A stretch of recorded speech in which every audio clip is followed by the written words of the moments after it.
So we moved into this house in like 2006 or 2007, somewhere around that time. When we moved in, nothing was really happening, but slowly, we started realizing stuff moving or not being where we had left it. Me and my sister had made friends with some kids who lived 3 houses down from us, and they would tell us about how their grandma used to live in this house, and how they would always be over here during the day and after school. We had never really put 2 and 2 together, the possibility of it being their grandma and everything. We would hear sounds coming from different rooms in the house, but we never really thought anything of it. Just the house settling or something. We had 3 dogs when we lived at this house, so sometimes we would just say that the dogs were doing something, or just playing around and making a lot of noise while doing it. One day, me and my mum had gone to Walmart, and we had just gotten home, and I had toilet paper, and she asked me to go put some in her bathroom, and some in the bathroom in the hallway. First, I had gone to the bathroom in the hallway and put it up. Then I was walking into her room. When I walked through her doorway and instantly stopped and looked, because there was a woman sitting on her bed. She wasn't doing anything, just sitting there. She stopped and looked at me. Then, she smiled and disappeared. I put the toilet paper on the bed and ran back into the kitchen. My mum asked me what was wrong, and I said, "Please don't think that I'm crazy." And she told me that she wouldn't, and that I could tell her anything that I needed to. I told her about the woman and how she had just disappeared. My mom said that she had seen her too, but didn't really worry about it because she was an older woman, and she had always been really nice if my mom had seen her.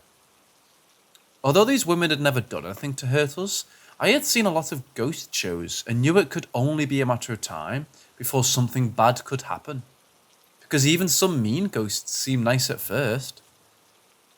My mum used to be in this paranormal investigation group, and one of the members was sensitive, and she could talk to people who had passed on. She said it was like a play-by-play of a movie in her head when she would talk to someone who had passed. She came over and did a reading of me and my mom, and then she walked through our house. We hadn't told her about the things that we'd seen or what had happened to us, and we definitely didn't tell her about the woman we had been seeing. After she walked through, she came back outside and said that she had picked up on 3 spirits that would come in and out all the time. One was my uncle, who had passed away when I was 7 due to a car wreck. One was my mum's sister, who had passed away as a baby due to kidney issues. And the other was the lady, Mrs. Winters, who had owned the house before she had passed. She said we had nothing to worry about with Mrs. Winters, that she was only there to make sure the house was being taken care of because she loved it so much. My uncle would pop in from time to time to make sure that I was okay. He said that he loved me and was proud of everything that I was doing in my life. My mom's sister was there for the exact same reason, and just to watch so she could help us stay safe. Christy said they would come and go as they please, and that we didn't need to be scared if we saw them. We ended up moving out of the house in 2009, and now it has new owners. I've always wondered if they've seen Mrs. Winters and how she likes them. I hope she's happy.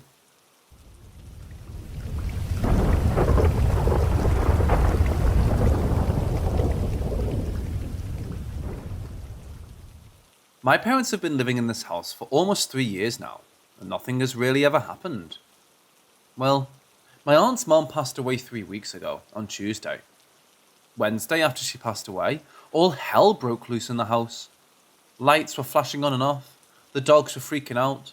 My mom's dog won't even go into certain rooms anymore that he would go into before.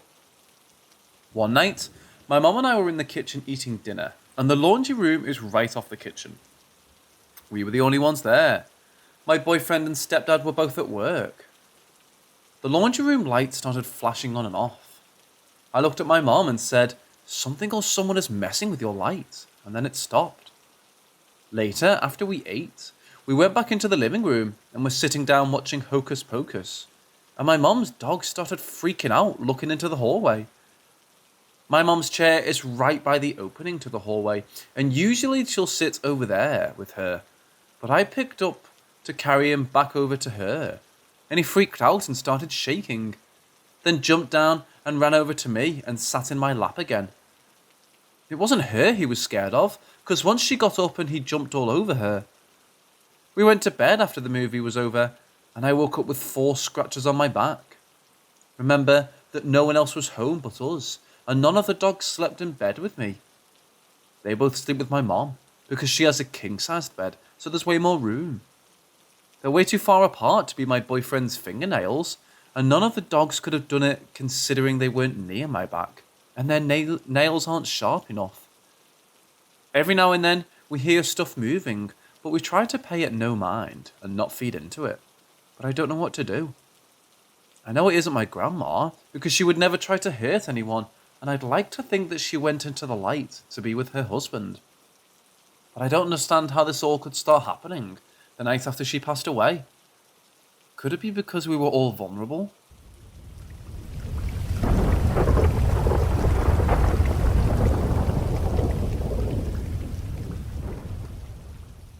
I live in Oklahoma, and I'm really into finding abandoned places and exploring them. I found out a few months ago that there's a forgotten graveyard a few minutes away from my house. I've lived in Oklahoma my whole life, and I've never even heard anyone mention this place before. So I looked it up and did more research on it to make sure that I wasn't walking into something crazy or where I could possibly be harmed. I found out that it was the site of an old schoolhouse, and there was no marker, so people had basically just forgotten that it was even there over the years, unless they had a loved one that was buried there.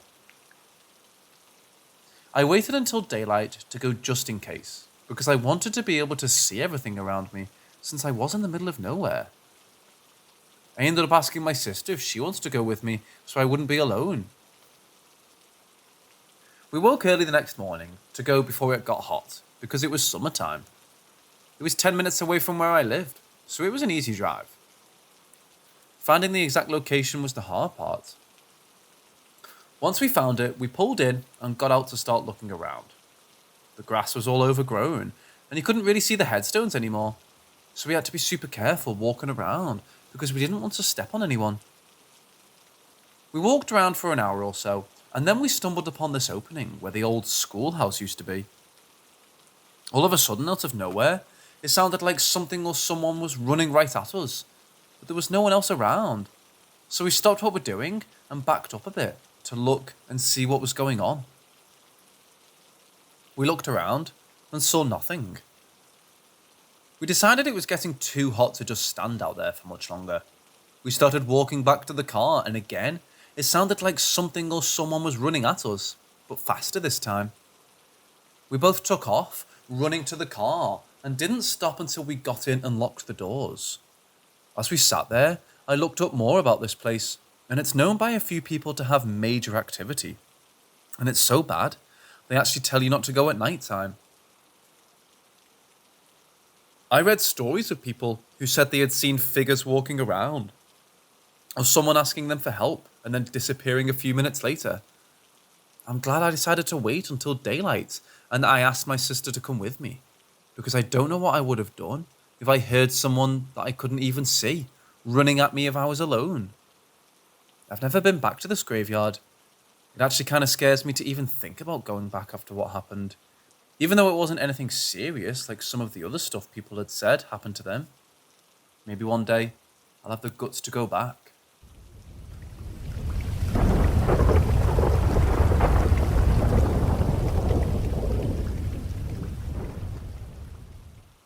I don't believe in ghosts. I never once experienced something that I would consider strange or inexplicable. However, my mother, on the other hand, had numerous experiences when she was younger. And considering she's the most honest and sensible person I know, it does make me wonder sometimes. I would like to share some of her experiences here over the next few days and see if anyone can make any sense of them.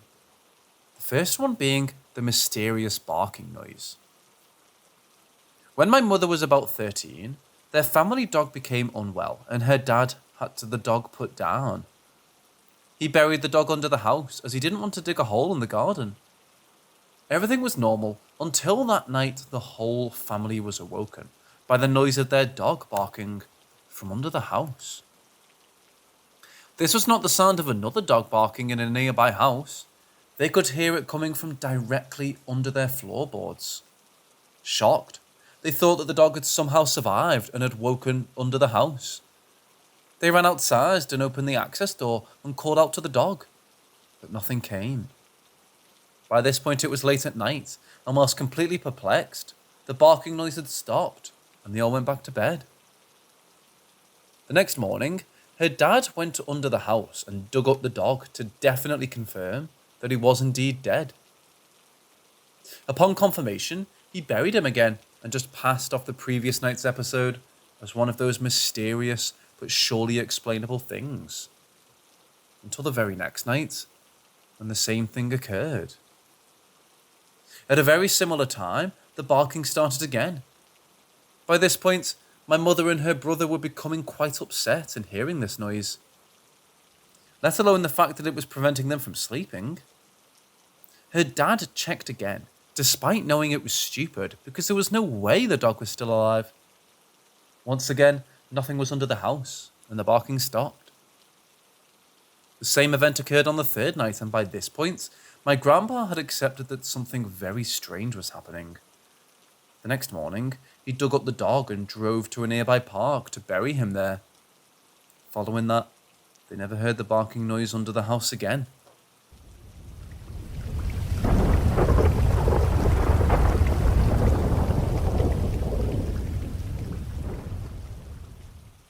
Some backstory. This happened when I was 14. My friend lived in a very rural area of western Quebec. Her father owns a dairy farm with lots of land. I was basically there every weekend or so. Every year, her father would buy acres of land. There were some creepy abandoned houses in the middle of the acres surrounded by trees, but this incident really got to me. On a snowy afternoon, we decided to explore one of the new acres of land via snowmobiles. We did this all of the time, including summer. We were 3 girls with time to kill. When we explored, her 2 dogs would always be running behind us. Basically, they went everywhere with us. She had a German Shepherd and a Pit Bull, who were the biggest babies on earth. So we went into this new wooded area, which we had never seen before. There was already a path for snowmobiles. Everything seemed normal, until we all saw something out of the ordinary. On the side of the path, an old man was just standing there, staring at us, in the middle of the woods, whilst it was snowing. I looked behind him, and there seemed to be an old mansion. We stopped, and her dog sniffed the man. He didn't react, but kept his gaze fixed on us. I remember his eyes being dark and empty. We asked him if he needed help, but he didn't react. He did look down at the dogs, however. We had to physically pull the dogs away from him as they were so curious and wouldn't stop sniffing him. I remember there were footsteps in the snow that weren't ours. We got back in the snowmobiles and drove off. About 10 minutes or so, we hit a dead end. We decided to go back the way we came from, since it was the only way we knew back. We were very spooked out, but we went. When we came back, the man wasn't there. The footsteps disappeared, but the tracks were still visible. It's important to note that it wasn't snowing that hard. There was no mansion in sight, just trees. The dogs sniffed where the man was, and they were as confused as we were. We all looked at each other and didn't understand what we had just witnessed. After a solid 5 minutes of confusion, we drove back home. We didn't sleep that night. My friend later told me she went back to investigate with her brother a few days later, but there was nothing. Only trees. I kind of just buried that memory and went on with my life. It had scared me so much that I didn't speak to anyone about it. Of course, we lost touch when we finished high school. I recently started talking to these friends again, and one of them brought up the incident. The craziest part is that we all remember that day very vividly. However, when I try to tell people this story, no one believes me. It really sounds like I made this up, but man, has this experience scared the hell out of me. I've not experienced something similar to this ever since.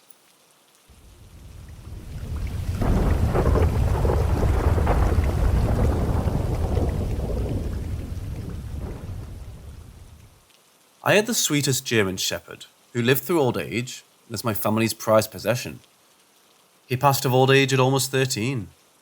Since then, all of my family members have had an individual experience about him. Since his passing, we've moved houses, but he's come to us even after that. My experience? I was home alone one day in my room, with the door open and distinctly heard him walking downstairs on the hardwood. My family used to call it tap shoes because he would slightly drag his nails across the ground and have a heavy step since he was so large. There was no TV on or anything, and I know I heard it. My sister's experience. She was visited by Ty in a dream, and she was depressed, and he came by when she needed him to cuddle and soon after left in the dream. She's had numerous paranormal encounters in her dreams, so this wasn't totally out of the ordinary. My parents' experience. A few days ago, my dad was in the basement where we still have his old bed and was going through and cleaning some old stuff. On the desk he has in there is a stack of old papers like old bills and miscellaneous things.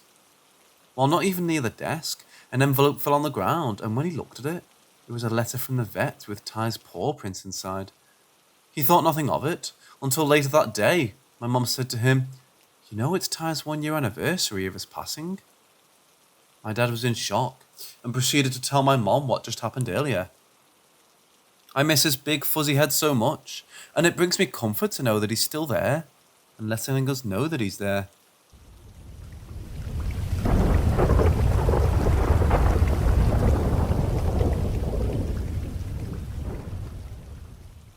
Back in 2000, I was 13, living in the Midlands of England, in a small town between the cities of Coventry and Leicester. While out with 2 other friends, one my age and the other 2 years older, we decided to explore the younger friend's great-uncle's house. My friend used to boast about how old the house was, and the fact that his great-uncle Jim had kept lots of keepsakes from his past and other antiques. We all rode our bikes over to the house and explored the garden first. There was a little here and an old gnarly tree, overgrown grass and weeds with an unkept greenhouse. We decided to go in. It was known that Jim the owner was out for the day, and so we poked around inside. There were indeed a lot of old items and antiques. None of us were well off, so the house was small and nothing incredibly valuable inside, just things of personal worth to Jim. We decided to look upstairs. This is when it got real. We found ourselves in the bedroom and were looking through an old bedside table with a dresser and mirror. Curious, we opened one of its drawers and looked at an old pocket knife. This was left on top of the dresser. My younger friend then opened a picture. It looked like a big locket with no chain. He opened it up and placed it on the dresser top in front of the mirror. I'll never forget the picture, hand-painted and very well done. It was of a woman, 30 to 40 years old, wearing a low-cut and fancy white dress. Around her neck is a big silver necklace with a turquoise jewel at the centre. Her eyes seemed to follow us, seemed to know we were there. Her expression unapproved and unmoving. We were starting to freak out at this. Just as the 3 of us had agreed that the picture was odd, and it was time to pack up and stop exploring, the room went very cold. Cliché as it was a clear sign and we all started to fret. The picture, knife, and everything we had gotten out went quickly back into the dresser. We heard the back door open, slam shut, and then footsteps were making their way towards the stairs. "Jim," my friend who was related to the homeowner shouted. No reply again. We were all on the landing at this point, looking down the stairs towards the lower rooms. We could still hear the footsteps, now really close. Then, the footsteps were on the stairs, which we could all plainly see. I must clarify, these footsteps were clear and loud. It was definitely not a neighbour or similar noise. Something was coming up the stairs, right in front of us, but nothing could be seen. I don't know how, but I knew there was something on the stairs, even if none of us could see it. At this point, we all panicked. We ran towards the back door of the house. We had to run through this invisible thing in order to get downstairs and out of the house. I should have jumped over the stairs banister as the footsteps were at the landing. Just at that point, when we would have touched whatever it was, I and the two others were frozen in place.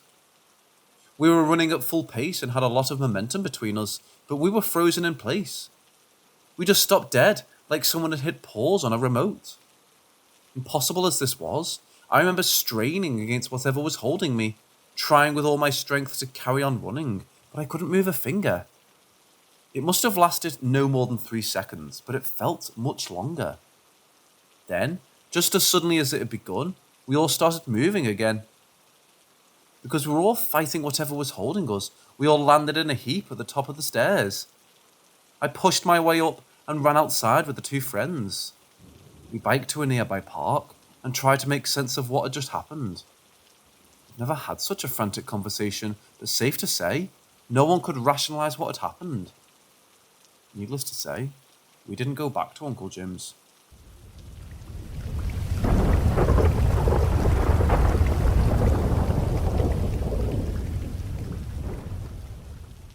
I grew up never believing the boogeyman was real or ghosts, etc. In the 5th grade, my mom moved us back to New Jersey from Pennsylvania. I quickly made friends with some of the kids in my apartment complex. Soon enough, we were riding bikes all over the town. Small town, by the way. It's called Freehold. In Freehold, there's a small lake called Lake Toponemos. Behind the lake were bike trails and walking trails. Pretty much there's no outlet street with a rusty gate. Upon passing the gate, you'd be entering the woods or trails. The first thing you see is a bulletin board with nothing on it and some wooden rails with caution tape. The trail then forks off 2 ways, left and right. To the right were the bike trails, and to the left would be a hill that takes you to the lake. At the middle of the fork was like a 40-foot drop. We would ride these bike trails all the time, but the first time my friends took me there, they said some guy and his son rode off and died. My friends also referred to the spot as Dead Man's. A lot of people in the town know this place. I dismissed it as urban legend, as every neighbourhood has at least one. Fast forward years later, I'm in 12th grade in the same town. After school, I would smoke and drink with my friends. One night, while I was with 2 of my friends, we decided to smoke because weed was illegal at the time. We couldn't just smoke anywhere. So we all decided to smoke at the Dead Man's by the lake. We walked in and made a left. We walked down this giant dirt hill to the bottom where the lake sat. We then made another left as there was a dirt trail at the bottom of the hill. We made another left and continued down the trail until we reached the small area with a bench that sat right in front of the lake. We smoked 2 blunts and relaxed for about an hour or so. We then went up and began to leave. As we started walking back towards the dirt trail, there was a faint holographic looking object nearby. It looked like one of those doll things that a seamstress would use. It looked like a tuxedo or something. It quickly appeared and vanished. I didn't think anything of it. I was so high, everything was fuzzy. I just thought I was bugging out. As we continued to walk down the dirt trail, we came in on I entered a void-like state. It felt like I didn't exist. Like my body was on autopilot. Then boom, I came back and we're still on this dirt path. At this point we're walking kind of single file. My friend Chris has his phone out with the flashlight on, leading the way. I'm in the middle, and my other friend Karina is behind me. It felt like something was walking next to me all of a sudden, and I heard a loud snap next to me. I tell Chris to shine his light next to me. There's a thick branch snapped in half. It would have required a lot of force to snap. I turn to Chris and say, let's get out of here. We continue walking. Keep in mind, it's 11 p.m. As we reach the part of the dirt path where we would walk up the hill, I see something further in the woods at the top of the hill. At first I thought it was a deer, how fast it was moving and how far away it was. It quickly got close enough to the point where it was easily visible. It was as bright as a LED light. This thing began gliding down the hill, completely defying physics. It stopped on the trail we were on, staring back at us. It grew super bright and vanished. At this point, we're all in a state of shock. Karina in the back of the line asked what was going on. Chris and I remained silent. We all continued walking up the dirt path. Halfway up this path, I feel something clawing me all over. It wasn't physically. It felt internal. I can't really describe it. It was excruciating, and I felt like I was being restrained. At this point, we were almost out of the woods, and as soon as I stepped foot on the paved road, it all stopped. When we got to the car, I asked them, "You all saw that, right?" They both shrugged it off like, nah. I believe they were too shook up to even talk about it, because days later, they both confirmed that they saw exactly what I saw.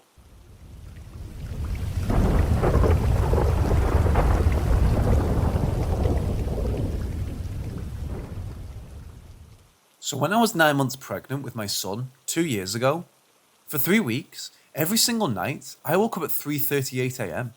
Not a second sooner, not a second later. When I'd wake up, it felt like someone was near me. Like I felt like someone was there, but not physically felt. Like it felt like someone was just in my room, but it wasn't a scary feeling. So I brushed it off and went back to sleep. I used to watch this psychic medium's lives on Facebook, so one night, something told me to tell him about it and ask what it meant. He told me he's sensing a father figure around me. He said he's sensing that I have the gift of mediumship, which he said is a rarer gift. He said that the time of night when I'm sleeping is when I'm most open and my light is the brightest. When he said father figure, I assumed he meant my godfather, who passed away in 2015. I started looking up ways to be more open to these connections and practiced each night. 3 nights later, I had a weird dream. I'm friends with this girl on Facebook. She doesn't ever share anything personal about her life, so I don't really know her. I had a dream about her. In my dream, I was a man in his mid-30s. I had dark brown hair and a dark brown 5 o'clock shadow. So anyways, it was the man, me, the girl and her mom. We were at a lake. The man was in the water and the girl had just gotten in. The bottom was slimy and full of algae, so the mom didn't want to get in. The man was playfully calling her a pussy to try and get her in. Then, we were all in the water and a turtle swims by. Then we're in the water and the man and the mom start arguing and he tells her that she deserves more. She deserves to be loved and happy and that she should find someone else. When I woke up, those are the parts that stood out to me and something told me to contact this girl and tell her about it. This girl told me that her mom's fiancé had passed away a few years ago, and the last thing they did as a family was go to the lake, and that her mom was scared to get in the water because the bottom was slimy, and her fiancé was teasing her, calling her pussy to get her in. They caught a turtle while they were there, and she still has it. She said her mom has been trying to start dating again, but stopped because she felt guilty about trying to move on. Fast forward. The last 2 weeks I've been waking up at 3:38 again, but this time, when I wake up, I have this horrible feeling in my stomach and in my chest. My chest will hurt so badly because of the anxiety it gives me.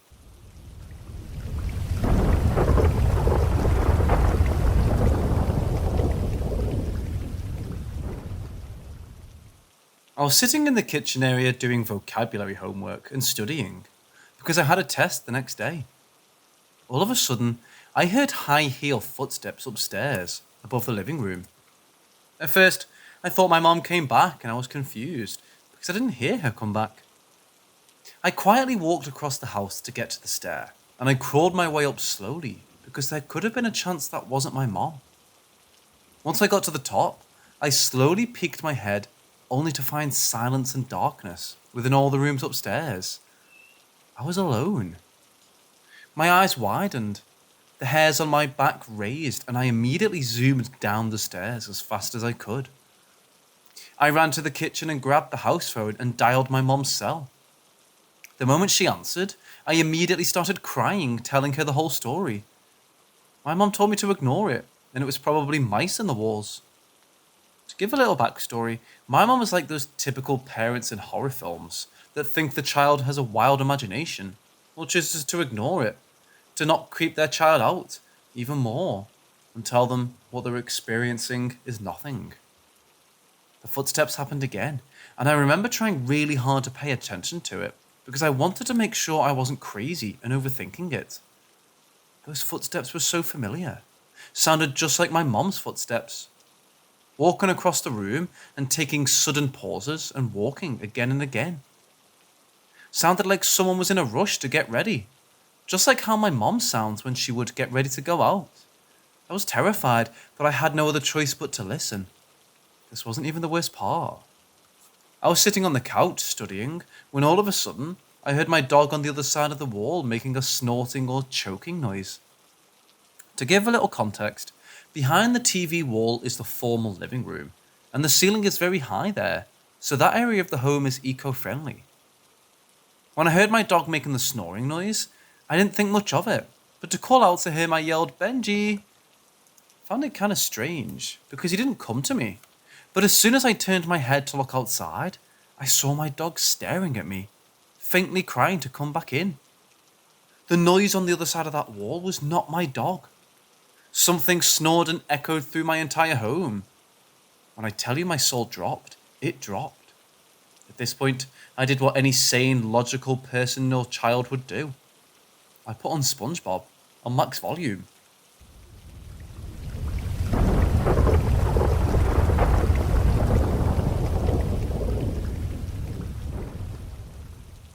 Background story.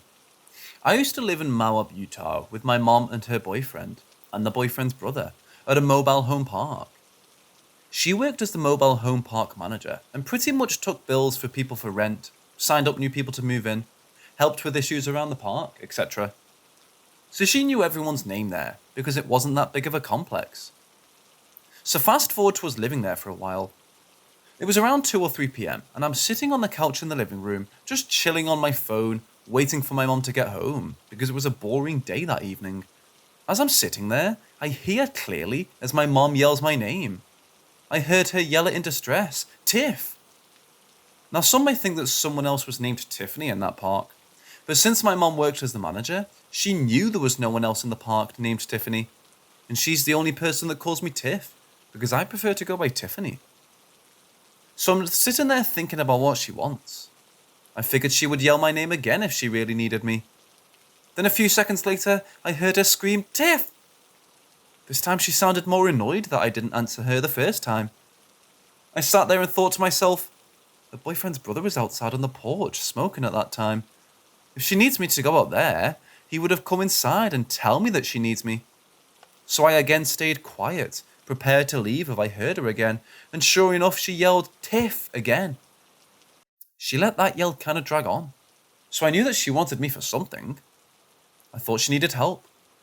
So I got up and was about to walk out the door when the brother came inside and I asked him if my mom was calling me, and he just kind of stared for a second and said, "No," like I was crazy or something. I called my mom to tell her that she was calling my name and she said, "No, I'm at the store right now." I got off the phone and thought to myself, why the heck did I hear my mom screaming my name? Not just once, but 3 times, clear as day. When she yelled my name those 3 times, it sounded urgent, but not urgent enough for me to get up and run towards her. To this day, I think it was a mimic because I'm the only one that heard her when the brother was outside and could have heard it much better than me. Good thing I didn't leave the first time and went off searching for her on my own.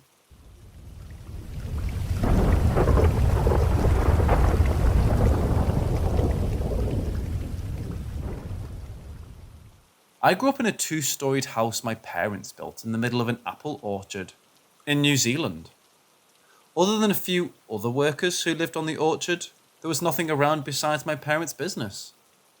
A cattery and kennels were right beside the house. My parents would get up early and go to work, leaving me and my siblings in the house alone.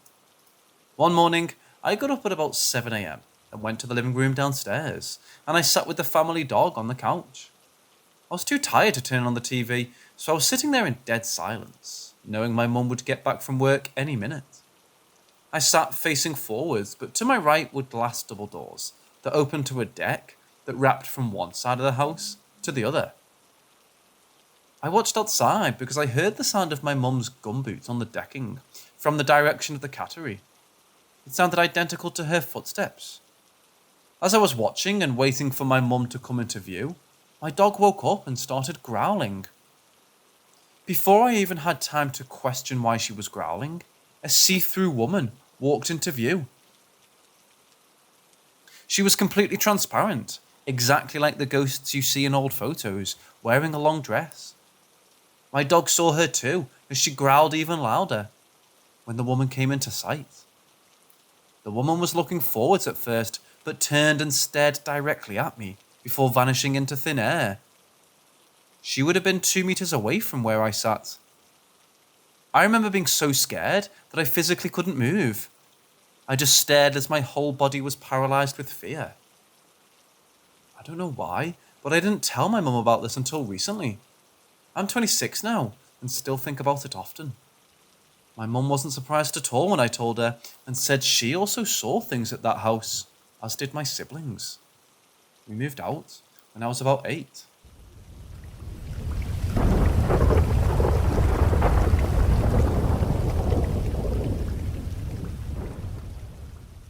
Some years ago, I had a dream in which I woke up on a dusty couch in the dirty basement of an old theatre. I heard the footsteps and giggling of children, often from a distance.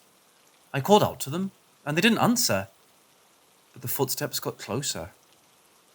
The children slowly approached me, and one didn't have a face.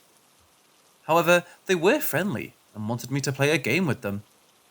I began to play some old, dusty cardboard game with them when an adult approached. She was a short, heavy-set woman, wearing a lot of jewelry and a turban, holding a lantern. She sort of looked like a gypsy. I stood up quickly as she was asking what I was doing there with these children. I told her I woke up here, and that I'm sorry, and that we're only playing a game. She said it's fine. She was just surprised to see me, as she didn't get many visitors. The woman invited me to sit down and have a drink in the next room. As we entered, I saw an old round table with a man whom I don't remember much about, and the woman who invited me. We sat down and chatted, but they never ate or drank anything. The bottle on the table was covered with dust, so neither did I. The children were in the same room, playing together quietly. Then there was a very tall, deformed-looking man who entered the room, and I could tell he wasn't pleased that I was there. He glared at me and began to adjust some plastic tubes above these large blue barrels. The dream ended, and I woke up. Months later, I wound up in the basement of the old theatre doing community service. I was taken aback when I saw the same blue barrels with plastic tubes and the same dust-covered couch that was in my dream. I had another experience while working in that basement with an old miniature suit of armour that I swear I saw move out of the corner of my eye. I don't scare easily, but I was so creeped out that I went upstairs and took a smoke break. The guy working noticed my demeanour and came out to talk to me. He asked what I had just seen and I told him. He didn't laugh at me, but I could tell he didn't think much of it. The rest of my time there was uneventful, but years later, I saw the guy who was working and he told me a funny story. He said that the suit of armour was stolen by someone after a show. About 4 months later, a box arrived from South Carolina and it contained that small suit of armour. He was shocked because someone had to pay big bucks to have that thing shipped. It was about 3.5 feet tall and weighed quite a lot. This particular theatre is known to be haunted. They hold paranormal investigations there every year. I went to one, and that's when I heard there had been a fire there where 2 children had perished.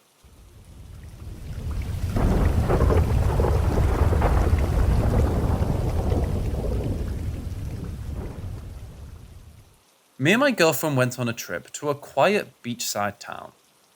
The town was basically one road banked by an estuary, which could be walked around. It was huge, and about the only interesting place in town. On the far side of the estuary, away from the town, is a memorial walk dedicated to some kind of old.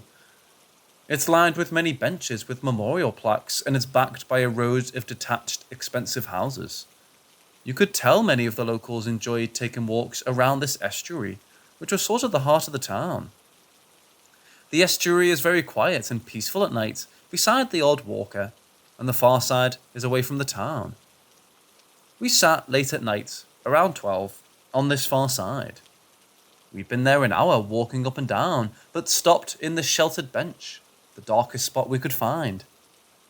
Behind us was a garden, detached from any houses, with 2 holes in the verge beyond that went into the woods beyond. For most of the time we were sitting there, we could hear rustling, footsteps, and I had a feeling of being watched. This bush, with big heavy leaves, next to me rustled as if someone brushed their hand through it, or an animal went past, but there was nothing there, no sound or movement. We continued hearing footsteps, behind us mostly, seemingly from nowhere, like people walking on gravel, but separated by periods of time. We were getting quite spooked, especially after the bush, though I was fairly calm and unfazed. Ghosts can't hurt you, especially ones that are just out to enjoy the estuary. I was just staring off to my right at this path along the estuary, which was lined on both sides by 2 low verges of plants. As I'm looking down at where this path goes out of vision because of the verges, I see what appears to be the shadow of a man. His shadow is cast on the ground, as if produced by the street lamp shining down from above. I could see the profile of head and shoulders, but no lower because of the verge. As I'm looking, I don't really notice it. I thought that it was a plant shadow. The shadow slowly disappeared behind the verge, but what startled me was the footsteps. The exact same footsteps we've been hearing, only this time they came from that shadow. This time, one after another, as if produced by someone walking casually. The crunch of gravel is unmistakable. It all happened as it would if it was just someone walking. This is what my mind jumped to first, and I thought some locals had been staring at us. I immediately jumped up and went to have a look down the path. Of course, there was nobody there, or in the bushes. Had it been an animal or a person, we would have heard them rustling the bushes or gravel as they walked or ran away. I know what I witnessed though, and I can't explain it any other way.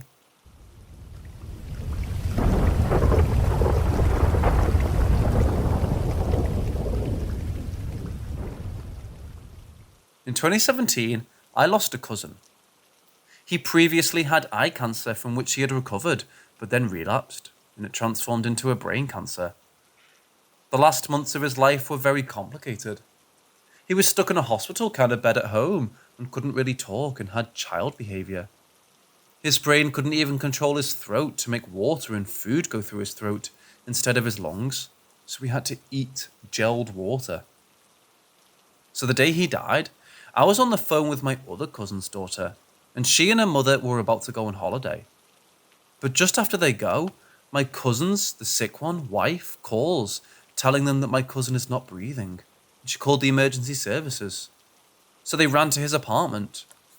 After a couple of minutes, my cousin's daughter called me back and told me that he had just died. After consoling her, I went into my mom's room and tried to tell her. I didn't have the time. I just said, "Hey mom," and she cut me out saying, "I know, he died." I was like, "How the hell do you know it?" And she explained to me that she felt a presence near her, and then she heard him calling her. I was shocked and didn't know what to say. When my cousin was younger, he liked my mum a lot, and my mum liked him too. She took care of him and his sisters when they had family worries and educated them a little. Nobody called my mum or sent a message to tell her. Today, I still don't know what to think about it.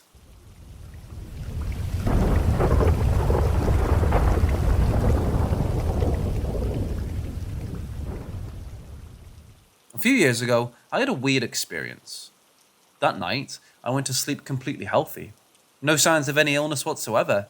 It was a normal, unremarkable day. Then I had some sort of nightmare. Thinking about it to this day still makes me feel uncomfortable. I remember waking up slowly to a terrible headache that started growing out of nowhere. It felt like a drill in my head. It was all dark. I couldn't move or talk or see anything.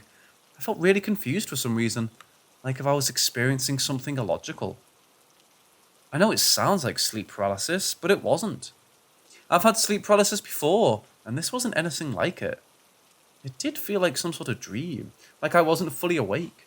It was all blurry and confusing. Then I started hearing voices, but not physical sound. Like it was information forcefully entering my mind. Words, ideas. They were suffering a lot. They were dying in the middle of nowhere, like a forgotten vessel floating in empty space.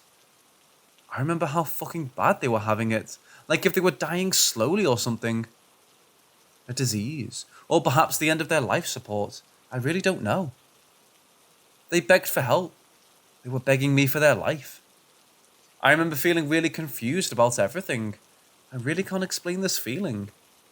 It kind of felt like that viral image of a bunch of things where you can't name any single thing. I remember they asked me to do something with a flower that looked big and purple. I remember seeing it very clearly. A huge flower laying on the floor. It's like they were trying to tell me to do something I didn't understand. The verb part was missing. The action. The thing I had to do with the flower. So I didn't know what to do. And they were really nervous. Like screaming into my ear. Begging me that I did it. I felt really bad for being unable to help them. My head hurt like hell. In the end, it suddenly stopped. I woke up with this horrible, painful headache and like 40-degree fever. I felt lightheaded, and it lasted for a week.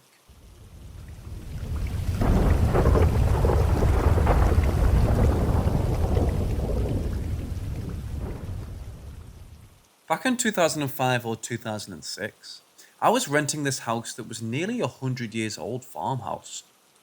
My bedroom was upstairs, and for some reason, it always creeped me out a little bit. It was as if I felt a presence there, although I hadn't had any actual paranormal experiences. One night, my then boyfriend and I had stayed up late watching TV, and had fallen asleep on the couch. I had to work early the next day, so when I awoke around 3 a.m, I decided to go upstairs to bed. I gently shook my boyfriend to get him to come upstairs, but he didn't immediately follow. It was beginning to get light, so when I got to bed, I pulled the cover up over my head to try to block out the lights so I could sleep. The house was old and creaky, and I heard my boyfriend coming up the creaky stairs and walking down the hallway to the room. Not long after I had laid down, I could hear him come in the room, and I felt the bed depress on his side as he sat down. But then he got up, and then sat down further at the bottom of the bed. He did this, getting up and sitting down all along the edge of the bed, until he was sitting right next to me. I was annoyed at this point, wondering if this was some weird attempt to put the moves on me, when all I wanted to do was sleep. Then I felt his arm go across my waist, so I flung the blanket back to ask him what the fuck. But he wasn't there. I ran downstairs to see if maybe he was tricking me, but he was still sound asleep on the couch. So I ran back upstairs and got under the blankets and shut my eyes tight until I fell asleep. For as long as we remained in that house, I never had another experience, although the creepy feeling upstairs always remained. I'm sure that what happened was real. It felt real. I don't think it was a lucid dream, because I hadn't had time to fall back asleep yet.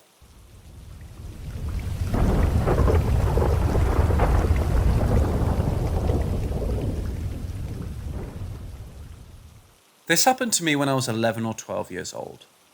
We had a house fire and had to move in with my grandmother for a time while the insurance was sorted and our new house was built. Luckily, the land my grandmother owns had an old farmhouse near her own home that she mostly used for storage. It had water and electricity, so we were good to go. The first few nights in the house were very scary for me. Every little pop or flash of light made me think of fire. I slept between my parents each night. It was rough, but after about 3 or 4 nights, I was no longer scared while I was in the house. I even started going upstairs in the evenings and reading in the loft while listening to the radio.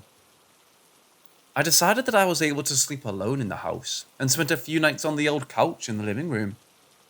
After that, I ended up in the loft using a sleeping bag borrowed from one of my cousins. Anyway, the loft had a massive window facing the front yard, driveway, and the main road. I was just settling in for the night with my little lantern and my book when something passed by the window. I shrugged it off as the reflection of a car going by and started reading my book. It happened again, and this time I got up and went to the window, This is where it gets weird. Standing in the middle of the yard was a deer. It stood on its hind legs, and its neck was bent at an odd angle, like it was broken or something. It walked with a strange grace, especially for something that appeared to be so out of place. Through grass, across the road, and disappeared into the woods. At no point during seeing this creature was I afraid. I was actually very calm somehow, and even went to my sleeping bag and went back to my reading, not even thinking about what I had just seen. This is really out of character for me, to say the least. I'm the type to get worked up over seeing a bug in my house. The next morning, I told my mother what I saw, and she seemed totally unaffected. She just told me not to tell anyone and sent me off to school. I assumed she thought I was seeing things due to the stress of the fire, but I knew exactly what I saw, and I wasn't dreaming or even close to falling asleep when it happened. We moved to our new house about 3 weeks after I saw the deer man. I've only told a few people what happened, and I've never seen anything like that since. But I'm terrified of going into the woods. When I think about it now, it's super scary, and I'm not sure why I was so calm.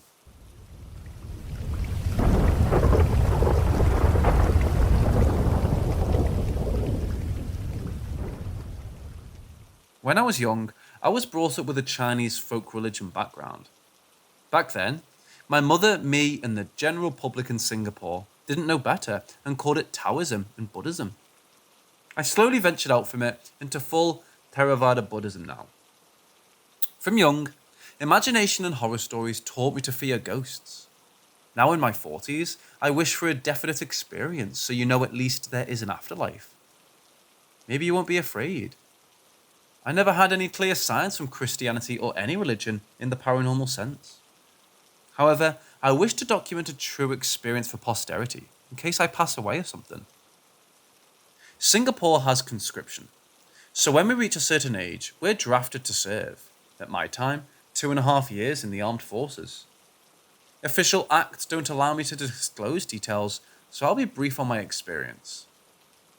I worked or served in a store, issuing out equipment and receiving them back. Part of our equipment is laptops. We have some experience handling them, although they are new to us. One fine day, someone returned a laptop, and my store mate handed it to me to keep it back in its storage location while he clears off the paperwork. The moment I touched the laptop, I had a very strong and definite feeling that it would be lost, and the loss would be found out tomorrow. I didn't hear any entity whispering or telling me or seeing anything, just blam, an insanity. I'm very sure it will be lost tonight, and the loss will be found tomorrow. Now, it is an army camp, a locked store with proper security procedures. It's far-fetched, but I'm very sure it will be lost. I called out to my mate, asked him where to store it, just to make sure he saw me storing it properly. I stuck to him the whole day and night to make sure he's my alibi. And yes, the loss was found the next day when someone else wanted the laptop. Spirits? Guardian angel? Or deity?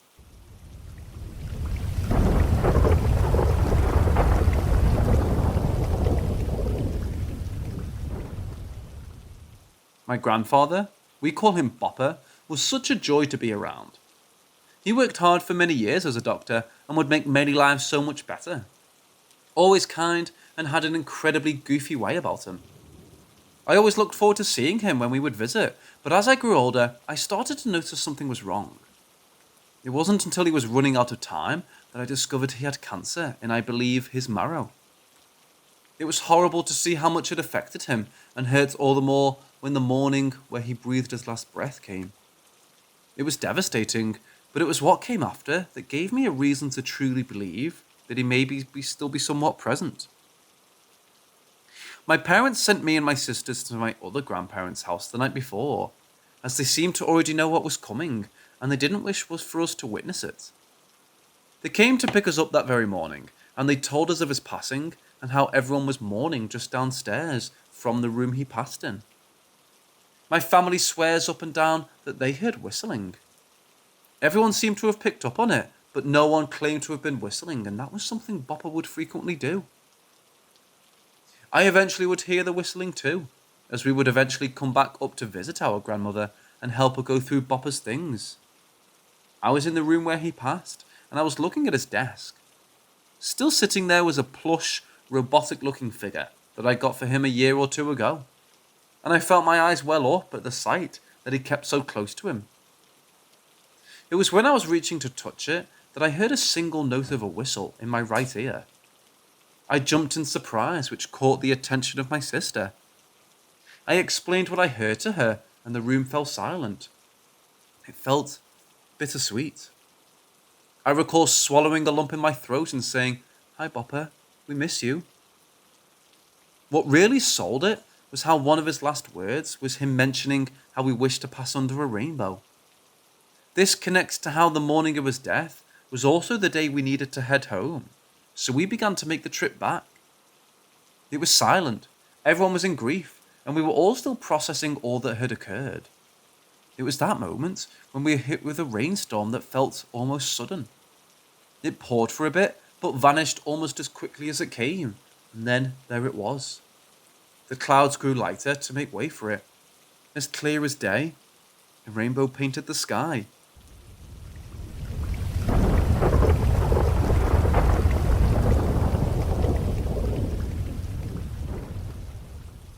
When I was a teenager, I went through the mandatory emo phase and collected empty, differently coloured cans of Monster to use as a bedroom decoration. Classy, right? They were on a cabinet just as you entered my room. Once, after coming home from school and walking into my room, one of the cans was flung a good 2 meters further into my bedroom. Now I know what you're thinking. Maybe my backpack caught on it as I walked in. The wind from me entering my room knocked it over. I thought that too. The more I thought about it though, the more it seemed off. I was already well into my room and had just stopped walking when the can was hurled across my bedroom a split second later, like someone had smacked it. If it had caught on my bag, surely it would have moved with me. It wasn't on the edge of the very wide cabinet either. It was snug against the wall, and none of the other cans seemed to be disturbed. The cans were stacked next to each other and touching, so for the direction the can went in, it would have been impossible for me to knock over just that one and not affect the others. No windows or doors were open, so external wind knocking it over was impossible. I kind of forgot about it until one day in high school, a year later, I forgot my fairly large water bottle in one of my classes. I went in quickly before the next class to grab it. The art teacher looked kinda off when I greeted her. "Oh, that's your water bottle? Miss Smith and I were eating lunch in here, and something really weird happened." "What? Did it move like someone had smacked it?" I laughed, remembering what happened with the monster can. She gasped, nodded, and jokingly refused to let me into her class anymore because I was haunted. Later, I talked to Miss Smith and confirmed that my water bottle was flung, just like the monster can. It was a good few feet into the huge conjoined art desk we all used and not near any windows. This time though, the bottle was half full. It would have taken some force to fling it. Not super exciting, I know. Just weird. I remember being quite stressed both times, so maybe it was something latching onto that.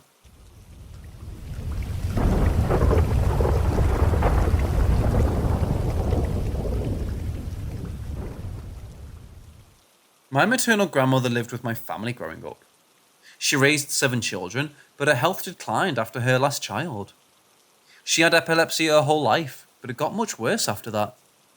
In the years that she lived with us, she also suffered from Alzheimer's, dementia, and her bipolar disorder surfaced. I grew up with her having so many seizures that it was just a normal part of my childhood. It's heartbreaking, but that's just how it was. She had her bad days, but she was an angel on earth. Our entire family adores and thinks so highly of her. Unfortunately, she passed away in my early 20s. When I was 25 and living with my fiancé, I started having weird feelings of anxiety and dizziness, where I had to lay down immediately for it to go away. One day I was showering and I completely forgot everything. I didn't know who I was or where I was. To this day, it was the scariest thing I've ever experienced, but it only lasted a few seconds. I quickly remembered. My name is Maria, I'm in my fiancé's shower. I was so freaked out.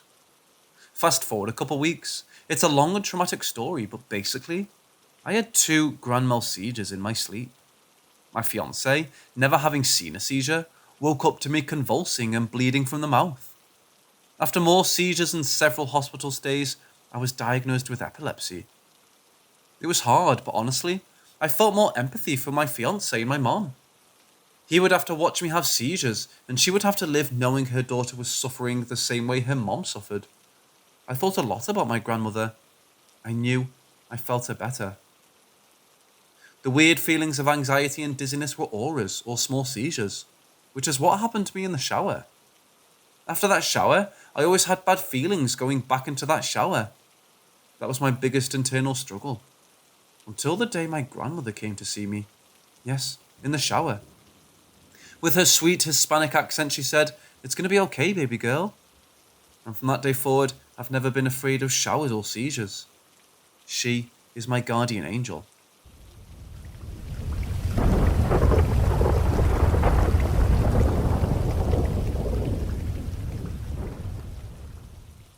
This experience took place between the 8th grade and freshman year of high school. During my 8th grade and high school years, I was an extremely depressed kid. My mom was an abusive alcoholic, and because of that, there was a lot of negative energy that not only filled the house we were renting, but seemed to hover around me. I was stupid at the time, even more so than I am now, and liked to give this negative energy a lot of attention. While I had a lot of minor experiences like hearing voices, lucid nightmares, scratches on my body, etc., one experience really sticks out to me in my memory. I was spending the night at my grandparents' house. I wish I could remember the reason, but it's hard for me to recall a lot of memories in that time period due to my trauma. I was raised for a good portion of my life in my grandparents' house, and so I was spending the night in my old room when I was very suddenly and very aggressively shaken awake. I quickly brushed it off as me having one of those nightmares where you feel like you're falling. But as I got comfortable and tried to go back to sleep, I heard snapping. No rhythm, just very aggressive snapping all around the bed I was lying in. At this point in my life, I was so desensitized to having weird things happen to me, I just sighed angrily and went back to sleep. I don't know how much time had passed, but for a second time, I was shaken awake. This time the bed was shaking a little too much, however, so I knew it wasn't one of those falling nightmares. I remember sitting up this time out of annoyance and just looked around. I had a nightlight in the room because I'm kind of scared of the dark after certain experiences that I might share here later. So I could see everything fairly well. The snapping started again, and it came from all around my bed once more. Once again, I grumbled some obscenities and angrily went back to sleep. Finally, for a third time, I was shaken awake. This time I was still being shaken after I'd woken up for a few extra seconds. I sat up again, and this time the snapping noises were louder and somehow felt even closer to me, much more all over the place. I was really pretty pissed now, and as I glared around my room, I suddenly saw something whiz past the front of my bed and smack the tall metal lamp on the left side of my room. For whatever reason, this sent me over the edge, and I remember paying some pretty choice words to whatever was waking me up, and threatening them before throwing myself back onto my pillow, turning to my side and yanking the blanket over my head to sleep. I didn't wake up again after that. The following morning, I looked around the lamp to see what could have been thrown, but found nothing. It sounded like metal hitting metal, so I assumed it was a coin, but I couldn't find anything. I've also had some other experiences in my grandparents' house and my own, so let me know if you want to hear about those.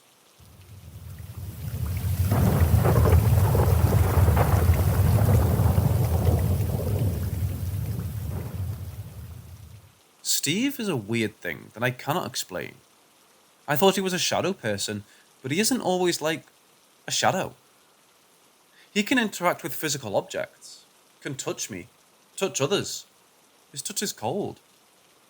I call them he because the few times I've heard him speak, it sounded more like a distorted masculine voice. He's tall. I tend to feel a cold near me whenever he's present. He sometimes closes and opens doors, taps on the walls, flicks lights on and off. He's able to imitate mine and my parents' voices and can look exactly like me, but his eyes are wide open, so you can see the white, which is something I cannot do. He's also saved my life on multiple occasions, which has always confused me on why. Also, Steve's eyes are green. They look as if they're bleeding green. That's basically all you need to know about him. So now I'll go through and tell you all the weird shit I've dealt with. Things that I have a hard time believing, even though I'm well aware they happened. Take note that I also wear glasses, so I don't have the best distance eyesight. So, where to start? When I was little, I had an imaginary friend and Steve, this tall, large black shadowy figure that would watch me from the hallway. He would often just sit there and stare at me as I played. I invited him inside multiple times, which now I realise was a really stupid thing to do. My cousins were not the nicest people to me. They often locked me outside, inside rooms, and left me alone for hours locked up.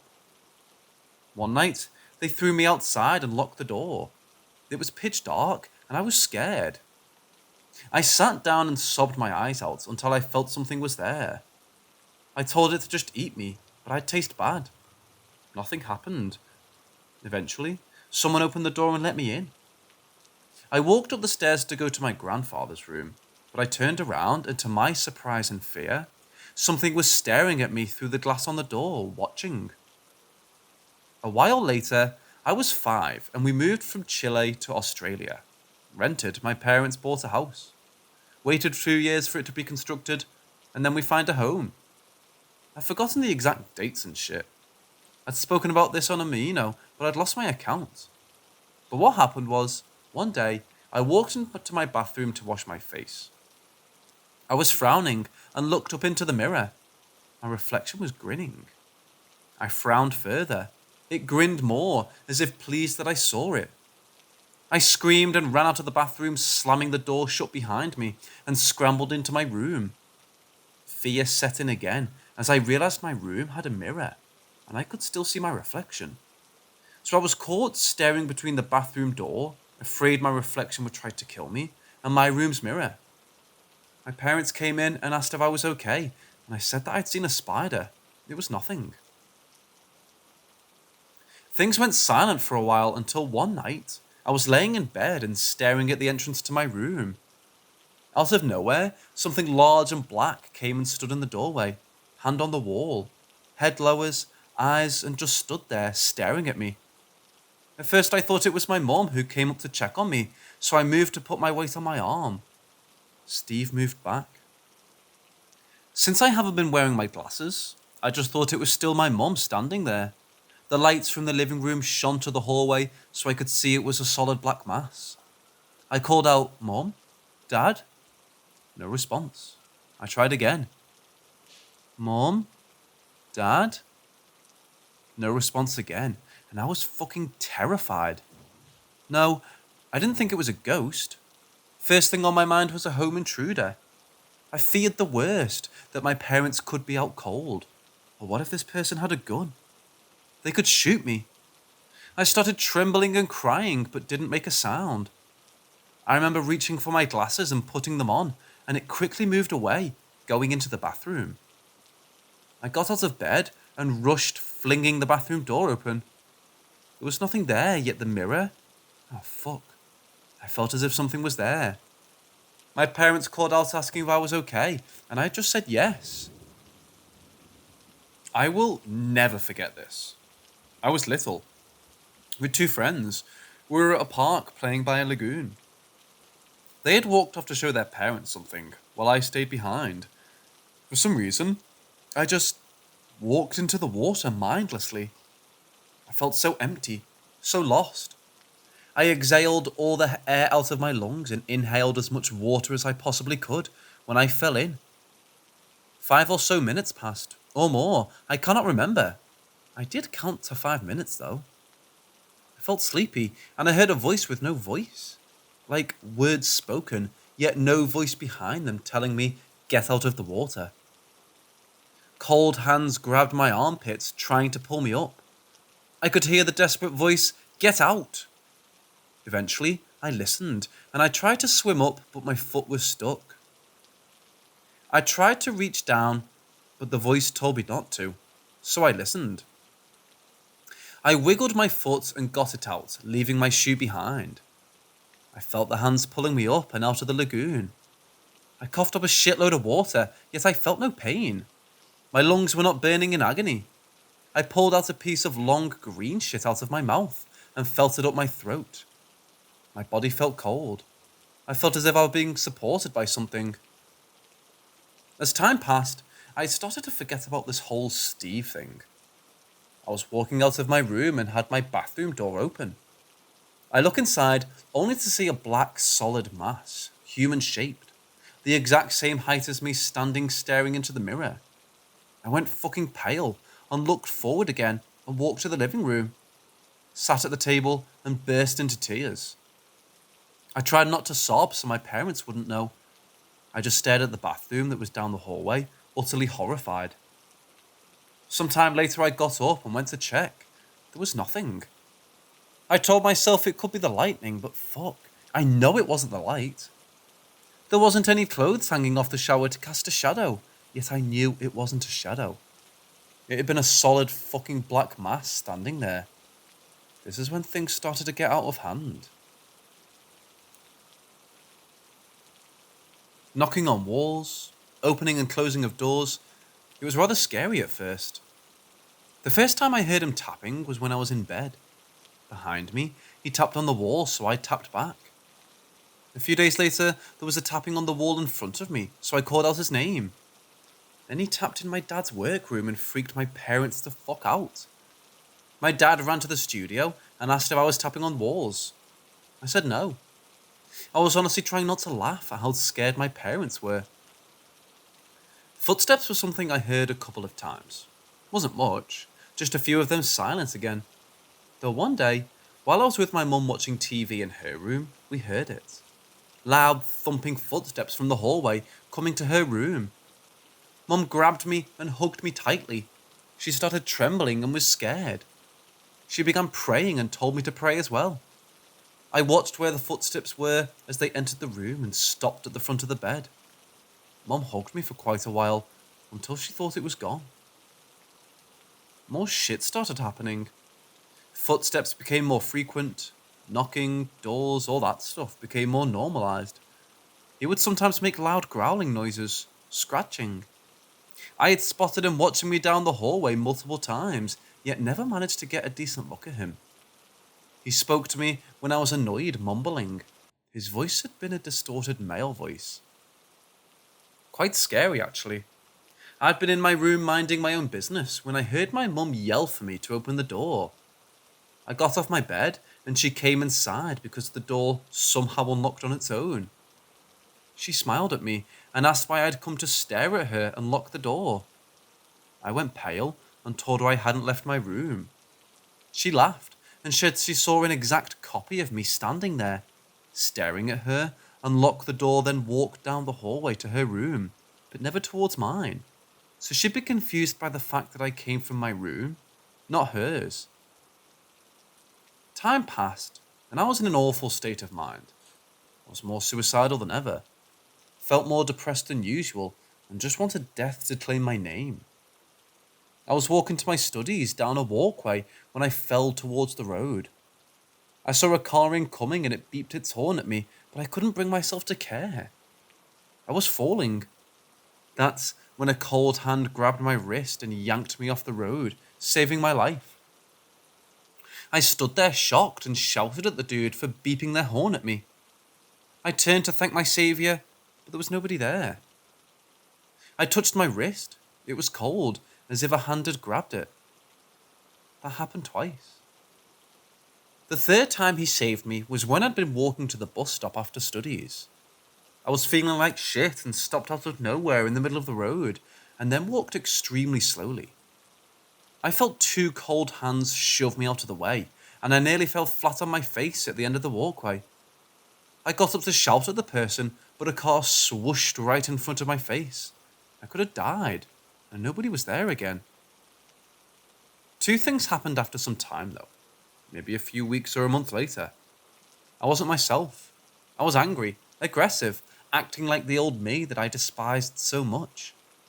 I'd been sitting in the living room doing a craft project to try to get the nerves out. It was 12 o'clock to midnight. I got up, realizing it was so late, and went to close the window. A voice in my head said not to close it. I could feel a presence there, yet I was so angry I did. I slammed it shut and walked to get a glass of water. That's when I heard it. The fucking door. It clicked, slid open, slammed shut, and quickly clicked back to shut. The door was broken, so you had to quickly slam it shut and click the lock to close it. I turned. Nobody there as usual, yet I could feel something staring. Angry. Really angry. Hateful. Wanting to tear me apart. I got the water and walked to my room and tried to pretend there was nothing there. He followed me, stood at my doorway glaring. I tried to go to sleep, but fucking hell. I'd never had such terrifying, gory nightmares as I did that night. I woke up so many times, every 5 to 10 minutes, trying to scream. Tears running down my eyes, desperately trying to stay awake, but my body felt too heavy.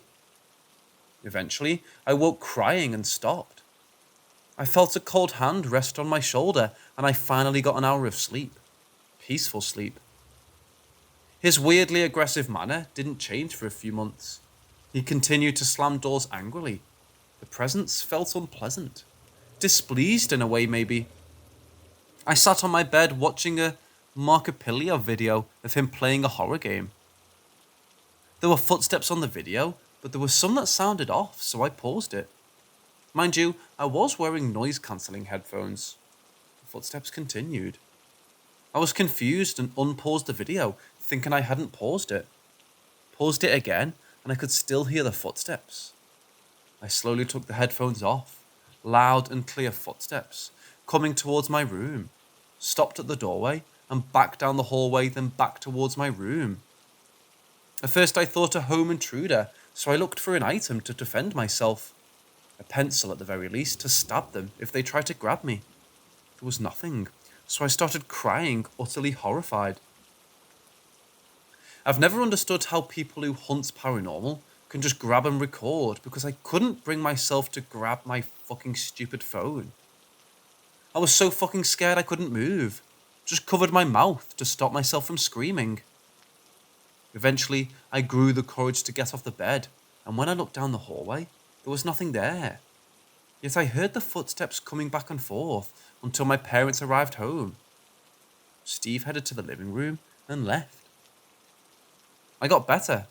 Steve went back to normal stuff. He no longer was scaring me or trying to hurt me.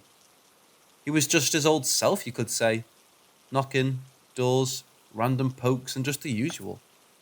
Though he still managed to give me more than a good enough of a fright. While cleaning the kitchen floor, I heard my own voice call out to me. Come over here.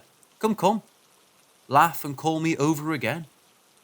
I was home alone and immediately grabbed a knife, scared for my life. Then he started laughing like crazy and in silence.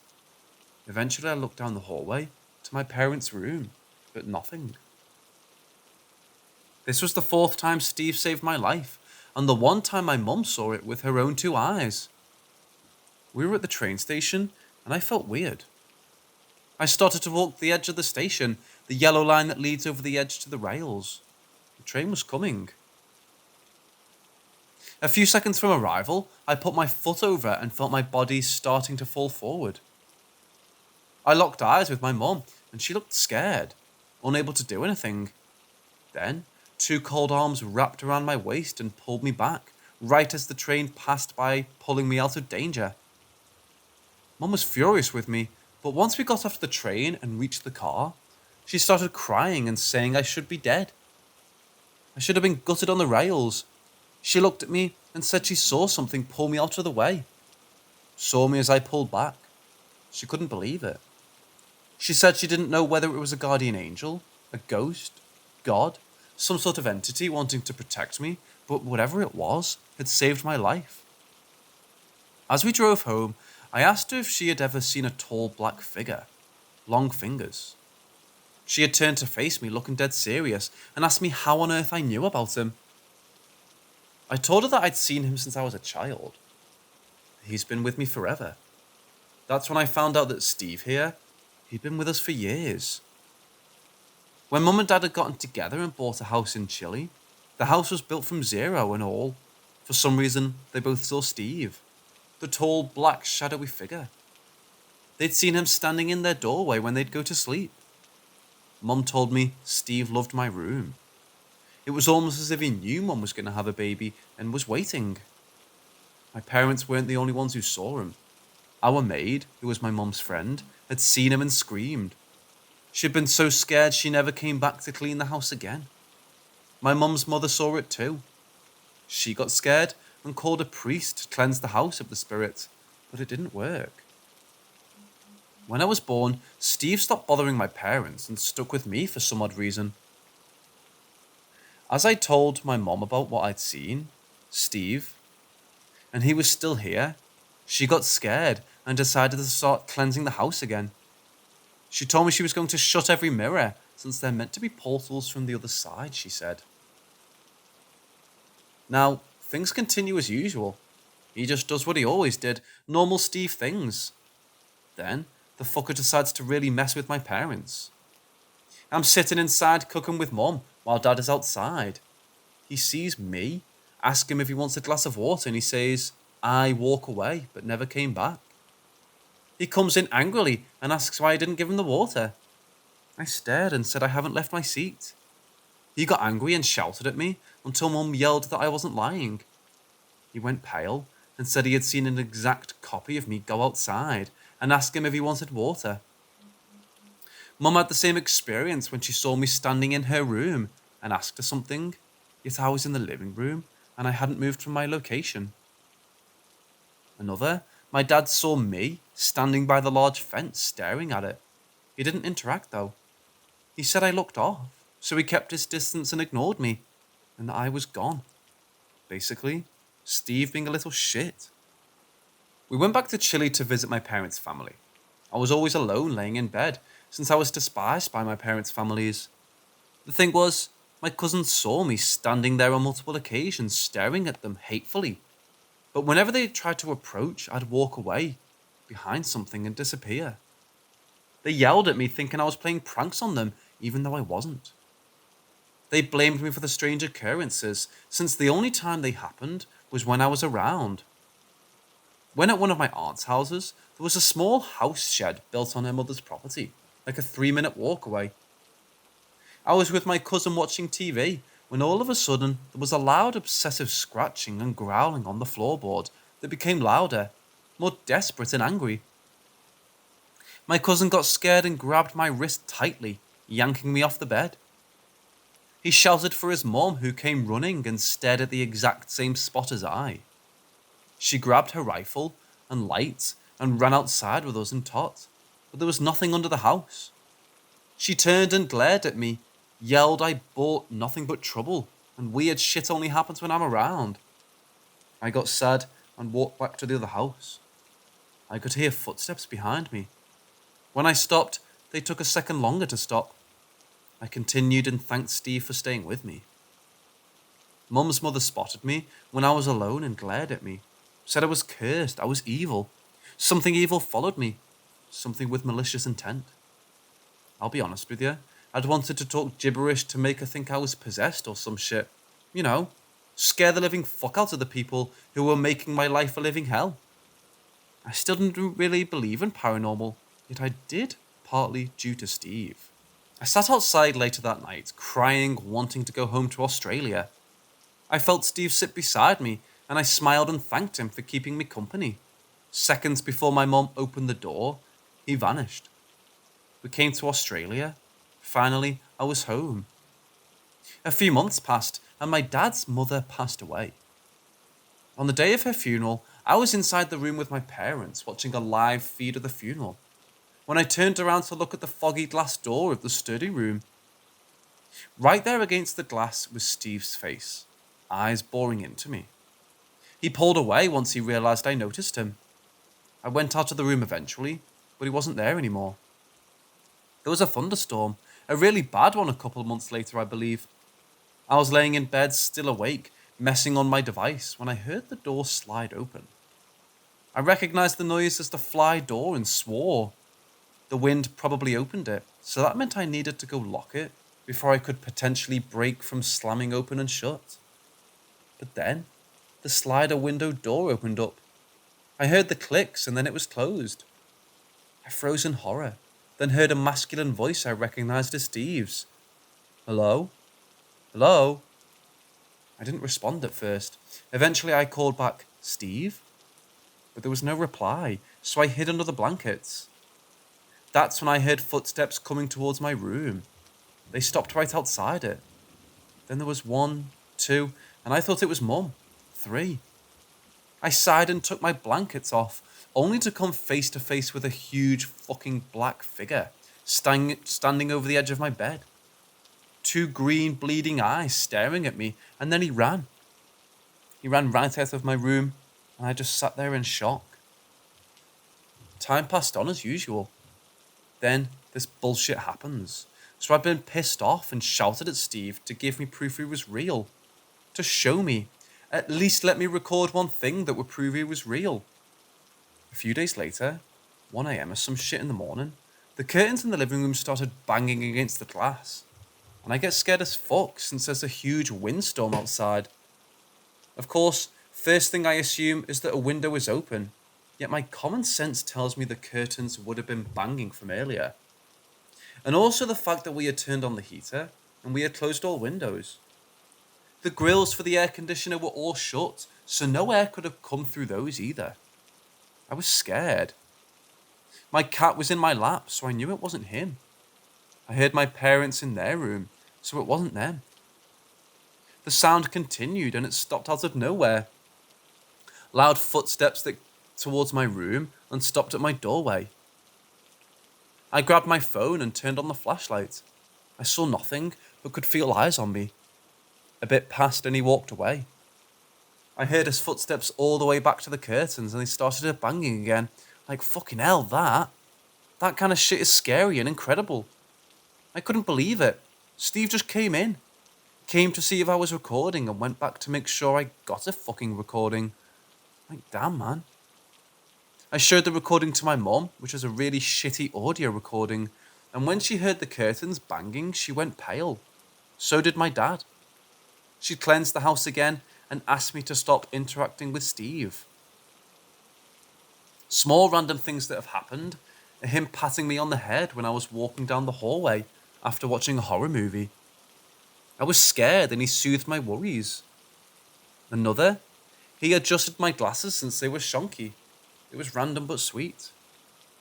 He threw a piece of paper across the table when I had wanted it, and he neatly put all my sparkles into an envelope folded paper, which I don't fucking know how he did that without me seeing. Once I hadn't wanted to shower, then the tap opened and closed. The bathroom door opened and closed. I glared at him and told him to fuck off, since he didn't have anything to clean, so he can show off. It's funny, because I'm not even scared anymore. It's more entertaining, and I just want to figure out what's going on. Since I never believed in the paranormal, until this asshole decided to drive me mental.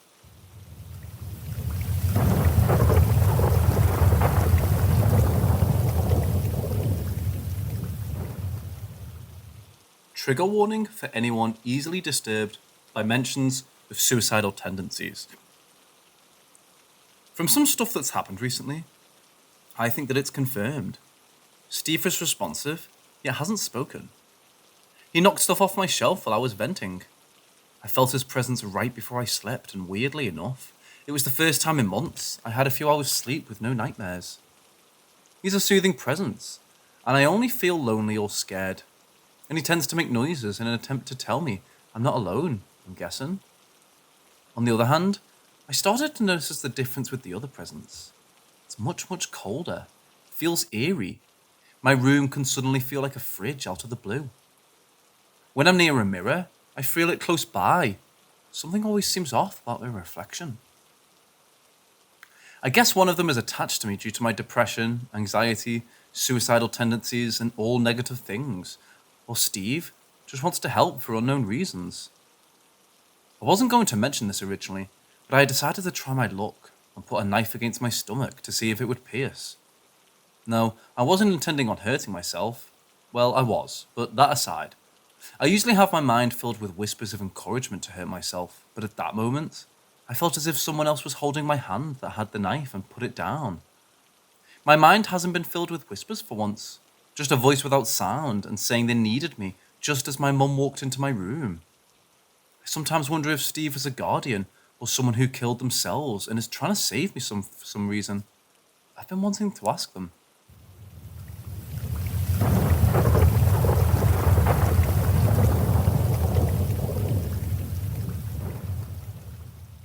For context, I moved out from my parents' home about a year ago and will sometimes come back for a day or two, but this week, I decided to spend a week at their home.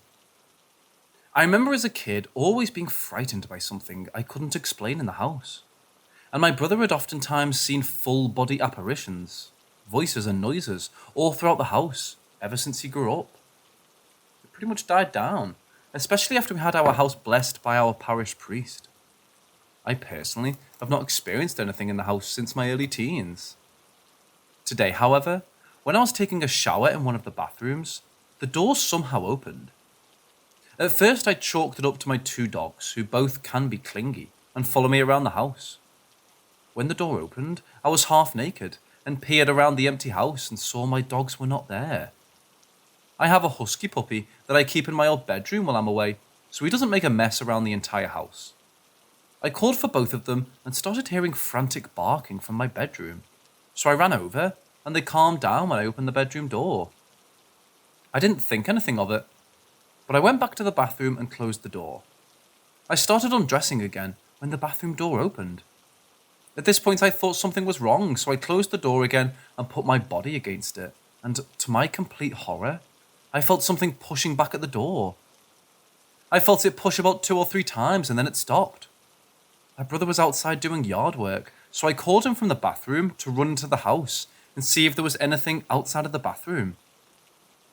When I heard him come back in and in front of the bathroom, I exited, and we took a brief look around the house and found no one or anything.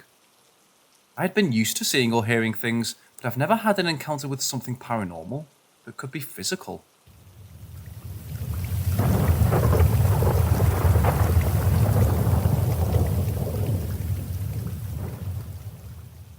A little backstory. I'm from Northern California. All my life, I wanted to be a cop. After the army, I got hired as a sheriff's deputy in the Sacramento area in late 2011.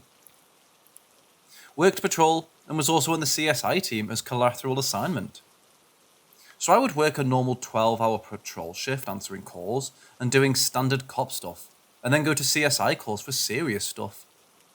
By early 2017, I was badly burned out and found a new purpose in life and quit. This story occurred at the end of 2016. I'm not religious at all, but I am spiritual. The house I grew up in as a kid was haunted by something serious, and I've experienced my fair share of serious paranormal events as a kid, but nothing since about the age of 15. I was about 33 when this occurred. In late 2016, I was working a day shift patrol in a smaller town in our county. I got sent to a Safeway grocery store to report a domestic violence, which was occurring in the store. Being a deputy, I'm alone and have no partner, but I have backup that's coming, but it's like 20 minutes away. It's reported that a younger Hispanic male is slapping around a younger Hispanic female. It's over now, and they're checking out and not fighting anymore. I show up and enter the store and immediately recognize these people. They're Nocturno gang members. You see them now and again in the area, but it's semi-rural and these people mostly lurk in Sacramento and don't really come to the area much. I won't go into the whole thing, but I could just tell by how they were dressed and talking and appeared. Dude had some teardrop tattoo on his face and some crap tattoo on his neck. I knew what I was dealing with. They're compliant and say nothing happened, and agree to come outside to talk. I pat them down, separate them, and handcuff them. Sit them down a good distance apart from each other and start interviewing one half of the party to figure out what occurred and if anybody needs to go to jail. They're both sitting on the curb out the front of the store, with their legs kicked out, facing the parking lot. My back is to the parking lot, and I'm facing the store. It's about 1 o'clock in the middle of a weekday in a strip mall. There are dozens of people shopping and going about their business. As I'm talking to one of them, getting their half of the story and taking notes, it's clear as day I hear the most beautiful female voice I've heard in my life. It sounded smooth and almost like really, really good computer AI. Like that customer service phone supports AI that you can't tell is human or not, but it's just a little too perfect to be human. The voice spoke inside my head. This was not my gut feeling, inner monologue, sixth sense, training, whatever you want to call it. It was an outside voice that was not mine or from my thoughts, and it was beamed inside my head. All it said was, turn around. At the same time it took to say turn around, simultaneously, I saw my entire life flash in front of my eyes, and then saw a Hispanic man in his 30s wearing blue jeans, Adidas shoes, and a red plaid long-sleeve lumberjack/gang member shirt walk up behind me and shoot me in the back of the head in the parking lot. It's like a 33-year-long movie if my entire life just played out in half a second in my head. So when a disembodied voice tells you something, you do it. So I turned around, and the exact person I saw in my vision of me dying, wearing the exact same clothes, with the exact same scars in the backdrop behind him as were in the vision, is walking up behind me and is about 15 feet from me. Exact person, like the guy from my vision, is now standing behind me. I confront him without pulling out my gun, and immediately can tell this dude is legit and is up to no good, and is trying to purposely sneak up behind me. I'm professional but firm, trying to address the situation and process what just occurred at the same time. I don't have time to deal with this guy and the two detained persons. The short of it is the two detained people are his friends, and he wanted to come see what was happening, as he was concerned for their well-being. He gets told to basically fuck off, or he's going to go to jail, and he agrees that's a good idea, and walks away back into the parking lot, and disappears from view amongst the cars. He walks away easily 100 meters, and appears to be gone. I go back to interviewing one half of this domestic, and about a minute later, the same thing occurs at the first time. Voice, vision, gang members, etc. Exactly the same thing. I turn around again and pull out my gun. I regret to this day not pointing it at him and proning him out of the ground. I'd love to know if he actually had a gun, but I suspect he did based on how he was walking, holding up his pants at the belt buckle and moving behind me. I ask for my cover officer to expedite with lights and sirens, and the second this guy hears the sirens, he quickly walks into the store and disappears. Don't ask me why I didn't do what I knew was right, and as I was trained to do, point a gun at him and detain him. I just didn't. All I could think of is I just want this asshole away from my presence. I don't want to search for him, get near him, talk to him, or deal with anything about him. All I want at this moment is for him to not exist and to be gone. He had a horrible energy to him, like an almost evil energy to him. I've only ever felt that type of energy coming from another person a few times in my life. People that have experienced this might know what I mean. That's it. Partner shows up, we deal with the couple, male half goes to jail for beating on his girl, and she goes about her business. I go into the store with my partner to look for the gun guy, and we never find him. He must have gone out the other entrance. Didn't mention it to anyone for years, and definitely not any other cops, as they would have taken me off the streets. Can't prove it occurred other than my word. One of the single craziest things that's ever happened to me.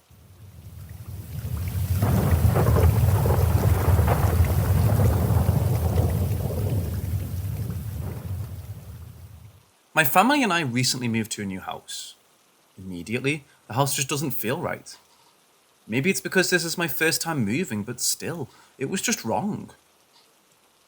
2 weeks and everything was fine, except I kept having these dreams of a child and dark figures. That's when it started. I woke up from the nightmare and I heard this tapping on my window. It sounded like a thumb, just tapping the window, and I had this sense of pure dread. The tapping was also in rhythm. It went 3 taps, then 2 taps, then again 2 taps, and then 1. And it continued like that until sunrise. I've never felt whatever it was that night, and that was the first and last time that happened. But this next one was the one that got me to write this. So I'm cleaning the house all day. I watch a good bit of TV shows, and suddenly out of nowhere it hits me. This dread. And I don't know why, but I'm on edge. I go to my room and I check if anybody's there, because I was hearing sounds. Nothing. Before I leave, I turn the lights off in my room. And there, this being or humanoid, but darker than dark. It was endless dark, and I was standing in a pitch black room, yet I saw it clearly. I immediately close the door and leave the house for the drink.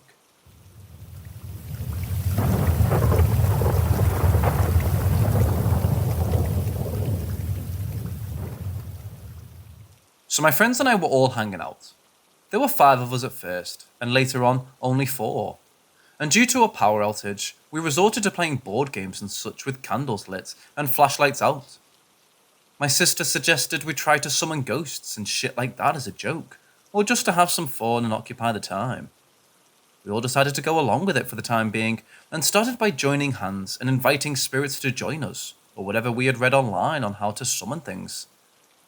We did this multiple times in 2 separate rooms, and it had started with us hearing noises that could have very well been cracks or knocks from the house being old. But I started being convinced that it wasn't a coincidence we would hear noise whenever asking for sounds, and only then.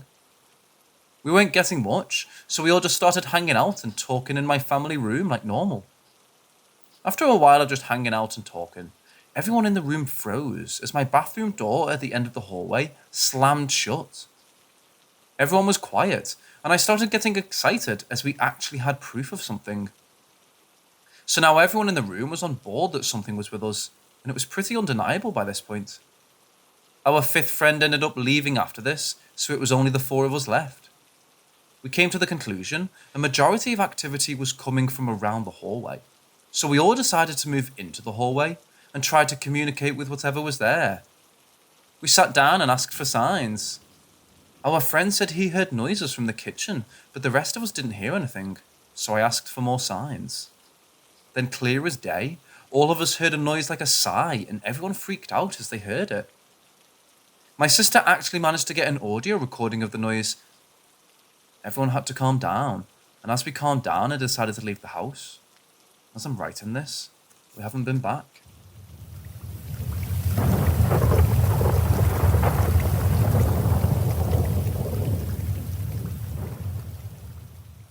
We had recently moved into a big house in a small village near the city. The house had 2 floors, and the rooms were downstairs and the living area upstairs. At the living room, we had this 10-meter long balcony door that you could see all the way to the city, as we were the first house of the village. So one night around 7 p.m, I was sitting with my mum watching TV on the couch.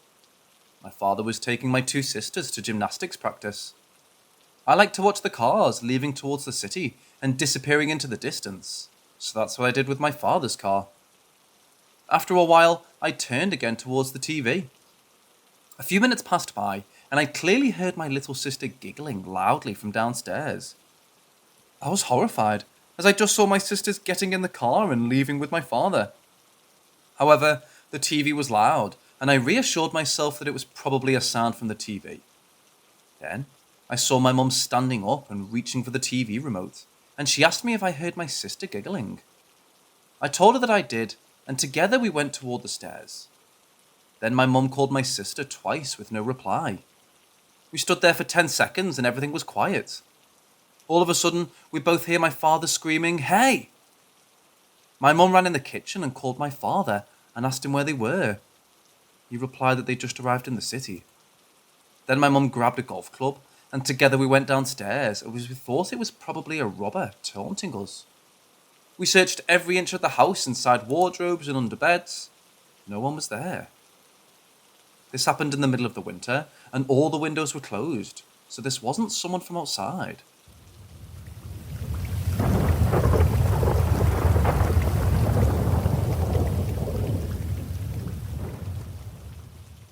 I work as a karate instructor.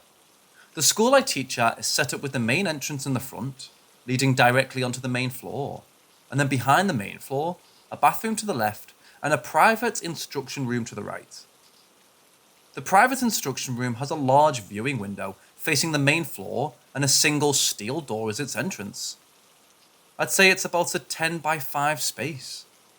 It's important to note that there are no air vents or exterior doors or windows in that room, only some crash pads and wrestling mats on the floor inside it. One day, while sweeping the main floor before class, my boss came in to drop off some equipment we had ordered. He decided to leave the equipment in the private instruction room so that it wouldn't be in the way. After he had dropped off the equipment, he left the door to the private instruction room standing completely open, resting on the doorstop. I knew this to be a fact because I could see it through the viewing window built into the room. My boss crossed the main floor and exited through the front door, closing and locking it behind him. After my boss left, I turned to sweeping the main floor. No more than a minute later, I heard the door to the private instruction room slam shut.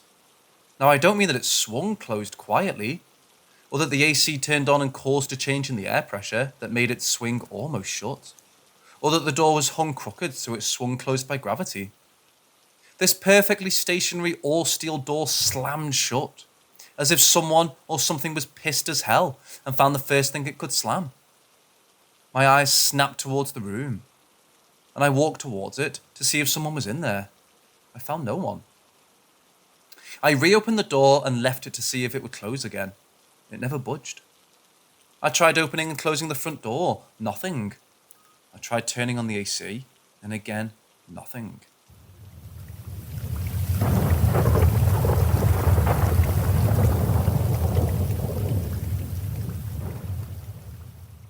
I have 2 cats, a fat grey one, B, and a long orange one, L. I'm putting that out there first because I feel it's important to specify they look nothing alike, and there's no mistaking one for the other. Not to mention their personalities because they're polar opposites. Anyway, this is mostly about B, and it's happened twice now. The first time, I was alone. My daughter was at school and my partner was at work, so it was just me and the kitties. I was tidying up the living room in front of the couch, and I distinctly saw B crawl under the couch. There was no mistaking it. I've seen him do it 100 times before because he loves it under the couch. I saw his hind legs and his tail disappear under there, and the couch skirt lap down behind him. But then I looked up, seconds later, and saw him across the room, asleep on the dining table. I stopped in my tracks.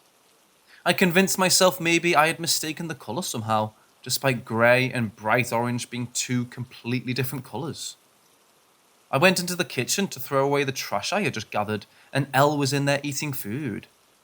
I would have seen him leave the living room if that had somehow been him under the couch. He would have had to walk right past me. I chalked it up at the time to being a visual hallucination as a result of a manic episode. Even though I'm far worse mania and I've never experienced visual hallucinations before, but I tried to get over it. But that wasn't the end of it, because yesterday, about a week after the first incident, the same exact thing happened to my partner and daughter. They both saw it. They were in the bathroom getting our child ready for bed, while I was in the kitchen feeding the cats their supper. When I had walked from the bathroom into the kitchen, I chased Elle in there playing with him, and Bay was sitting in the kitchen doorway, cleaning himself. I remember this because he jumped when I ran past chasing Elle, and it was funny. But he went straight to his bowl with Elle and waited to be fed. I fed with both of them, sitting right there staring, and they both started eating right away. They were both at their bowls when I left the kitchen, so both of them were in my sight the entire time. My partner and daughter say this happened. As they're brushing their teeth, they both saw B bolt across the living room and crawl under the couch. My daughter even reenacted it for me. She's 4. What reason would she have to make it up? This really freaked me out. I don't trust myself, but both of them saw this, and they didn't say it to try and scare me. They didn't even realise B was in the kitchen. They thought he took off chasing a bug or something and thought it was funny. My partner even checked under the couch for me, and of course nothing was there, but I was so freaked out. I don't know what to think.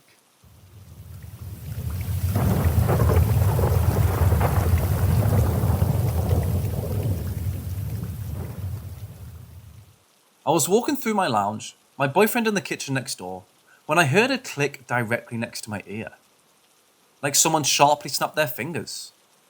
I checked around and couldn't find a source of the sound.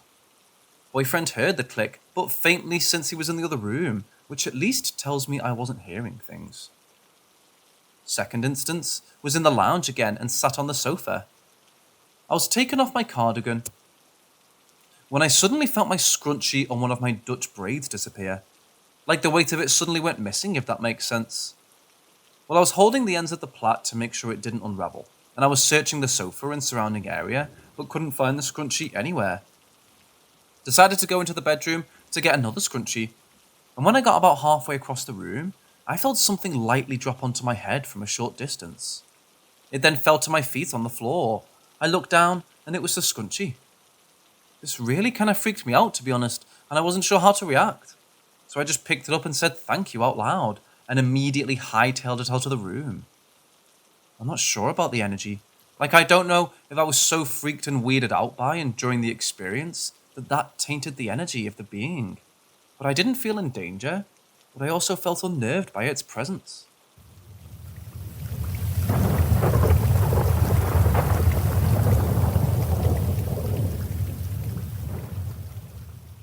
My house, where I've always lived and still do, is built on the site of an old deep pit.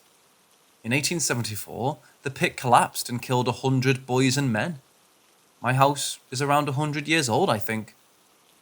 Anyway, weird things happen here, and it's not just my family who have noticed it. The sighting started when my sister was young, around 9 or 10. She was woken by the feeling of being stared at.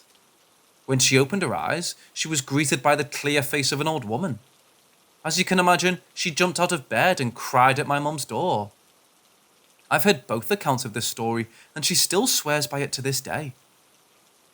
When she was older, I want to say around late teens or early 20s, she was in the kitchen with her then boyfriend cooking food. A white apparition swiftly shot past them, as if it was walking down the hallway. Both her and her boyfriend looked at each other in disbelief and asked each other, "Did you see that?" My sister isn't my only sibling. I'm the youngest of 3. I also have a brother who's slightly younger than my sister. They used to have the house full of people drinking and partying on weekends. This is where it gets interesting. On several occasions, friend would ask, "Who's the old woman?" or say things like, "I swear I saw an old woman." One occasion in particular was a close family friend of ours who randomly mentioned one day that he'd been sitting in our living room during one of the parties and saw an old woman sitting at the end of our old corner sofa. At the time he was drunk, confused, and probably a bit scared, so didn't really act on it. However, mentioned it a couple of days later during a conversation. Now this is where I come into it. When I was a kid, I had one of those old type TVs that give off a fishbowl vibe. I woke up in the middle of the night randomly, but what I saw wasn't an old woman. I opened my eyes, and in front of me was my fishbowl-like TV. And the reflection was a girl. The girl was not me. She was sitting upright, just staring back at me. I was lying down in bed. We still have weird things that happen around the house. It's only me and my mum here now, but things like Alexa randomly playing the radio at 3 a.m. Things going missing, random bangs, cold drafts, and light bulbs dying quickly. I often feel someone watching me when I'm in bed, but I convince myself it's paranoia and ignore it. There's sometimes a bad smell that cannot be explained around the house. When my mum first moved in almost 30 years ago, the neighbour asked her if she could smell it. We have no idea what it is.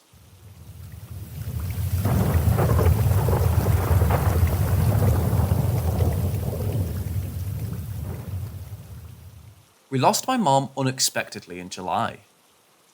We're all dealing with it in our own way, but she was the person who held us together.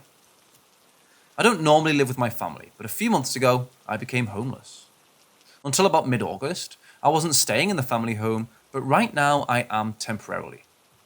I don't like being here because I don't feel close with my other family members, and one of them, my niece, has brought her boyfriend here to live. Even though in no way is this the house, he makes me feel uncomfortable and unwelcome. So I'll be leaving here as soon as I can make other arrangements. The weirdness started about 3 days ago. We have one of those heavy-duty metal screen doors with a deadbolt lock. It's been very hot here, and the house doesn't have working AC. I'm sleeping in the living room near this door. I like to keep the inner door open at night for the cool air. I've started to hear what sounds like somebody fiddling with a key in the deadbolt, which is always kept locked. We have a few cats and dogs, but when I'm hearing it, none of them have been near the door. It's only been happening at night when everyone else is asleep, or before noon when I'm alone. I've gotten up multiple times to see if someone was out there, and there never was anyone. I didn't put too much thought into it, and tonight the door inside of the screen door is closed. Earlier, out of the corner of my eye, I thought I saw movement between myself and the kitchen. This would be the path someone would take when walking to or from the door where I've been hearing the noises. I ignored what I thought I saw until about an hour ago. I was looking in that direction, and there were no lights on. There is some light coming through the window, but it doesn't reflect in the direction of what I saw next. A shadow moved from left to right, darker than the dark. I'm currently the only one awake. Nobody but me was in the room, except for a couple of the cats. There's never been any activity in this house, even though a couple of other people have died while they lived here.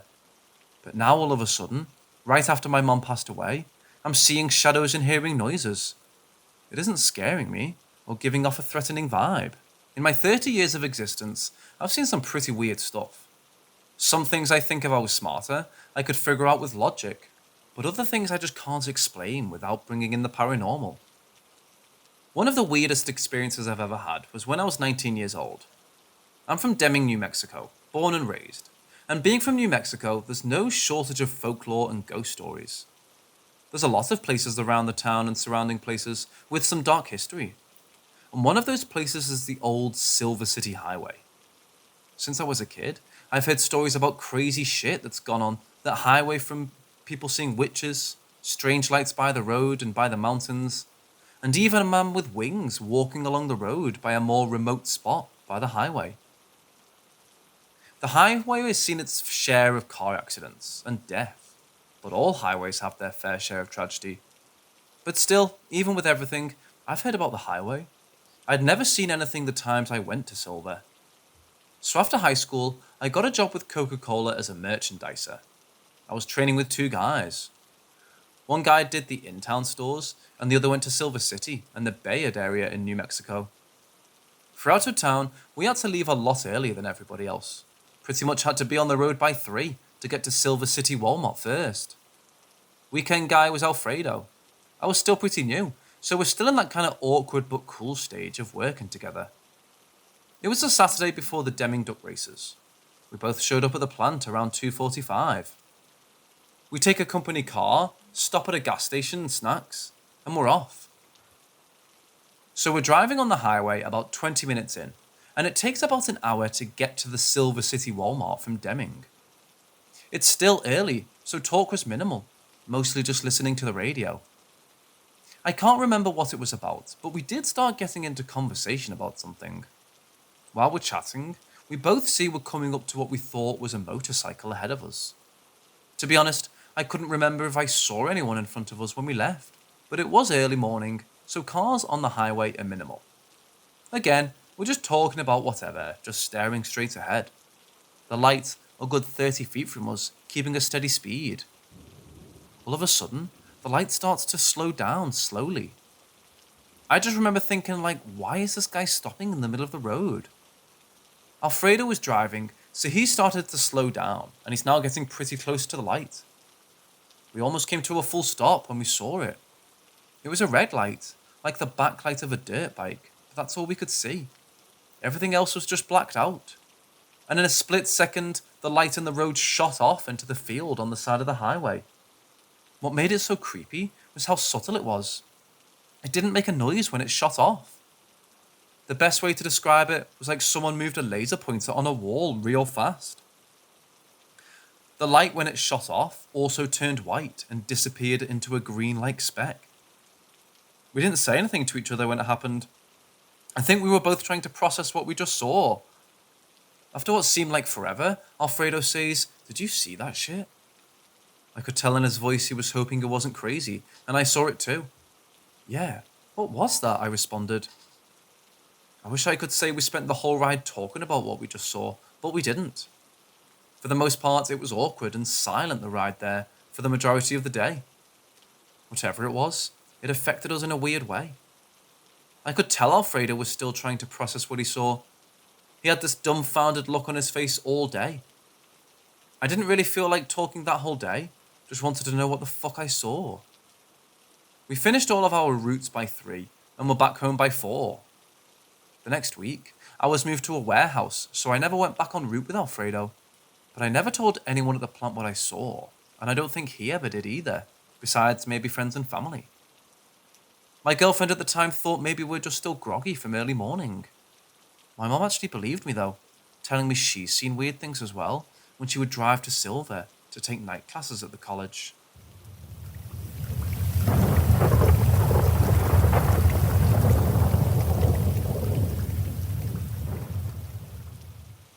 So after recently visiting my family in New Mexico, I wanted to share this story. What reminded me of these events were actually from a country drive I took with my brother. It was near sundown, so we decided to just take a drive out to listen to some music and enjoy some scenery. Heading back from our drive, my brother took a back road that would lead us on a main road back to our house. And when he got on it, I immediately got shivers and remembered this road. We were on Hermanus Road. A really sketchy dirt road that loved to bust tyres, shake your vehicle uncontrollably while driving, and was about 2 football fields long. But most of all, this road was fucking creepy at night. Luckily, there was just enough light left when we crossed it and headed back onto the paved road back to our house.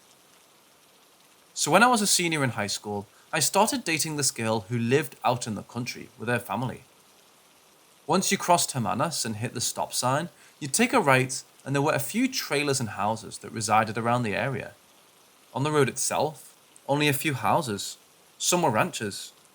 So I'd drive her home from my place at night, and at first, I never saw anything. But make no mistake, at night, the road was its own thing. The road would be dark, pitch black. The road had trenches on the side, guessed to keep the rain from flooding the road. But if you weren't paying attention out there in the dark, you could go over. You really had to watch yourself when crossing it just from all the elements on it already. But from the beginning of my senior year to graduation, I was taking my girl home and driving the roam at night and never saw anything. Then about a month after graduation, I was taking my girl home during the day when we saw a giant gust of dirt in the mesquites on the side of Hermanus.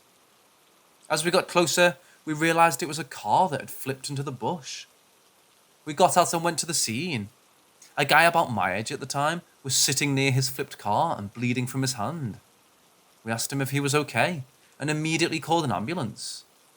He really wasn't hurt too bad besides cracking his nut, but he was definitely in shock. We gave him a towel and asked him what had happened. All that he would really say is that somehow he lost control of his car. When AMS got there, we headed out. Not too long after that, maybe a few weeks, I had 3 experiences driving home from my girlfriend's house that prevented me from ever driving down that road again.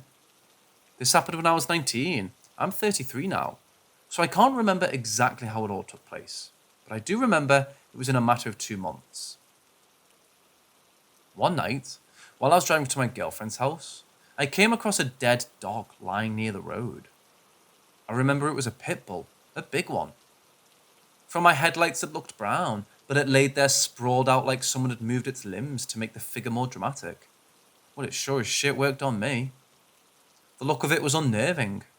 I told my girl about it when I got there, and we thought maybe a neighbour's dog had gotten hit and someone tried to move it. When I left and drove by the spot I had seen the dog, it was gone. One night, I decided to stay the night at my girl's house. It was late, maybe around 1. I'm driving down the road when all of a sudden, I see someone on the side of the road frantically waving their arms, trying to get me to stop. I remember it really startled me, so as I got closer to where they were waving, I started to pull over to see what was going on. Then, I saw the figure drop its arms and kind of just look at me very strangely, and it moved back. And when it moved back, it was gone. To this day, all the best way I can describe it is like the scene in 1408 when John Cusack is waving to that shadow figure across the building next to him. On what would be my final time on this road till now was one night while coming home from the girls I had just turned onto the road when my 2000 Nissan Frontier started to shake uncontrollably. I thought, okay, maybe the dirt waves on the road are bad on this side, so stay on the other till it's over. Same thing. Shaking the shit out of my truck. I'm driving at normal speed, going over the bumps, when all of a sudden, my truck starts to want to lose control. I remember vividly, my truck was getting pushed near the side of the road. I was holding onto the steering wheel, trying to straighten it out, and hitting the brake, because for some reason, the truck had excelled. The truck finally came to a stop as my front end hit a few mesquite bushes. I shook up after that. It was such a weird experience because it really felt like someone grabbed my truck and was trying to push it off the road, and I was resisting it. I backed up and hauled some major ass out of there. I was so scared, I threw caution to the wind in my escape. After that night, I never went on that road again. I told my girlfriend and some of my family what happened. I also assumed no one would believe me, so I never pressed too hard on it, and I didn't want them to make me want to take them there. Until she came and moved with me into town, I took another way to my girlfriend's house. From then on, I'd come from the opposite side of where the houses were, from a paved main country road. The creepiest thing to this day is the first encounter I had on the road was with that kid who flipped his car. I remember him saying I don't know how I lost control of the car. And my last encounter on that road was some kind of entity trying to throw me off the damn road. So I wonder if maybe he got thrown off the road.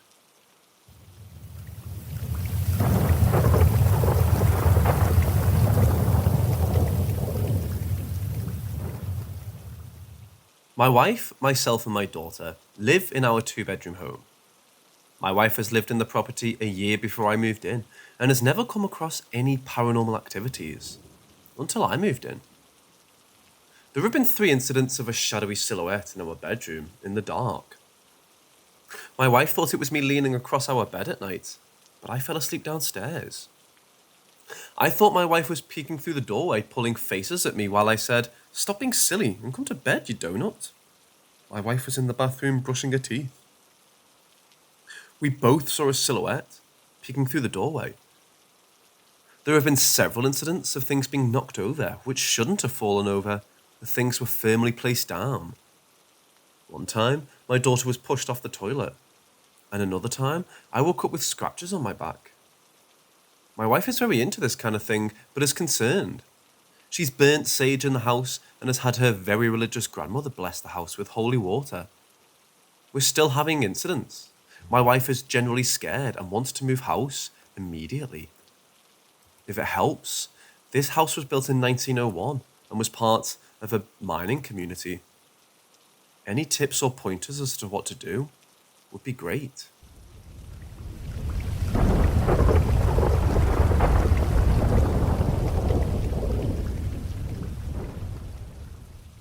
It's about my life, and it's really bothering me sometimes.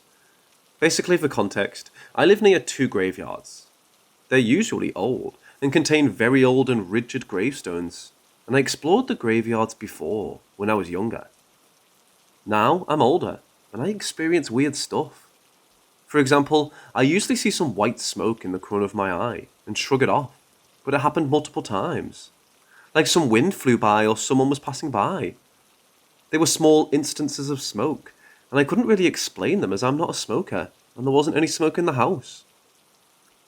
I usually laugh it off and say something under the lines of, "Oh, spooky ghost, haha," or something really silly. It looked small, and like someone was heading towards a direction. And sometimes, often I feel unsafe in my room. When I'm alone in my room, going on my phone or doing something, I sometimes get nervous and panicked as if the room is packed with entities, and I felt like I was being watched. Like imagine a whole room filled with people just staring at you. That's how it felt. No one was there, and I felt the need to get out immediately, and I slept on my couch all night. The feeling was dreadful, as if I was kicked out by someone that wasn't even there. All of my instincts just told me to get out ASAP.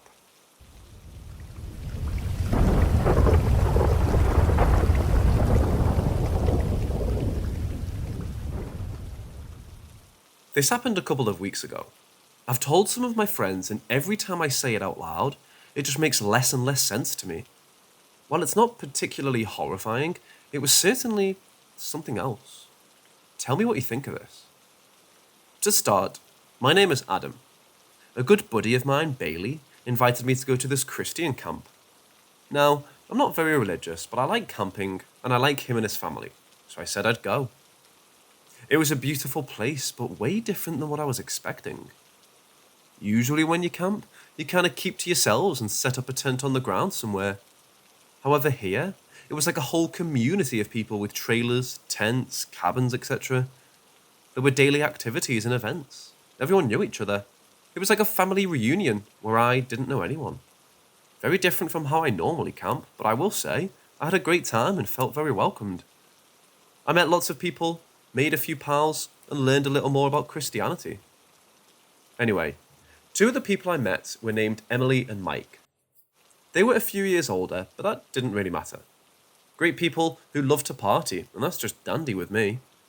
I like to have some fun myself. I want to say it was like day 4 of my stay there, and it was around midnight.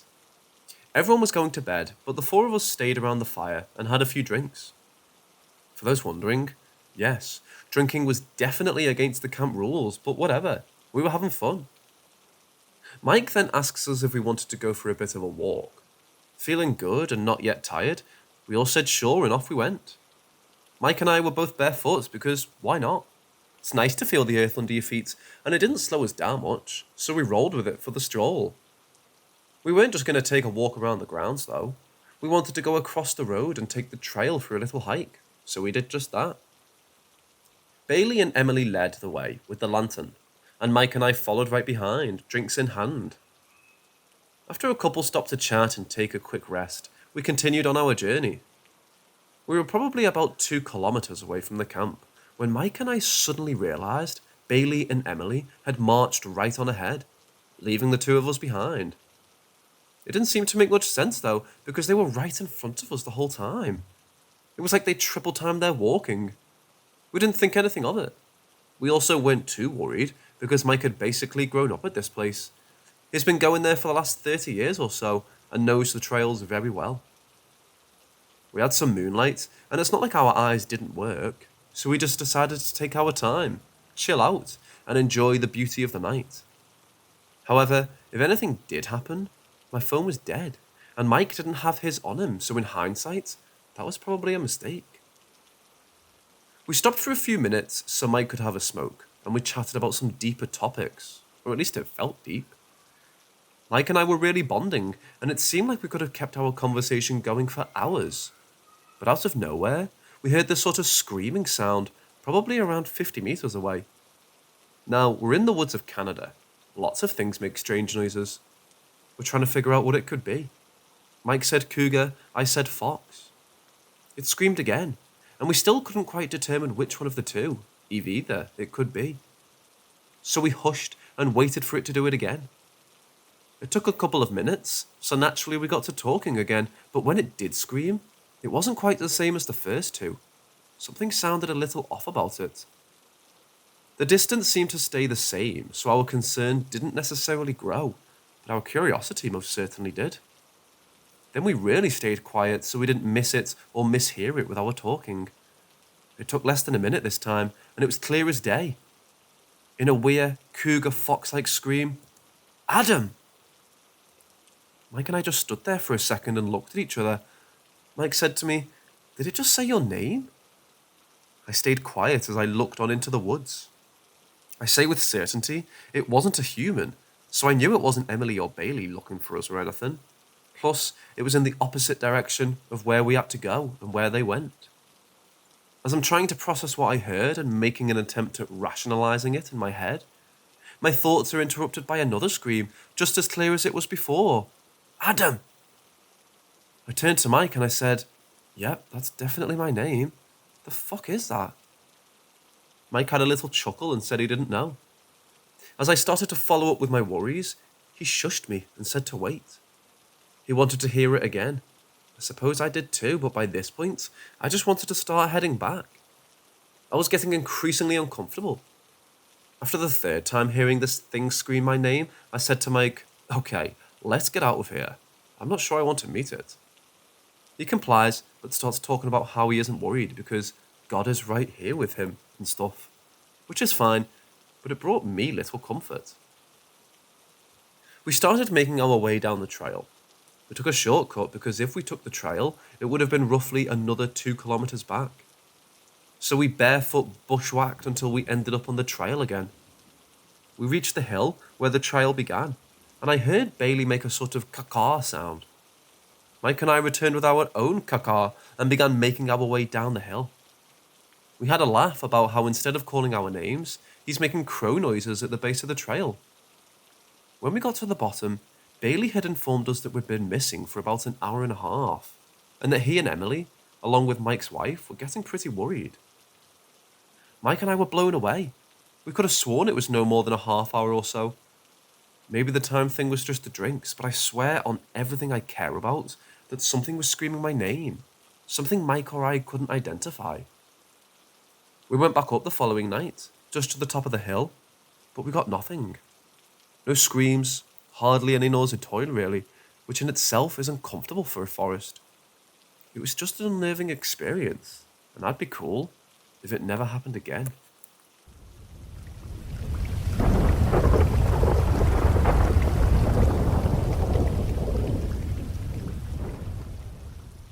Quick context. I came from a very superstitious culture and believe in black magic and curses and evil eyes and all that. I've heard so many stories, but this is the first time I've personally encountered anything remotely creepy or off. I was staying at my aunt's house. It was the last leg of a month-long escapade, and I was looking forward to staying with family and not bouncing from hotel room to hotel room. I was sharing a room with my sisters, and all night, I felt like someone was in the room walking around. I'm not a great sleeper in general, so I thought it was me. The next day, everyone went out, and I decided to stay home and get some rest. I kept feeling like someone was watching me, and the air just felt really heavy and negative. Again, I chalked it up to the lack of sleep and travel. As the week went on, I couldn't be in the room alone. I was so scared of being in the room by myself, day or night. Suffice to say, I didn't get much rest. When we left, I asked my sisters, and they said they felt creeped out too. My sister randomly called my aunt one day and mentioned it. Our aunt told us that someone had cast black magic on the family. So much so that my nephew would wake up screaming in the middle of the night like clockwork. We were on the first floor and he was on the second, but the house was big and wouldn't hear it.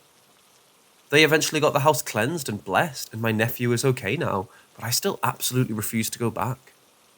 Those were some evil vibes, like pure hatred. We never found out who did it.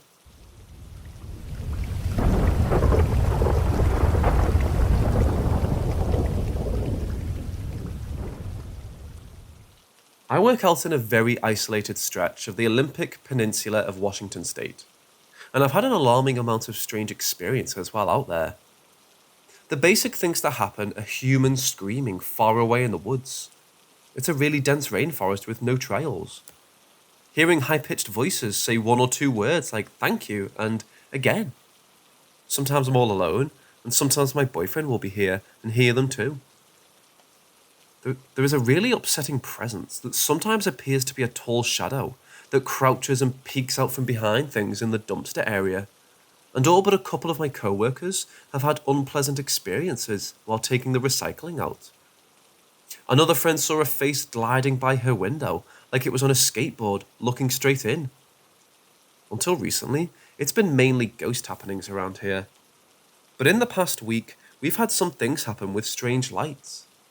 The first thing that happened was my boyfriend and I walking up to our bedroom, being flooded with an intense bright light.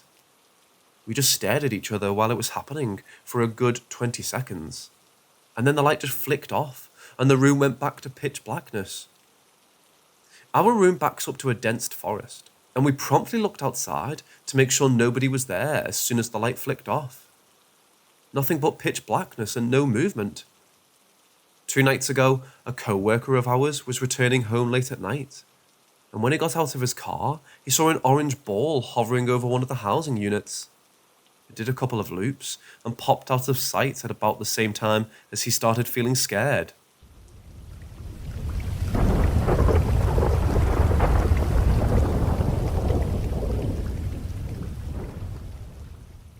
Situated in Tonopah, Nevada, the Mizpah Hotel is one of the historic hotels in the US. The Mizpah and the close-by Belvedere building shared the record of the tallest construction in Nevada till 1927.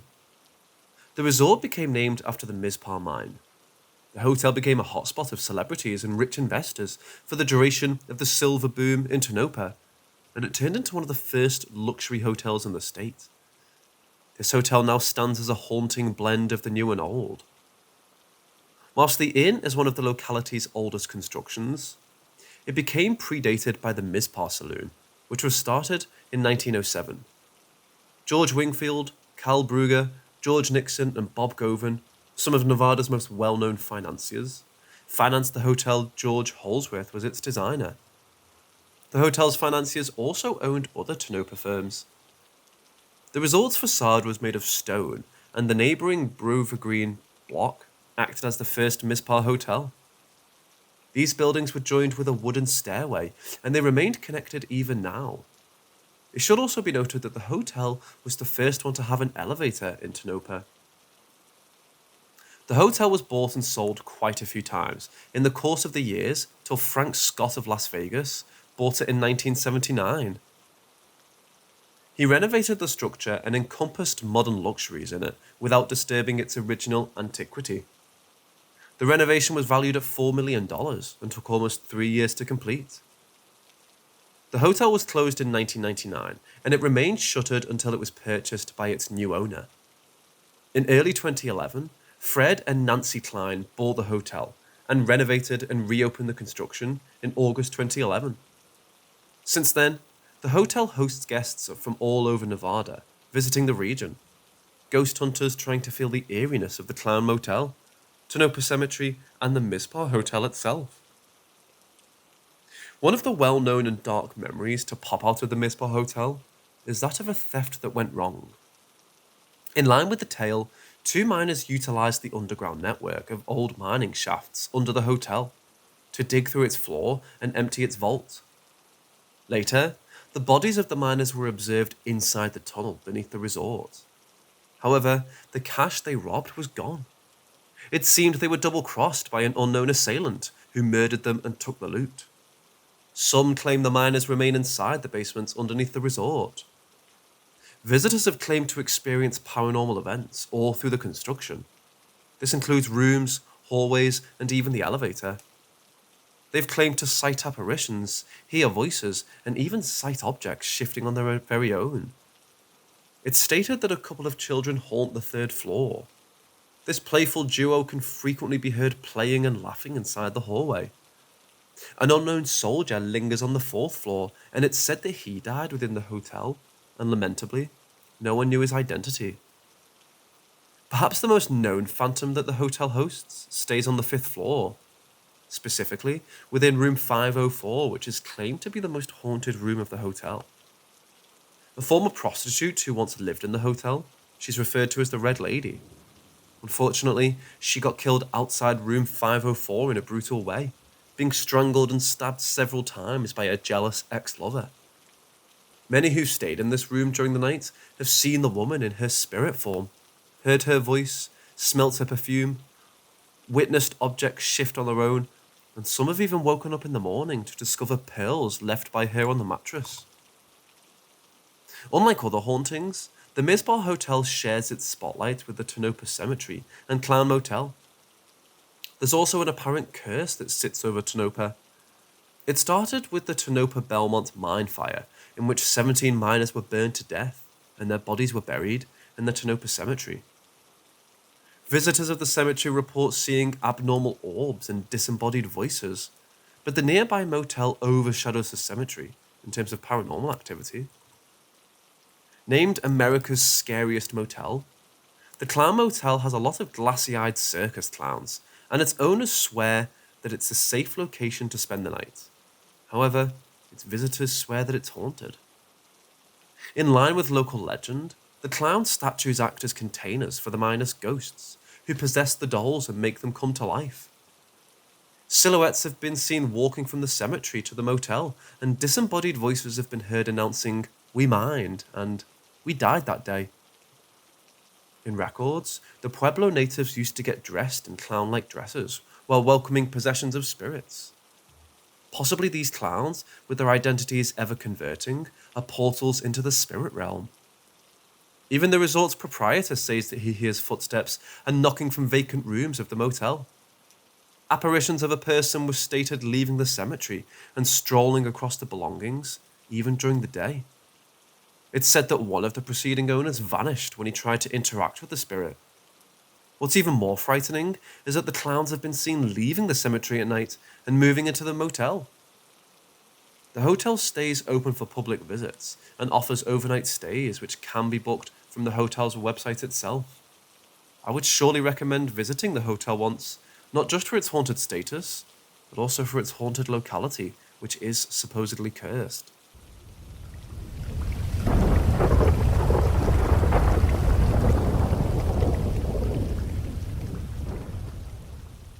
In 1840, Sarah Lockwood Pardee was born to wealthy carriage manufacturer Leonard Pardee and his wife Sarah Burns in New Haven, Connecticut.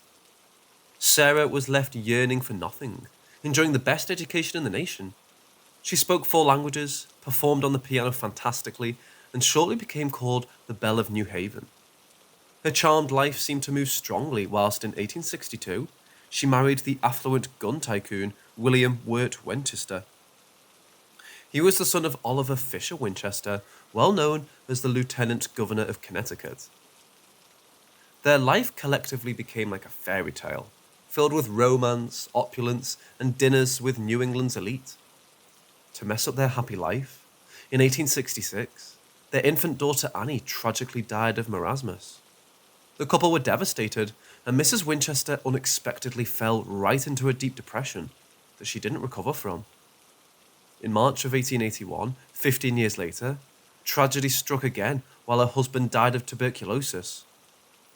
With her family meeting their demise in a short span, Mrs. Winchester's grief led her into the palms of a spiritualist. Consistent with tabloid newspapers of the time, Mrs. Winchester consulted a Boston medium who supposedly channeled her dead husband and told her that her family and fortune had been haunted by the spirits of American Indians, Civil War soldiers, and everyone who had been killed with a Winchester rifle. The medium then went on to claim that it was those spirits who were answerable for the premature deaths of her daughter and husband. The medium advised her that the only manner to break out of a similar destiny was to travel west and appease the spirits by constructing a house for them. Now keep in mind that being the widow of one of the wealthiest men in the 19th century had its advantages. One of them was that on William Winchester's demise, Sarah inherited more than $20 million and nearly 50% of the Winchester Repeating Arms Company, which gave her daily earnings of approximately $1,000. In 2022, that might equal to earning about $28,000 every day. To summarize, she lived a life that gold diggers dream of. This inheritance ultimately allowed her to create the bizarrely dazzling Winchester Mystery House, a construction that reflects her own cracked mental state. In 1884, she bought an unfinished farmhouse located 3 miles west of San Jose, California, and spent the following 38 years continuously constructing her retirement house for the recently deceased. By the turn of the century, this 8-room cottage had grown into a colossal 7-floor Queen Anne-style Victorian mansion, covering over 6 acres of land and surrounded by 161 acres of farmland. She didn't use an architect and by no means had blueprints drawn up for the construction. This led to several oddities, consisting of doors and stairs that go nowhere, windows that give a view into other rooms, and staircases with peculiar-sized steps. Because of her monetary freedom, Mrs. Winchester became capable of accommodating any high-priced fancy item that popped into her head, but those additions rarely satisfied her. Consistent with neighbourhood accounts, neighbours might frequently listen to a person in the residence ringing a bell at midnight and again at 2 a.m. These have been the precise times of the appearance and departure of spirits, in step with ghost lore. What those ghosts do in those hours remains a mystery. Every night, it used to be said that Mrs. Winchester headed to the Blue Room or Seance Room in the centre of the residence to communicate with the spirits. This room consisted just of a cupboard, a desk with a pen and papers, a closet, and a planchette board. At these events, she would don one of 13 specifically coloured robes and get instructions from the spirits on how to continue her bewildering creation. In fact, the number 13 appeared to have an occult significance for Mrs. Winchester, as it frequently takes place in motifs all over the house. Most windows have 13 panes. There are 13 bathrooms. The 13th bathroom has 13 windows. The wall prior to the 13th windows has 13 wall panels, and there are 13 steps leading to the 13th bathroom. Even her will contained 13 components and was signed 13 times. That being said, it's not recommended to dash into any of those 13 bathrooms in your time of need. All of the restrooms except one are dupes, designed to confuse spirits that would try to follow Mrs. Winchester. The trouble is that they're also a hit at confusing real humans. There is one functional bathroom inside the whole house, and it's attached to one of the many bedrooms. But in her wily attempts to keep away from those spiritual stalkers, she slept in a different room each night. But the residence's layout wasn't all committed to avoiding evil spirits. When it came to creating the house homely to spectres, Mrs. Winchester spared no expense, importing a number of the most lavish furnishings cash can buy. The house was made almost completely of redwood, as she preferred the texture of wood. However, since she didn't like the appearance of it, she had it all painted over, ending in the use of 78,000 litres of paint. Silver and gold chandeliers adorned many rooms. Parquet flowers made from rare woods along with mahogany and teak-shaped impressive mosaics on the floors, and stained glass windows designed by Tiffany himself, split incoming light with a beautiful blend of colour. A lot of these Tiffany windows have spider or spiderweb motifs, one in all Mrs. Winchester's occult fascinations. And more importantly, the residence only has 3 mirrors, as ghosts would supposedly become disenchanted at their lack of reflection. Tragically, a lot of those fixtures have been in no way used and ended up in the fabled $25,000 storage room, the contents of which might be now well worth over $300,000. The house's interior beauty becomes matched best through its uncommon devices, as several of the conveniences that it boasted have been exceptionally rare at the instances of its construction. It featured indoor heating, cutting-edge indoor plumbing, push-button gasoline lighting, a hot shower, and 3 elevators. If you've ever lived in a residence and not used an indoor lavatory, you'll understand how genuinely magical this must have felt to the people of the 19th century. In 1906, a giant earthquake hit the area and reduced the residence to just 4 stories. Unsurprisingly, Mrs. Winchester believed that this was a message from the spirits, cautioning her that she'd spent an excessive amount of money on the front segment of the residence. She right away had 30 of the front segment rooms sealed closed, such as the grand ballroom and her preferred daisy bedroom, and they remained that manner till the house got into the possession of John and Mame Brown in February of 1923.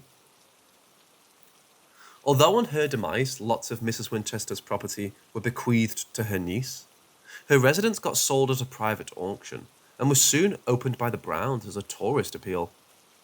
It rapidly became a site of large interest, even attracting a go-to from the mythical Harry Houdini in 1924. Nowadays, this structural behemoth is still open to the general public and is made up of about 160 rooms, which include 40 bedrooms and a couple of ballrooms, 47 fireplaces, over 10,000 panes of glass, 17 chimneys, 2 basements, and 3 elevators. Not long after it became open to the general public, people started to record odd happenings within the residence. Brent Miller and his spouse, who had been the caretakers from 1973 to 1983, had been convinced that they might hear someone's respiration in the empty rooms, and the sounds of footsteps within the bedroom wherein Mrs. Winchester died. One of Miller's pals, who had come over for New Year's Eve, took a few clicks of the house with his new camera, and one of them features shifting light fixtures with the silhouette of a man fully covered, standing in the background. In its long history, visitors of this mystery house have temporarily lost their eyesight, felt chill spots, and seen locked doorknobs turn. While a collection of paranormal investigators from the Nirvana Foundation decided to spend the night there, they used electric devices to try and record any supernatural occurrences. Their tape recorder picked up the sound of an organ being performed, and as they walked through the residence, several of them pronounced seeing shifting lights. One of the investigators even claimed to have seen a person and a female watching the bunch from across the room. Fascination with the mystery house persists to this present day.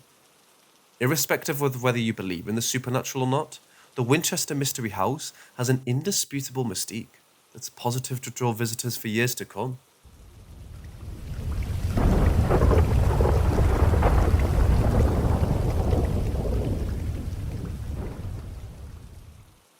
If you happen to walk through the suburb of Denver, you would surely stumble upon an innocent-looking brick house named the Peabody Whitehead Mansion, encompassed by rusty wired fences. Trust me, this mansion has an extremely dark past, and is not as innocent as it looks from the outside. The Peabody Whitehead Mansion was constructed in 1889 to house Dr. William Whitehead. He moved from New York, where he served as a wartime surgeon during the course of the Crimean War.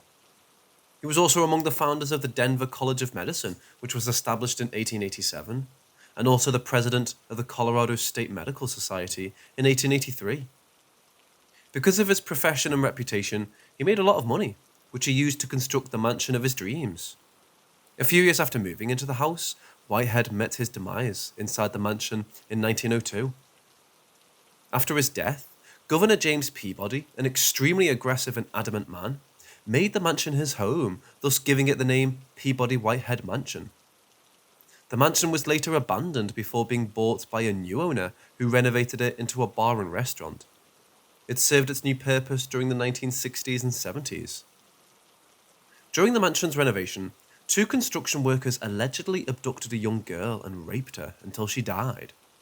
It's said that they buried the poor girl's lifeless body in the basement of the mansion itself, before laying a new foundation. Apart from this tragic death, the walls of this mansion have seen the death of many, along with a reported suicide. Dr. William Whitehead, the original owner of the mansion, was a wartime surgeon, and because of the war's intensity and the lack of medical knowledge during this time, despite his best efforts, he was not able to save the life of many of his patients. It's believed that the spirits of the soldiers who died under his nose followed him to the newly built mansion when he moved in.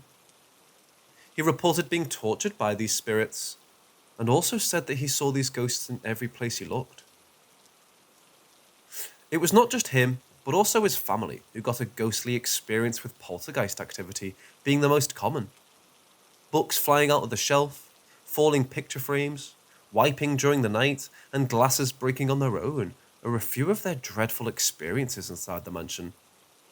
Whitehead died inside the mansion itself in a few years, and it's said that his spirit still haunts the mansion.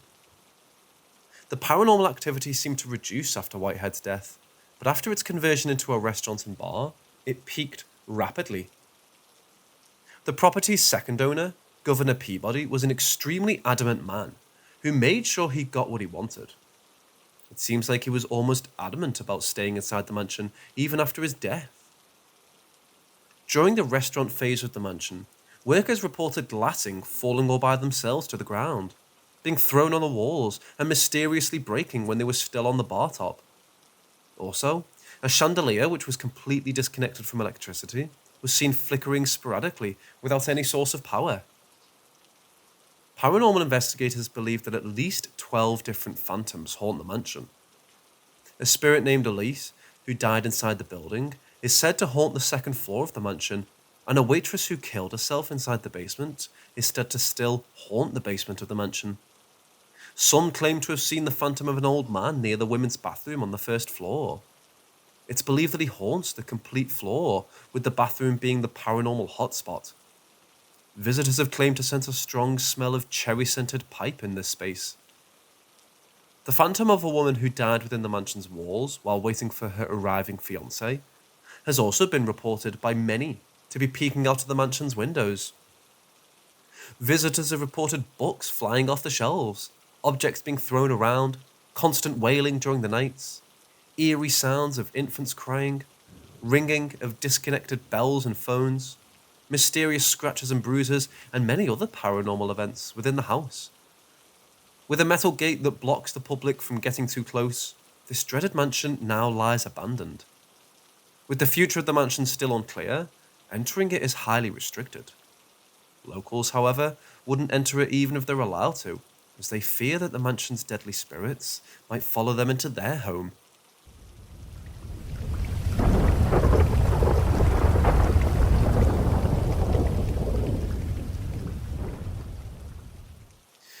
In a historical town known for past witch trials, sits a colonial mansion named Turner Ingersoll Mansion, but it's better known as the House of the Seven Gables. The house was brought into the spotlight by Nathaniel Hawthorne's 1851 novel named The House of the Seven Gables. Because of the town's dark history of killing witches, it's got a plethora of haunted buildings, with the House of the Seven Gables being the pinnacle. The original section of the mansion was constructed in 1668 for Captain John Turner. It proceeded to be in the hands of his family for 3 generations until John Turner III. Facing the Salem harbour, the house had 2 rooms, 2.5 stories, a front porch, and a huge central chimney. This house is now in the middle of the mansion. After a few years, 2 new kitchens were added to the structure. By the year 1676, Turner added a spacious front extension with its own chimney, with a parlour on the ground floor and a large bedroom above it. The ceilings in this new wing are higher than the ceilings of the old portions of the mansion. During the first half of the 18th century, John Turner II altered the house in the new Georgian style by adding wood panelling and sash windows. Being an early example of Georgian architecture, the design of the house is still preserved. The mansion is one of the oldest timber framed in North America, and it has 17 rooms spread over 8,000 square feet, along with large cellars. After the 3rd generation, the family lost the house in debt, and it ended up in the hands of Ingersolls, who altered it again. He removed the gables, replaced the porches, and added Georgian trim. The house was featured in a novel written by Nathan Hawthorne, which played a major role in the house getting this name and the popularity it gained. The author described the house itself as a living being in his novel. The aspect of the venerable mansion has always affected me like a human countenance. It was itself like a great human heart with a life of its own, and full of rich and sombre reminiscences. The deep projection of the section story gave the house a meditative look, that you couldn't pass it without the idea that it had a secret to keep. Author of Haunted Salem, Rosemary Ellen Guiley, once quoted that the house is a ghostly reminder of shipping fortunes made and then misplaced, a bust blamed at the curse of the witch trials of 1692. Although the employees and tour guides deny the existence of anything remotely paranormal inside the house, for many years, a lot of visitors have reported seeing multiple ghosts inside. Inside the well-known mysterious staircase, visitors have seen the spirit of a man running up and down the steps. Those who've seen him link his spectral origins to the Underground Railroad. Others document seeing a phantom boy who enjoys having fun in the attic. During the day, his little footsteps may be heard running around upstairs as he giggles and laughs. According to one historian, the attic space once functioned as the servants' quarters, so this could be the spirit of one of the servants. However, others confidently say that the little boy is Julian, the son of Nathaniel Hawthorne. The most frequently seen visible spectre on the residence is none other than Susanna Ingersoll, Nathaniel Hawthorne's cousin who fed him with the terrible memories of the Salem witch hysteria. She is an ex-owner and lived in the house during the 1800s. She was a well-known businesswoman who amassed huge amounts of wealth when she was alive. She's also the only woman to have been born and died within the house. Her spirit has been seen spotted walking in the halls of a former house, or even peeking out the windows to those who enter the estate through the garden underneath, before mysteriously disappearing. In October 2006, one visitor named Christopher toured the mansion along with his girlfriend. Unfortunately, they'd only arrived at 7:30 p.m. and the museum had already closed. The next day, they returned in the early evening to make sure they didn't lose their chance for the second day in a row. They checked in without knowledge of the building's haunted nature. Whilst Christopher descended to the bottom of the infamous attic stairs, he heard a woman whisper, "Shh, shh," into his ear. Christopher turned around thinking it was his girlfriend, but she was almost 4 feet away and swore she hadn't uttered a word. One other commonly reported paranormal hotspot is the attic. Suddenly, I felt queasy and lightheaded and couldn't breathe. I had the feeling that I had to get out of the room now. I couldn't concentrate and felt incredibly anxious, are the words of one verified visitor. Another visitor reported, "I'm sensitive to that sort of stuff, and I felt a very strong presence inside the attic area. I remember doing a double take for no explained reason in the attic toward the little window facing the waterfront, but nothing was there." Also, one other visitor reported being strangled by invisible hands inside the attic. In 1910, the house was transformed into a museum, and it's stayed this way ever since. You can still visit the place though, but I leave the decision to your own judgment.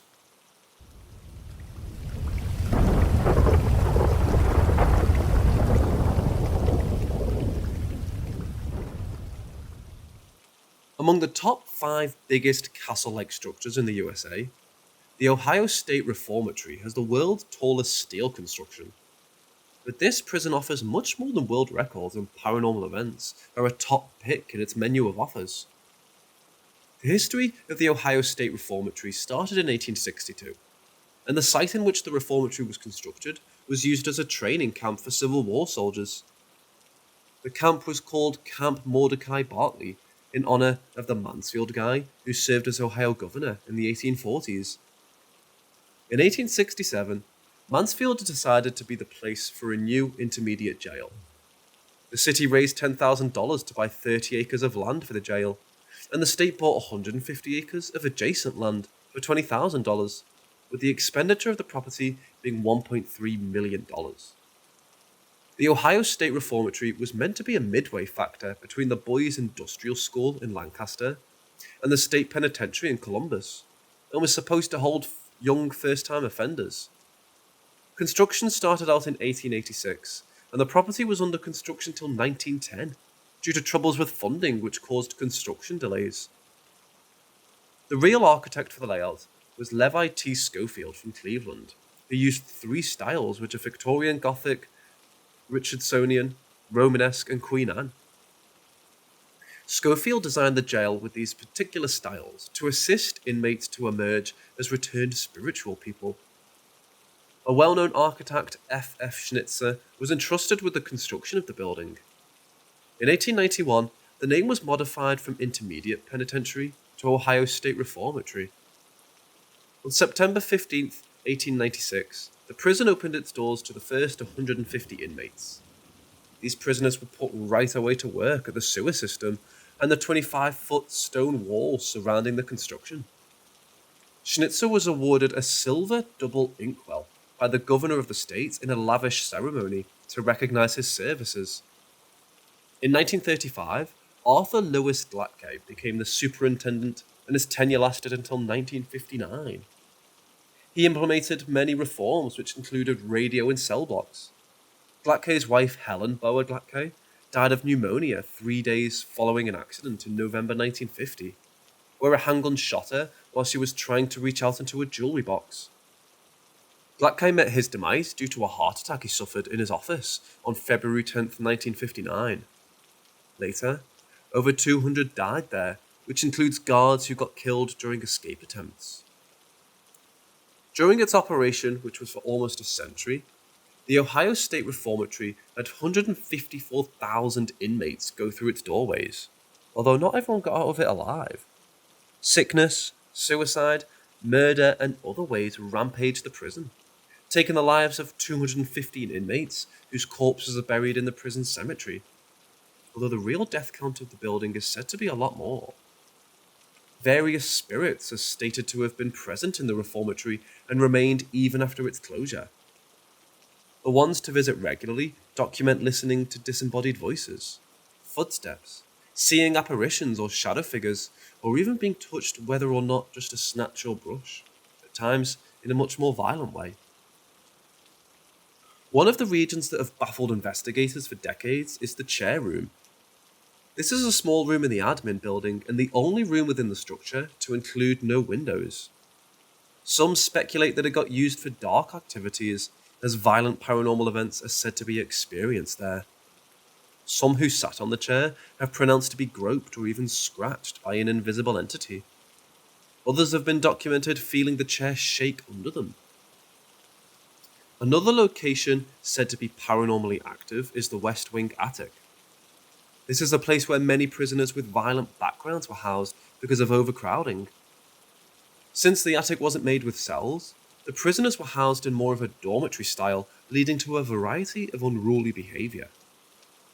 Many others have additionally mentioned hearing and seeing paranormal things within the East cell block and underground solitary confinement cells, also known as the Hole. This is an area where guards and prisoners got murdered, and some even committed suicide. The Mansfield Reformatory Preservation Society is presently operating to repair and restore the structure to its original condition. Restorations encompass the elimination of dust and debris, changing the roof, and full restoration of the warden's quarters, in addition to the full restoration of the central guard room between the east and west cell blocks. The restorations are being funded via donations and tours. The windows of the south side east cell block were replaced, and all the stained glass windows of the building are in course of being replaced. During the Halloween season, the facility hosts a haunted house via Blood Prison. The Ohio State Reformatory gives ghost tours along with ordinary daytime tours.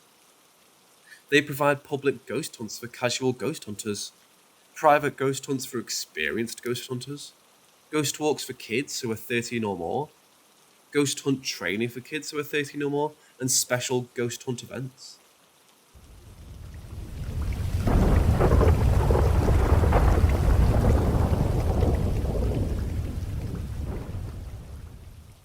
The Fairfield County Infirmary, called a poor farm, used to be a place for the less lucky ones.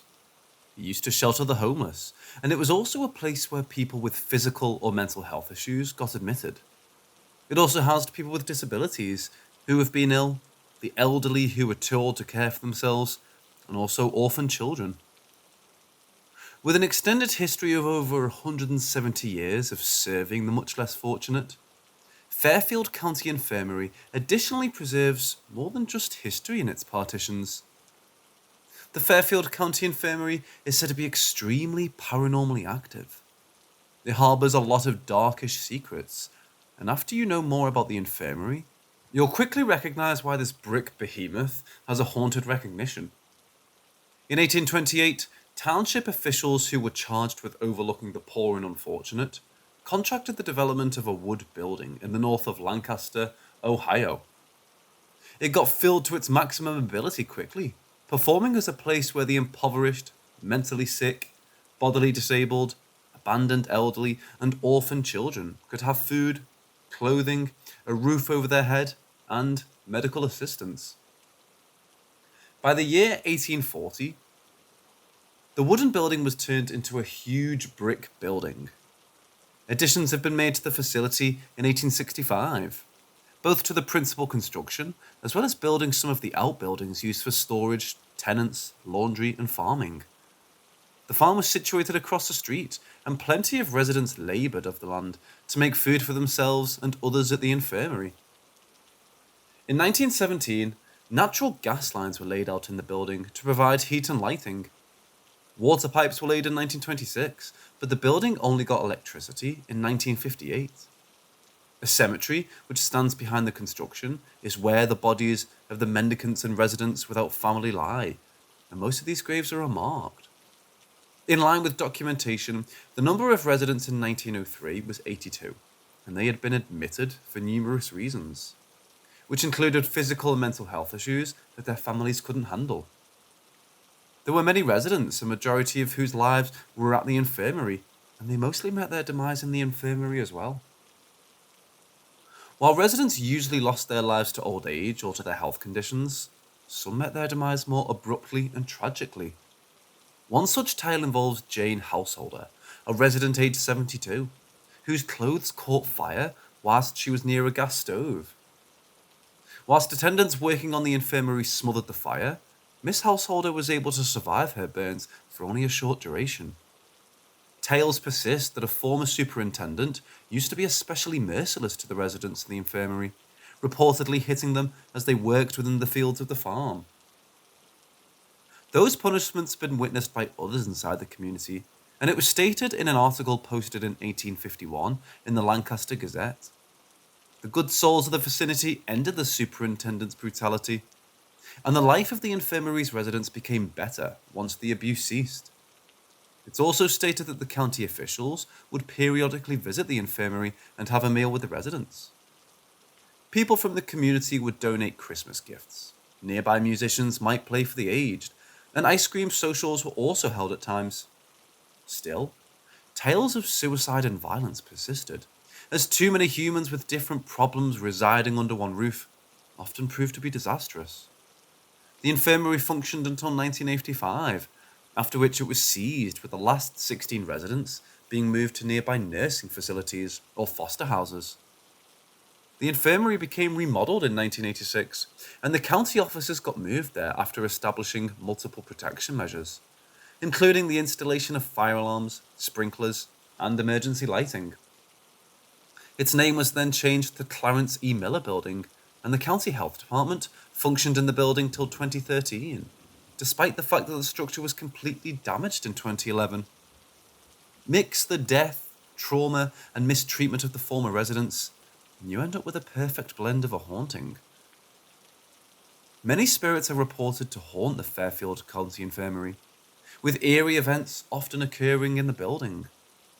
A lot of people trust that the former Superintendent Hummel still lingers in the building. It's believed that he might still enforce rules on the spirits on the property, overseeing them and silencing their attempts to talk with visitors.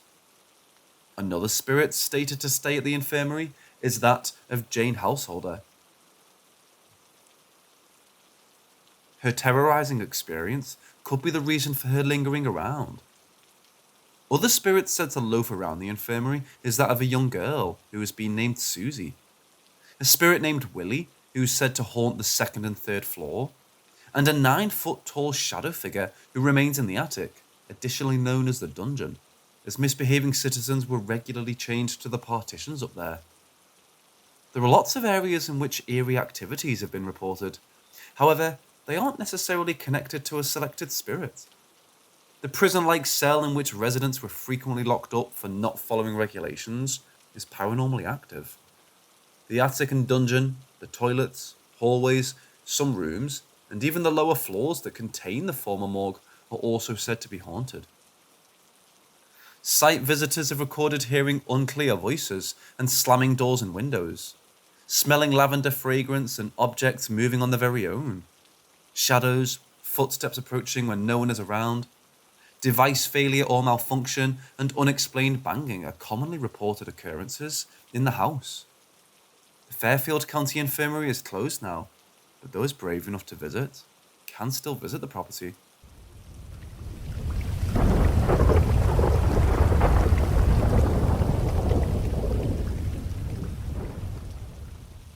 The Caledonia Estate 99-door mansion, strange name for a colonial mansion, isn't it?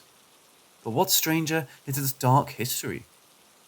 Hidden in an oil palm estate named Bryram in Nibong Tabal, Penang, this enormous construction has remained abandoned for decades.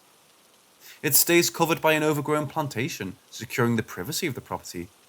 Yet many refuse to go into or even approach this abandoned mansion for its darkish connections to the supernatural realm. During the late 1800s, Ramsden, a wealthy man from England, along with his family, decided to move to Malaysia in his pursuit of becoming a successful businessman. He bought an estate in a place called Nibongtabao in hopes of establishing a sugarcane plantation. But as the price of sugarcane took a sharp decline, he decided to convert it into a rubber plantation. The decision gave him extremely high profits, and with the money he made, he fulfilled one of his dreams, which was to build a grand, majestic mansion. The mansion was built right in the center of the estate, and the mansion bewilderingly had 99 doors for just 10 rooms, with each room having a minimum of 6 doors, hence giving it its strange name. Despite many speculations, the reason for this bizarre architecture still remains unknown. The Ramsdens, with hopes of living a blissful life, moved into the mansion in the year 1840, happily. However, with the murder of their grandson, John St. Maur Ramsden, their run of happiness came to an end. John was shot twice in the head, right on the front stairs of the mansion. A few have speculated that a jealous rival of the family was accountable for the murder, but the case was in no way solved. Through the 1950s, the mansion was completely deserted. A few claim that the whole Ramsden family died inside the mansion itself, which appeared to be cursed for them. Rumours exist that the home was taken over by the invading Japanese, and that they're the ones responsible for the death of the Ramsdens. However, this claim stays unsubstantiated. On 26th of July 2020, the mansion mysteriously caught fire, ravaging about 70% of the building. Firemen were dispatched to put it out, and an investigation was done to figure out the cause of the fire. However, until today, the cause of the fire remains an unsolved mystery. After the abandonment of the 99-door mansion, paranormal accounts from the locals started to unfold. Many declare that the Ramsdens continue to be at their former home to haunt it, but there are a lot more chilling stories concerning the 99-door mansion compared to this ordinary haunting. It's stated that when the mansion became abandoned, a bummo unnoticeably moved into the residence. In Malaysia, a bummo is a type of shaman, similar to a witch doctor, and this specific bummo practiced eerily dark arts. Supposedly, the bummo used the residents to touch the other realms. Once this news unfolded, people started trespassing the mansion to contact the dead ones or have evil curses put on other people.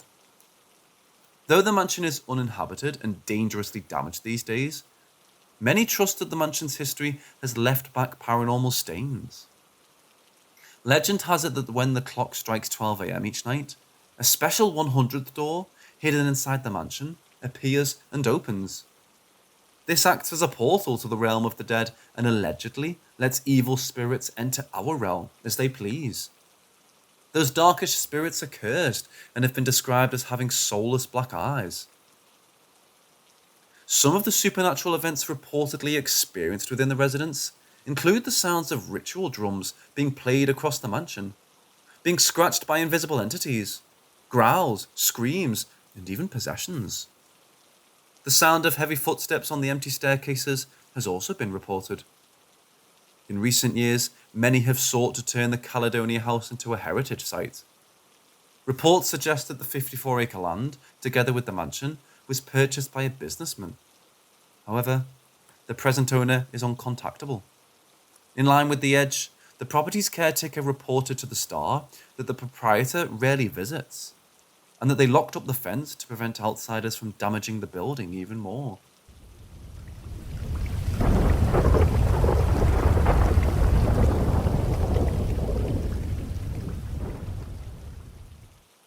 All of us would have felt unlucky at some point in our life. But what if you weren't actually unlucky, but under the control of a demon? The protagonist in this story was so unlucky that he was taken into the clutches of a demon who made sure he felt like he was the epitome of unlucky. Amar, a man from Chennai, is the protagonist of this story. He celebrated his 26th birthday all alone this year, in fact. He had celebrated his birthdays all alone for as long as he could remember. He has no friends, and when asked why, he says, "I do not want people to die because of me." He had never lasted as an employee in a company for more than a year. Very unprofessional, right? No, it wasn't because of being unprofessional. Despite being among the top performers in the company, he would always be kicked out. Amar, despite being a Muslim from birth, followed Christianity avidly. This was because of the way he was raised by his father. Amar's father always told him, "Amar, we call God by different names and group ourselves into different religions, but the Almighty always remains the same. Follow the religion you like, but do not forget there's only one God." He was very fond of his father, but he too passed away. In truth, everyone that Amar had gotten close to had left him, and almost all of them had died in an obscure way. Despite being so ungifted, Amar had one extremely valuable gift, which was the ability to effortlessly astral project. He was petrified during his first projection, which happened when he was just 6 years old, but he says that the fright slowly turned into ecstasy. Event 1. Demise of his father. Despite being born and brought up in a conventional Islamic family, Amar's dad was a man who identified him as a liberal. He was a pro-bike racer and owned a garage where he tuned and serviced bikes. He fell in love with Amar's mother during his early teens and eloped with her as soon as they reached legal age. He was not blessed enough to live long enough with the love of his life, as she died while delivering Amar to this world. He saw Amar as the only reason for him to live, and never agreed to marry another woman. Amar, however, had a love-hate relationship with him. He wasn't much attached to his father until his father's retirement. By the time of his father's retirement, he had grown mature enough to grow a close bond with his father. But now, he feels if he hadn't established that bond, the poor man wouldn't have died. The year was 2014, and Amar had already begun to distance himself from others, as he had a strong feeling that he was the cause of the death of his close ones. He was on winter vacation and had no one else to accompany him except his dad. Being a sucker for motorcycles, the time he spent with his dad became the time he would relish forever. As they got closer, his dad started to feel giddy sporadically and fell down unconscious. When he was taken to a doctor for consultation, it was found that he had all of a sudden developed a tumour in his head. The doctors said that the tumour cannot be removed, as his father was too old to recover. They informed Amar that he would be lucky if his father lived on to celebrate his next birthday. Amar saw his father suffer every day as he gradually became bedridden.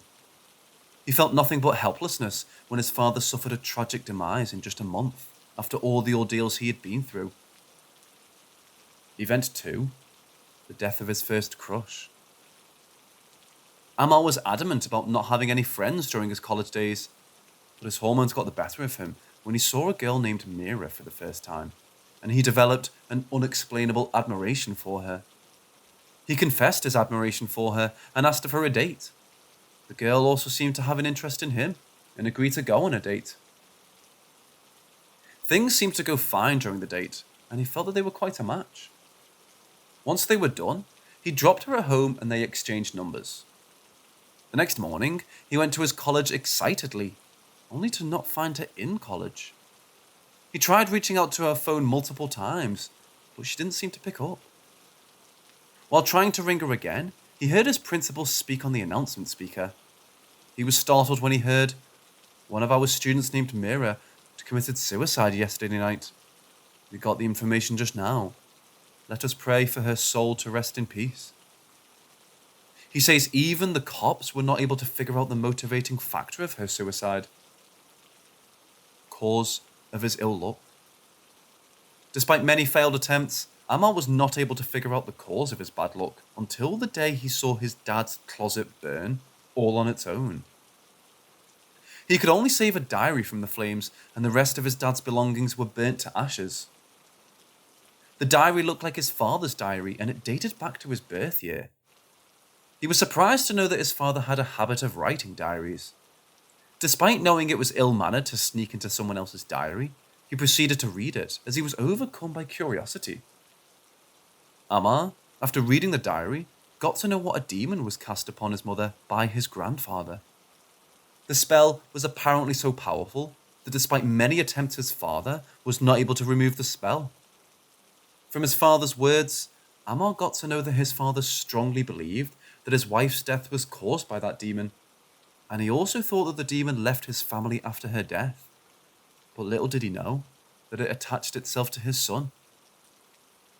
Amar feels that he got his psychic powers from this demon and still refuses to establish a bond with others for their own good.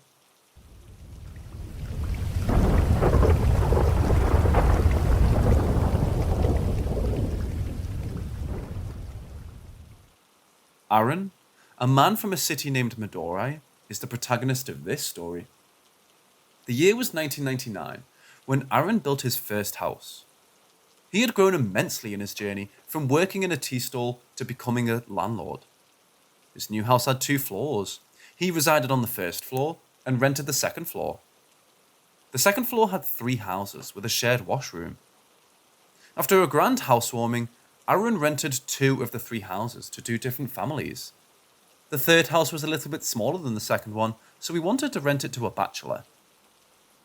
Soon after the housewarming, a bachelor named Mayandi came to the house, asking Aaron to rent it to him. The person looked odd, which raised suspicion in Aaron's mind, but he rented him the house after the person told him that he was a Shivite. After a week or 2, the other tenants started to complain about a weird sound coming from Mayandi's portion at night.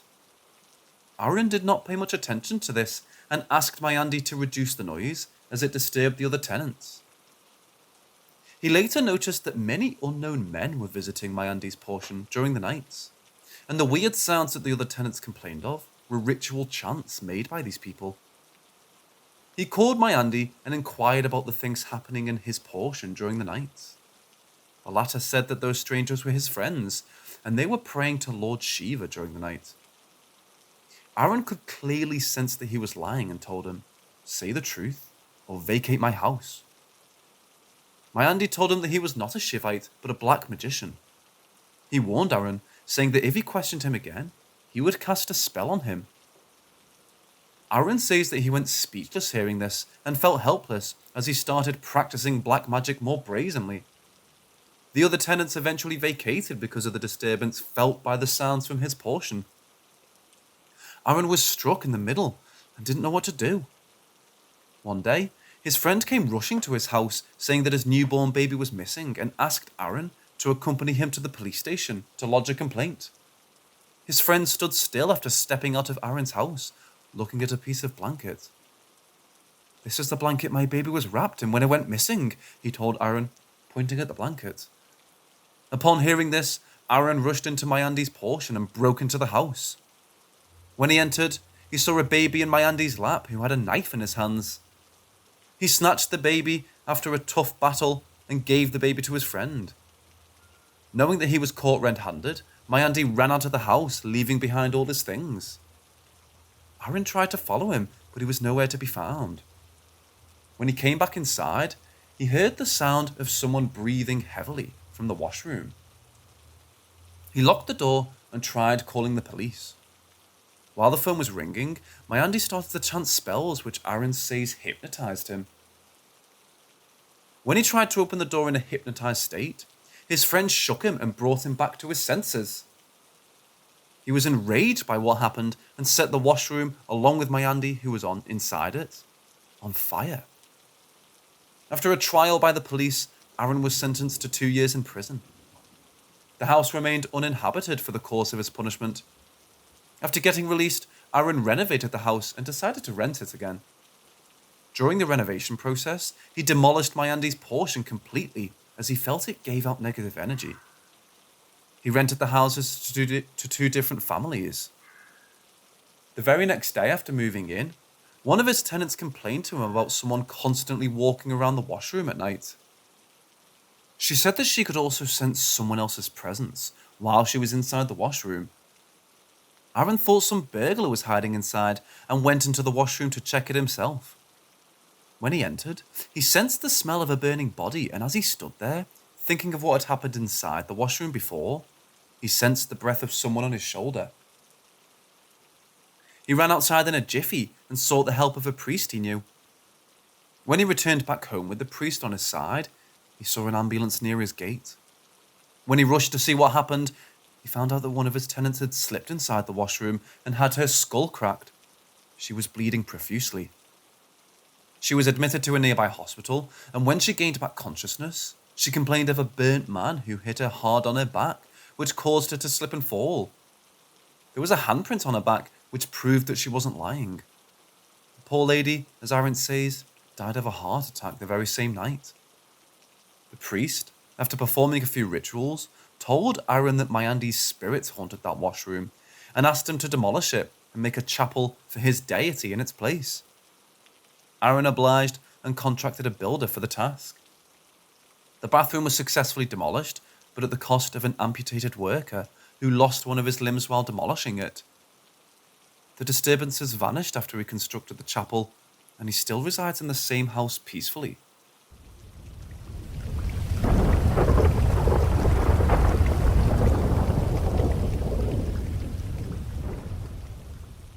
The story I'm about to tell is shared with me by a friend of mine. I'll be writing the story from his point of view. We were in search of a new house as my father's retirement balances were settled by the company he was working for. After checking out quite a few houses, we stumbled upon a property that was being sold for a quarter of its worth. The house had enough room for all 9 of us, but it was surrounded by nothing but forest for a 5-kilometer radius. The owner of that house said that he was being disturbed by something unworldly in that house and was selling it only because of that. My family, being firm non-believers of the paranormal, decided to purchase this house, as we were getting a property whose worth was 3 times the amount that we were paying for it. The purchase went smoothly, and we moved into our new house in the winter of 2020. Our family is made up of me, my mum and dad, my elder sister, my paternal grandparents, a German shepherd whom we named Lisa, and 2 Labradors who we named Tina and Maria. Our initial days in that house went peacefully, and we thought the man who sold us the house was a madman who imagined things that were actually not present. But little did we know, he was right. My family had to leave for the neighbouring city for my uncle's wedding, and I wasn't able to join them as my board exams were nearing and I had no time to waste. I was left alone in the house along with our dogs. I shut the house door after waving them goodbye and went back to my room to continue studying. While entering my room, I saw a man standing in the hallway in my peripheral, and when I turned to see who it was, I saw no one.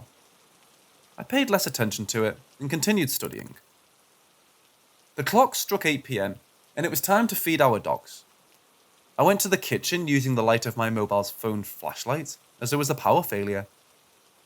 When I brought Lisa her food, I saw her stare into the empty hallway, empty-eyed. I flashed the torchlight into the hallway to see what was frightening her, and I saw no one again. I petted her and sat with her until she calmed down. The Labradors, who were just 6 months old then, were already asleep, and I had to wake them up to feed them. Maria stopped eating and started barking in the hallway all of a sudden. I was confused by the behaviour of my dogs and decided to stay with them for a while, as they were visibly scared. Thankfully, power was back on, and I turned on the lights in the hallway. The dogs were calmer now, and I went back to my room after turning off the lights in other rooms. I had apparently slept while studying, and I woke up in the middle of the night to the barking of Lisa. When I rushed out of my room, I saw a shadowy figure standing near the Labrador pups. When I ran downstairs shouting back off, the figure disappeared right in front of my eyes. I turned on the lights in the hall and slept on the couch with the dogs near me. I was woken up in the morning by my mom, who asked why I was sleeping in the hall instead of my room, and I explained to her what had happened the previous night. She didn't seem to believe me and told me that I had had a nightmare. Things were not the same in the house after that. I started hearing someone walk in the hallway at night, and my door was knocked on repeatedly when I fell asleep, until I woke up. My parents were worried as my grades were dropping, and I was falling sick often because of not having enough sleep every night. I was now used to the knocks at night, as I thought I was safe as long as I stayed inside the room. One such night, I heard the knocks along with the mumbling of a man in his 20s. I was startled when the man started yelling my name and ordered me to open the door.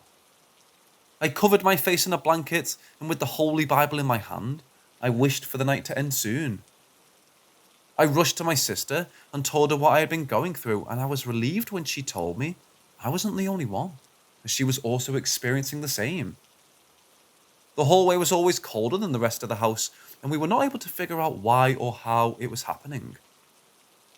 While watching a movie in the main hall together on a Friday evening, we saw Maria play fetch in the hallway all by herself. My dad went upstairs to see what was happening and brought the dog with him when he came back.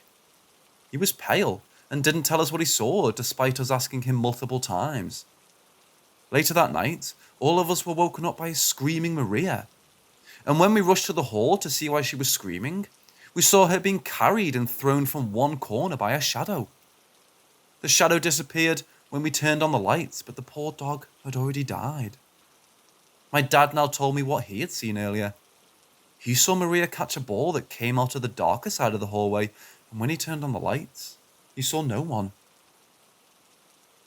We went to a local priest the next day and told him about the issues in the house. He suggested we perform exorcism rituals in the house, which proved to be of no use. Despite many attempts, we were not able to drive that entity out. Now we live in the same house with fear, and none of us step out of our rooms during the night.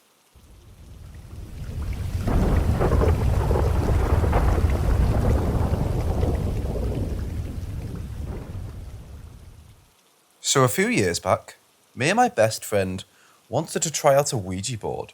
So I made one up, and we decided we would try it in a graveyard at night. We knew a pretty cool graveyard to try it in.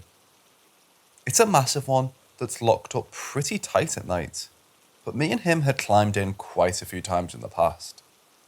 This graveyard is very overgrown and resembles a wild woodlands with dirt paths that lead around and into the centre of the graveyard. And right in the centre, there's an old abandoned chapel that has a memorial area at the front of the chapel, and this is where we decided to try the board. So we sit down facing each other, and we ask the usual questions, and this is how it went. I asked if there were any spirits here that wanted to talk. We didn't even have to wait long, and the planchette started moving very slowly over to the word yes. So we look at each other. I was kind of shocked and had a tiny doubt in my mind that my friend was the one who moved it, but we carried on. The next question I asked was what was their name, and again, the planchette started moving very slowly, and it landed on the letter B and stopped, and didn't seem as if it was going to move anywhere else. So I asked, "Is your name B?" Again, it slowly moved this time to the word yes.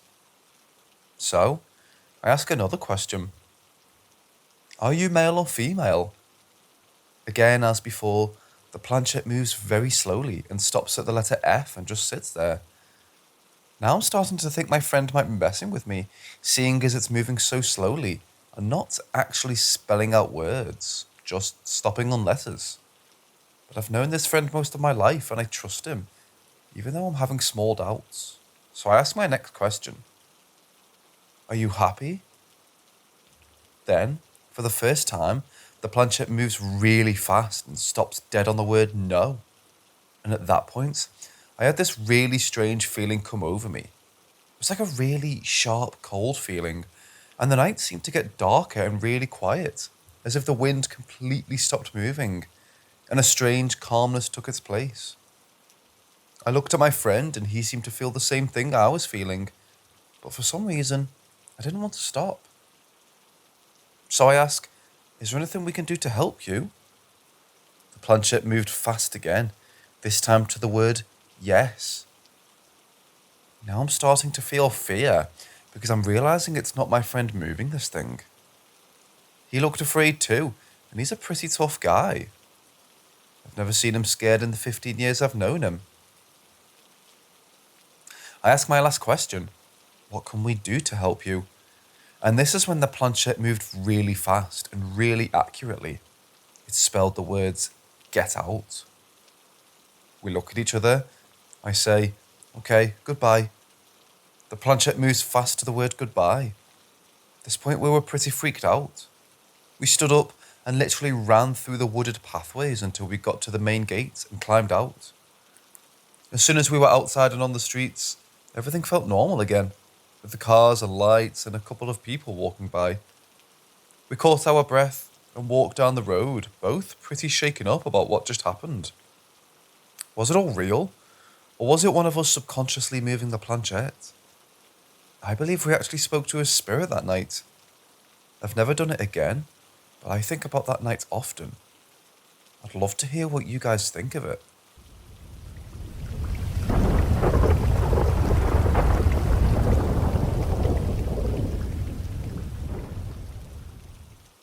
When I was in middle school, I lived in a neighbourhood with brick bungalows. One summer day, I was reading upstairs when I heard a bit of a blast. I didn't really think much of it. It was indistinct. Home alone, the phone rang, and I went down to the first floor to answer our kitchen phone.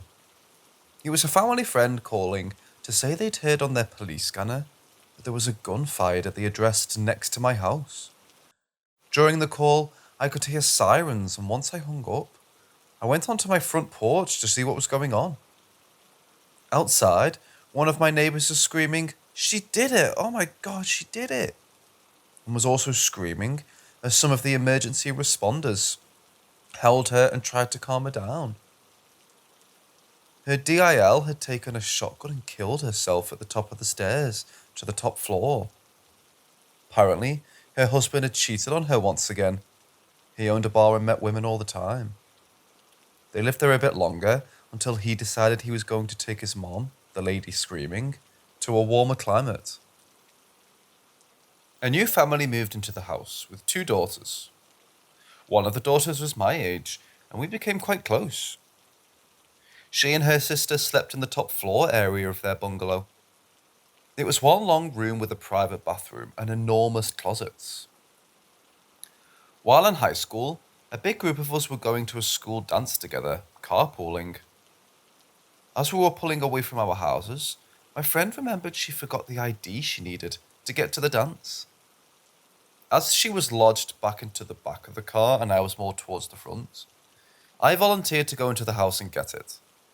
She handed me her house key and said it was up on her bedside table. I went inside. The house was dark, so I flicked on the light that turned on the front of the house's interior lights. No one else was home. Her parents were out for the night, and her sister was away on a business trip. I went to the stairs to their bedroom, and it was cold, but I figured, oh, they turn their heat down when they go out. I then quickly walked the length of their bedroom and grabbed her ID. That's when I felt like, crap, there's something not right. So I turned, and there was my former neighbour, the one who killed herself, standing not too far from me. To say I was freaked out is an understatement. She was friendly and smiled and gave me a wave.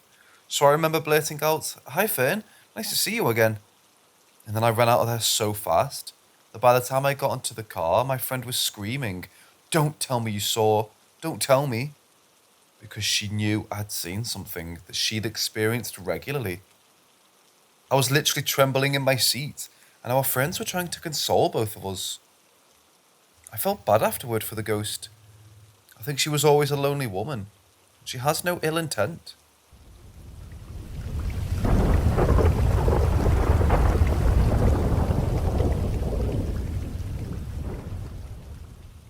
Bit of a strange one, but last August, my uncle died. He was a very kind man, but suffered badly with his health. He had lost a leg due to diabetes and was virtually blind. He was very eccentric and always wanted the latest iPads, laptops, TVs, literally anything that was new on the market. As a family, we were concerned that he was wasting his money because he didn't see to use all his new gadgets. But no matter what we said, he told us it's only money, and it made him happy. Anyway, one day he called me up and asked if I could set up his new 50-inch TV that he just had delivered. I set it up and all was good, but then a few days later he rang me and said he was fed up with it and could I set up a smaller one for him. I did it for him. He then told me that I was to take the 50-inch TV home with me. I told him that we could return it and get a full refund, but he wouldn't hear of it, and I was to take it as an early Christmas present. I felt awful, but he was so happy that I now had it. A month later, he got an infection which led to sepsis. He was put into an induced coma, but sadly never woke up. I organised his funeral. All his gadgets that he had bought over the years were sold and the money given to charity, which I think he would have liked. I brought his asses home with me before we scattered them in his favourite park. 2 months ago, I was sat in the living room watching the TV that my uncle had given me. I popped in the kitchen and came back in 5 minutes later, and there was a big dent on the screen, like something had been thrown at it. All the kids were at school. There was no one else in the house. TV was ruined. We've since bought a new one, but it turns itself on in the middle of the night at full volume. And last night, my daughter was going to bed, and her TV in her room switched itself on, and a number 4 appeared on the screen, like someone had the remote and was channel surfing. The remote was at the other end of the room. Pictures have randomly been falling from walls also. Do you think my uncle could be haunting us?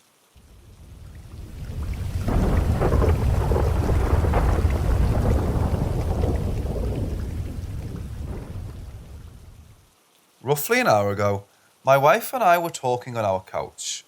Her seat allows for a peripheral vision of one of our sets of half stairs. As I was saying something, she immediately jumps up and with a few seconds says she saw a kid, not one of our 2, walking down the stairs, and that's what spurred her sudden movement. Where I was sitting is essentially back to the stairs, but I lined up the shot. Even if I had been facing that way, the wall would have blocked it. Details according to her, as she tried to recall specifics of something she saw for 2 seconds. At the moment of realization of the figure, she felt a blanket was placed on her, attempting to tell her, no, this is just your son, don't worry. But her internal instinct piped up and told her to not let this thing get behind her. Ironically, if that were its goal, I would have certainly seen it. If I am in fact capable of such things. It was lanky, possibly 2D, but almost spindly, like a spider, with knee joints resembling that of a spider. It had clothing on, unsure of exactly what, but it was wearing something. She saw it move, hand on the banister. The leg movement was similar to how our youngest kiddo comes down the stairs, just a bit more overreaching, like it had to force itself to do so. Its face was almost purely white and had absolutely no facial features. She tried to rationalize it immediately and failed to do so. Since I didn't see it, I'm forced to look at the conditions and do my best to reconcile it in my head, mostly so I can get some sleep at night. The lighting wasn't terrible on the stairs. There are 8 stairs, and at the top, we have a nightlight wall outlet. She said it was on the 3rd from the top, stepping down the 4th from the top. The downstairs light illuminates it fairly well. I cannot chalk this up to the dark corridors hallucination that I've experienced in the past. Does anyone have any experience with such things? I'm at a total loss.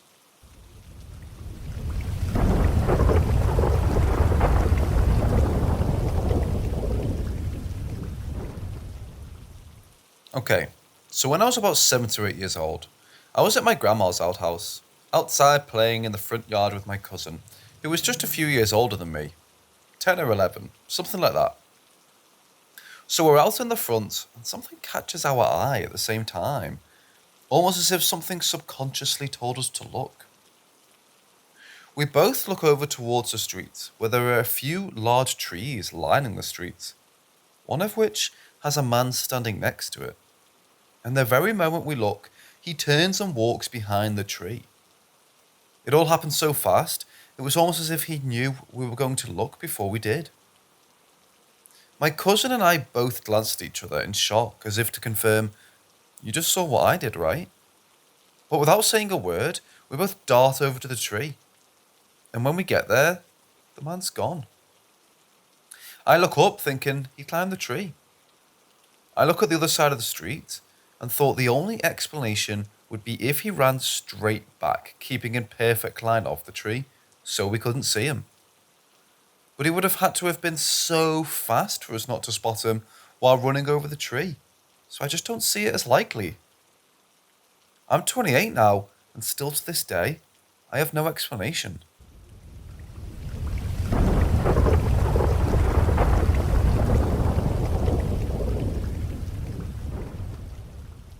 I lived with my cousin and her boyfriend out in a rural area of Melbourne, Victoria, Australia, for 3 months of 2020, during which I had 3 separate encounters with what I'm convinced was a ghost. The house itself was big, spacious and spread out, with 3 rooms and a long corridor. The house was once a childcare centre that had been rezoned as a private property, so the corridor had 2 doors that were nailed shut, and no curtains or curtain rods, which left the windows exposed all the time. At night, it was absolutely creepy. It was on the main road, but so far back from the street, and absolutely surrounded by trees and bushes that the streetlights were barely visible.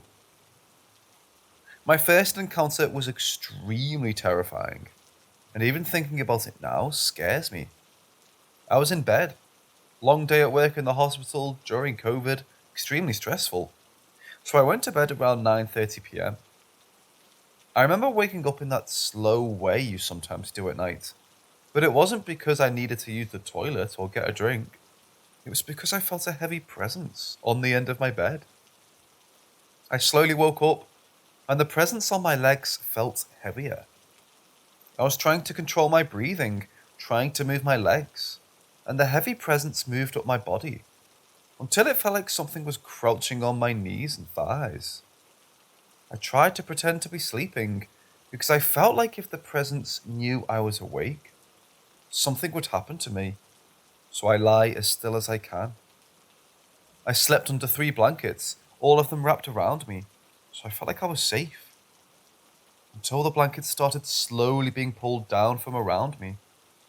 I could feel the blankets being dragged back, and the presence shifted until it was on my hips and just above my belly button. I tried to breathe as little as possible as the blankets were dragged off me, and the mattress shifted beneath me, as if something was kneeling or standing on it. That was when I started to cry, biting my lips so I wouldn't make a noise, as the presence pulled my first blanket off me and started on the second. I genuinely felt like I was going to die or be seriously hurt, so I lay there in heart-pounding fright. I think I might have, and I know this sounds ridiculous, but I think I might have passed out, because I remember that feeling of lightheadedness, and then nothing. The second encounter I had was once again when I was in bed, but it was nowhere near sleep. I tried to watch a few episodes of Collateral on Netflix, but had given up due to stress about an upcoming uni assignment. I was lying in the dark, half covered by my blankets, when something took hold of my arm and tugged it out of my blankets and held it up in the air. Once again, I froze, pretending to sleep. My arm was perpendicular to my body, up in the air, and I could feel something heavy kneeling on my mattress next to me. I tried to breathe slowly, as whatever it was held my arm in a tight grip. I remember desperately saying Hail Mary and trying to casually move my arm, as if shifting in my sleep. But all that happened was the mattress shifted, as if the presence was climbing onto the bed, and it dropped my arm, which tingled for the rest of the night, and felt like it had gone to sleep, or how your elbow feels when you bang your funny bone. The last encounter was an early morning one, because I remember seeing the sunlight through the gap in my blinds. I started to push my blankets off myself and climb out of bed, when something grabbed my waist and pulled me back down, wrapping what felt like an arm around my waist. I froze, unable to move, and this presence pushed up against me, and something pressed up against my ear and whispered, "No."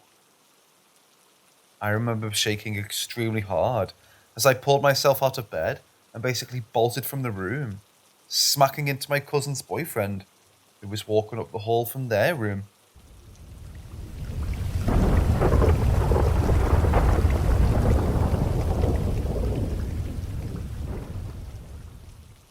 When I started preschool, when I was about 3 or 4, my parents had their old friend Helga and her sister Gian, who lived from her, babysit me. I had afternoon preschool, so my mom would take me over there in the morning. Helga and Gian also babysat my older brother David, who was about 5 or 6, and the other kids of other friends. Deirdre and Danielle were fraternal twins a year older than me, and their older brother Andrew was a year older than David. We live in the Midwest, where everyone loves baseball, and Helga was the biggest St. Louis Cardinal fan I've ever met. The first room you see when you enter her house is the living room, which had Cardinal red painted walls and the Cardinal logo on the wall above her TV. There was a fake cherry tree outside my house. You had cherries, but they were hard and not safe to eat. I don't know why we have it. Anyways, 4-year-old me knew Helga liked red, so when she dropped me off home, I'd pick a cherry and give it to her. She was nice about it.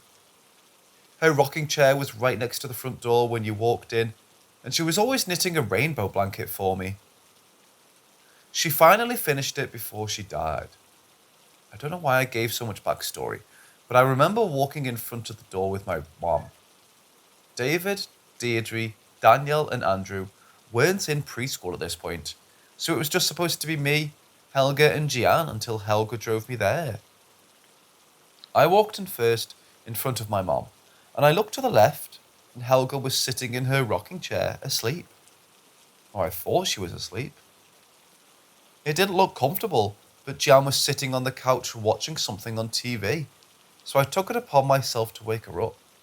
"Hi Helga, wake up. It's morning," I said, smiling.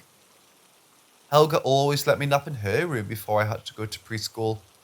Let us snack on honey buns, and she'd take all of us to a road ranger for pancakes in her red van sometimes.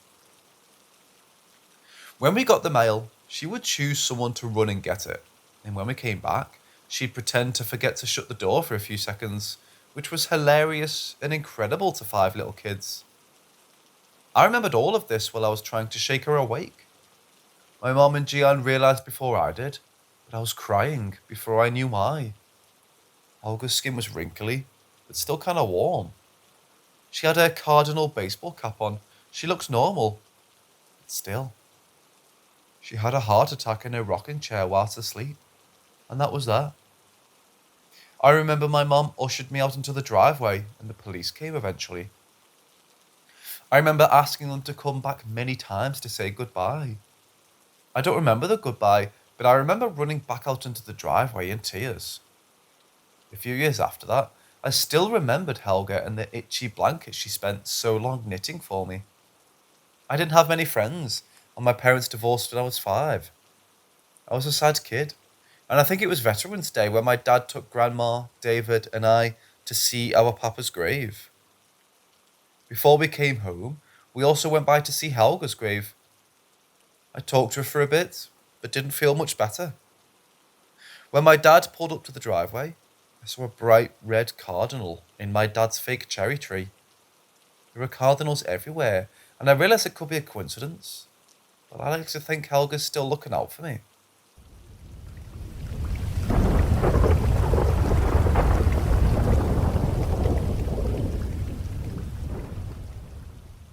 In 2017, me and my girlfriend moved into a tiny, kind of crappy house in our college town.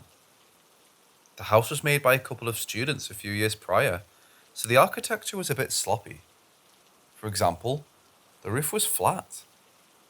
However, the house was really cheap and close to campus, so it seemed like a total steal.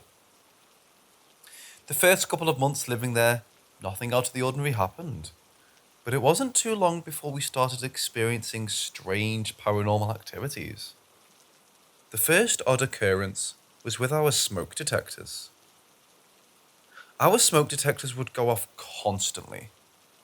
It was strange, because they would go off even if there was no smoke in the house. We thought that maybe it was because of old batteries, but no matter how many times we changed them, it never made a difference. It got to the point they were going off 3 or 5 times a day, and at that point, we just broke down and took the batteries out of all of them. However, even without batteries, the smoke detectors were still going off. So out of desperation, we turned off the entire smoke detector circuit to the house. It was at this point when things started getting really out of control. The back room / storage room in the house always had an eerie feeling, like someone was watching you or standing just behind you, staring down at you. Thankfully, my girlfriend and I's bedroom was the furthest room in the house from the storage area, so I avoided it like the plague. Anyways, one night around 3 a.m, the smoke detector in our bedroom goes off. However, it's not as repetitive beeping like usual. It's a single, long beep. It sounded like someone holds its test button on a detector. Frustrated, my girlfriend grabs a chair from the dining room and stands on it to reach the detector. But moments before she touches it, the beep stops. We both groan in irritation as she goes to put the chair back, but before she makes it to the dining room, the smoke detector down the hallway from our room makes the same continuous beep. Just like before, she stands on the chair to reach the detector, but right before grabbing it, the detector stops. Our smoke detectors continued this pattern all the way back to the creepy storage room. This happened 2 more times that night. It was as if whatever was messing with us was trying to lead us to its room. This would happen to us at least once or twice a week for the next 1.5 years we lived there. Shortly after the encounters with the smoke detectors, the house became absolutely infested with bugs. There was no history of bug issues when we bought the house, and it started almost immediately after our first experience with the smoke detectors. Bugs would pour out of light fixtures, small cracks in the walls and counters, and of course, the smoke detectors. Literally, 1 minute everything would be fine, then the next, winged insects or ants would pour out of the walls. We had multiple exterminators come, but less than a week after treating the house, the bugs would come back just as bad as before. It made us miserable, and I've never seen an infestation to that extreme. It was unnatural. After these occurrences, we began feeling really terrified and depressed. We both hated being home, but there was no other place for us to go. This was when the footsteps started. Remember how I said our roof was flat? At least a few times a week, we would hear large, heavy, possibly hoof-like footsteps on the roof. We tried writing it off as being animals, so whenever we heard the steps, we would run outside to see if we could stop the animal in question. But there was never anything there. The steps were very far apart from one another. Whatever was walking on our roof would start from the creepy storage room, and in maybe 3 or 4 steps, walk to our bedroom. The steps were so loud it sounded like whatever was haunting us was either very big or stomping to get our attention. Now began the phantom sounds. We had large metal bowls that we used daily for cooking. So when we were done, we would wash them and set them on the counter to dry.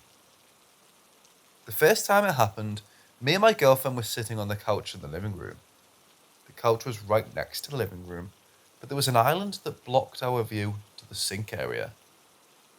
Anyways, on this night, we were startled by the sound of multiple metal bowls being thrown off the counter.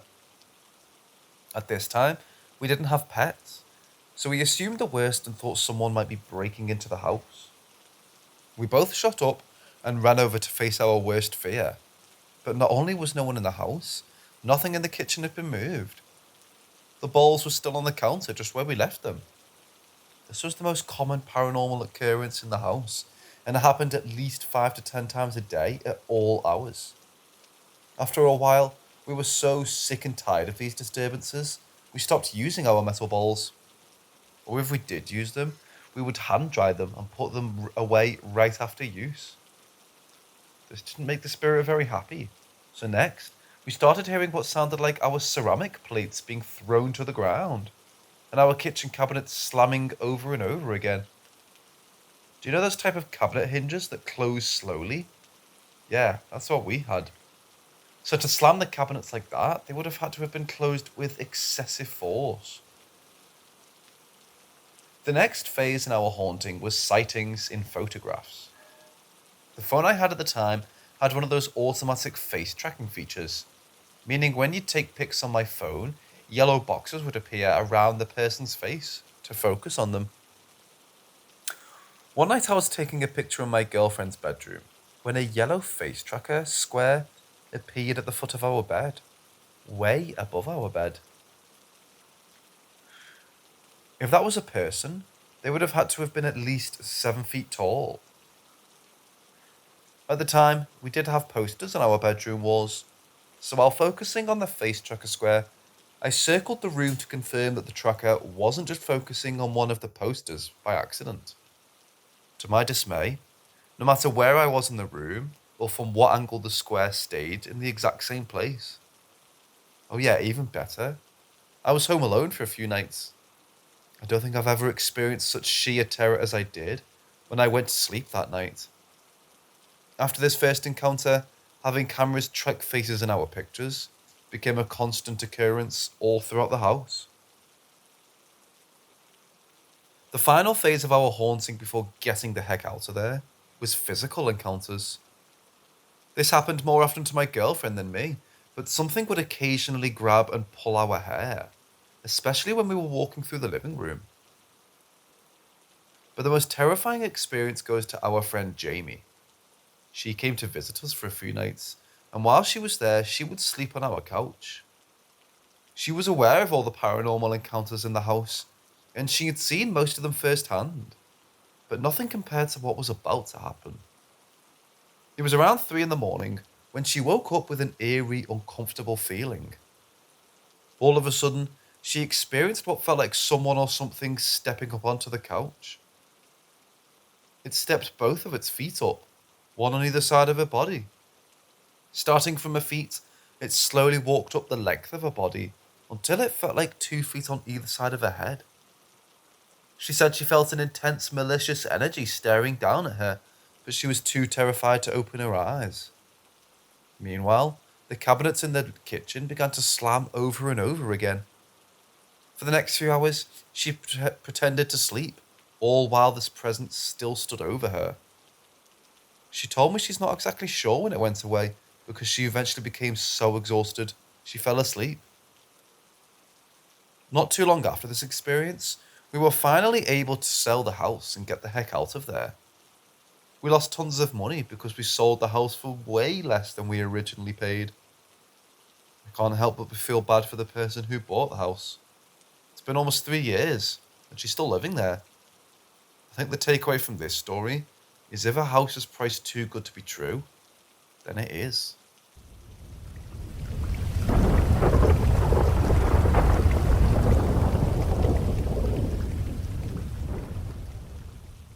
For a bit of backstory, me and my dad's side of the family have always been attuned with spirits and the paranormal.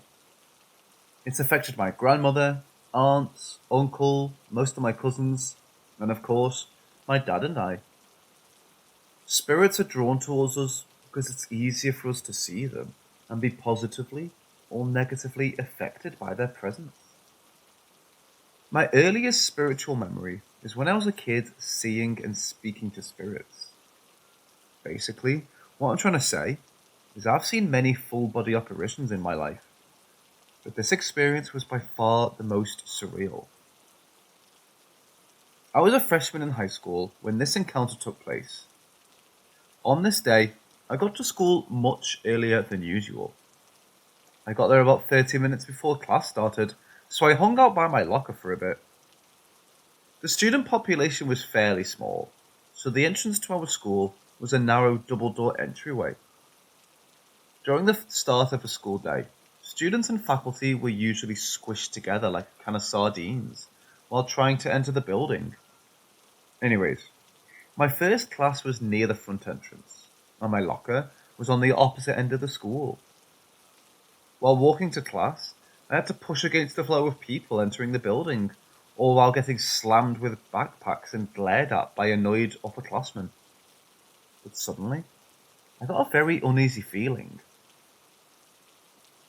Walking with the crowd of incoming students was my school's art teacher. He was fairly popular with the students. He had recently graduated from college, so it was easy to relate to him. Typically, people would chat with him wherever he went, but today, no one was acknowledging him. It was at that moment we locked eyes. He looked startled when I saw him, and his reaction totally caught me off guard. Visually, he looked normal, but in my mind, I saw a dark aura hanging over his head. A sharp chill rushed down my spine and was so intense, it was practically painful. I felt weirdly drawn to his energy, and it scared me. Like a lot. I physically had to struggle to break our gaze, and when I did, I practically ran to the classroom. After our first period, it wasn't long before the entire school erupted in chaos. Our art teacher had never shown up to class. This sparked out-of-control rumours, and some of his dedicated pupils had started to panic and cry. A couple of girls were crying in my second period, so I avidly assured them that I had seen him that morning. It made them calm down and feel a bit better, so I promised all my friends and classmates that I had seen him just a little while earlier. But at lunchtime, the news finally broke. The night before, our teacher had committed suicide.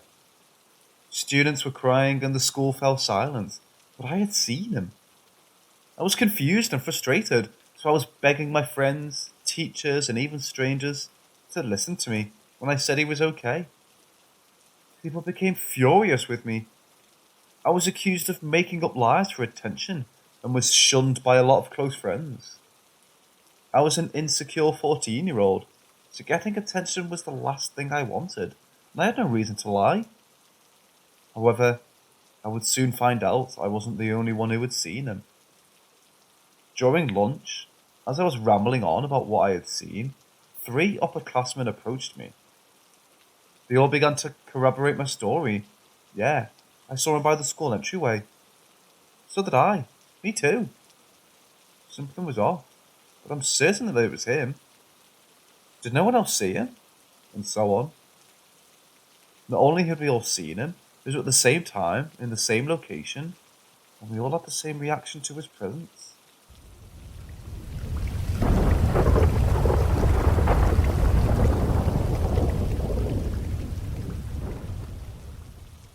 I was just thinking about a very haunted area near where I grew up.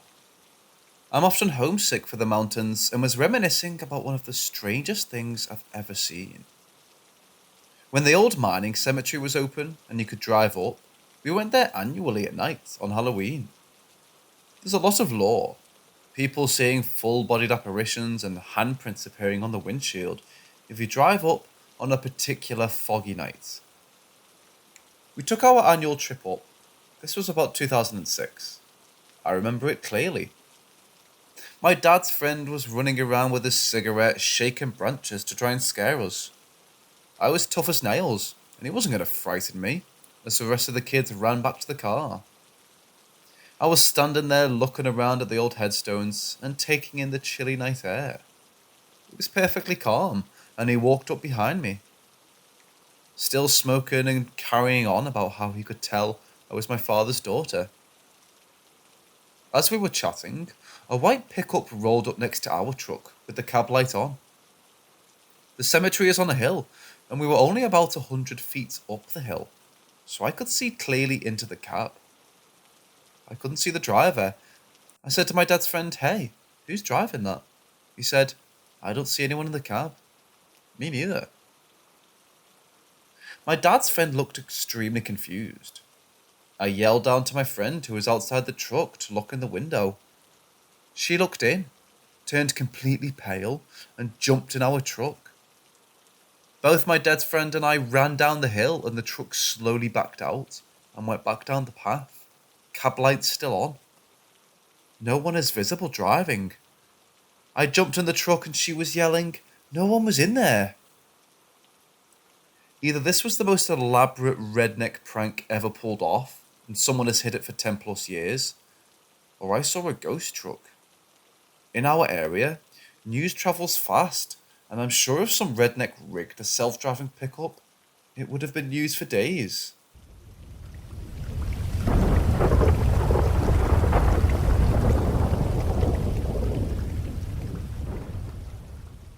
I've been watching videos about cryptids recently, and I guess I just kind of wanted to just have this exist outside of my head. The house itself wasn't that old, like 40 to 50 years, and before us, I think it was used for parties. The area does have another haunt. Across the street there's a house, and in the night, apparently, someone can be heard walking to the bathroom. I've been told by several people that this happens. To my knowledge, I'm the only person who experienced these events, so like, grain of salt and all that. But in that same vein, I didn't experience anything like this in any other place I've lived. The most persistent appreciation was the sound of clanking metal, kind of like pots and pans.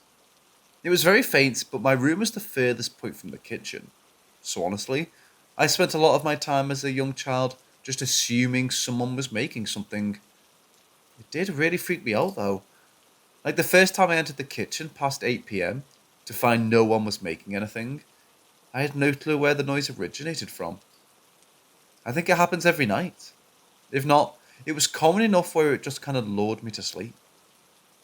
It eventually stopped, but I have no clue when. The second is what I'm going to call the bride. So one time, I'm running through the hall of my house, and when I passed an open door, I saw what looked to be a 5 to 6 foot figure in white in the corner of my eye. The room was dark and nothing in there was white, let alone that brilliant white. I can't remember much about the figure other than approximate size of the colour. I call it the bride because while I can't remember much about it now, that's what I called it then. Like I said though, I'm not confident in this one. Now the final one is the one that affected me the most. The others happened when I was younger, but this happened when I was like 14 or 15, so I'm pretty confident. It's a short story.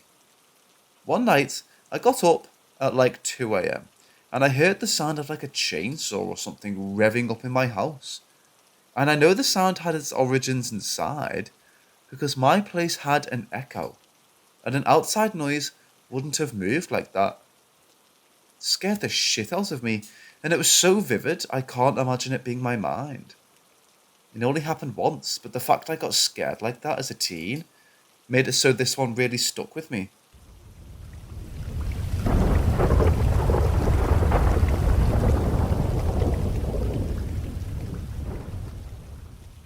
For context, I'm visiting family in Mexico City with my dad and sister.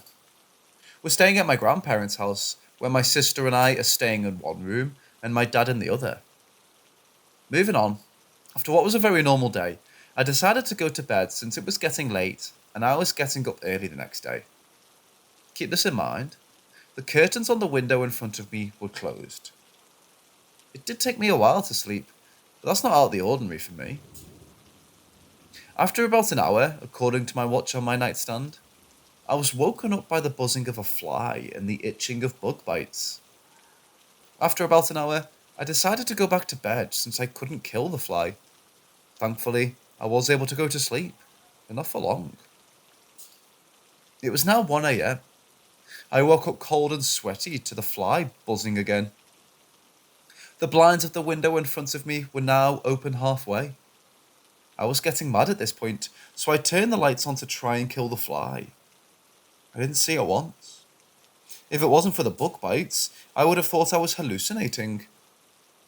After an hour or two, I gave up on killing the fly, so I decided to just chill on my phone for a while and try to go to sleep.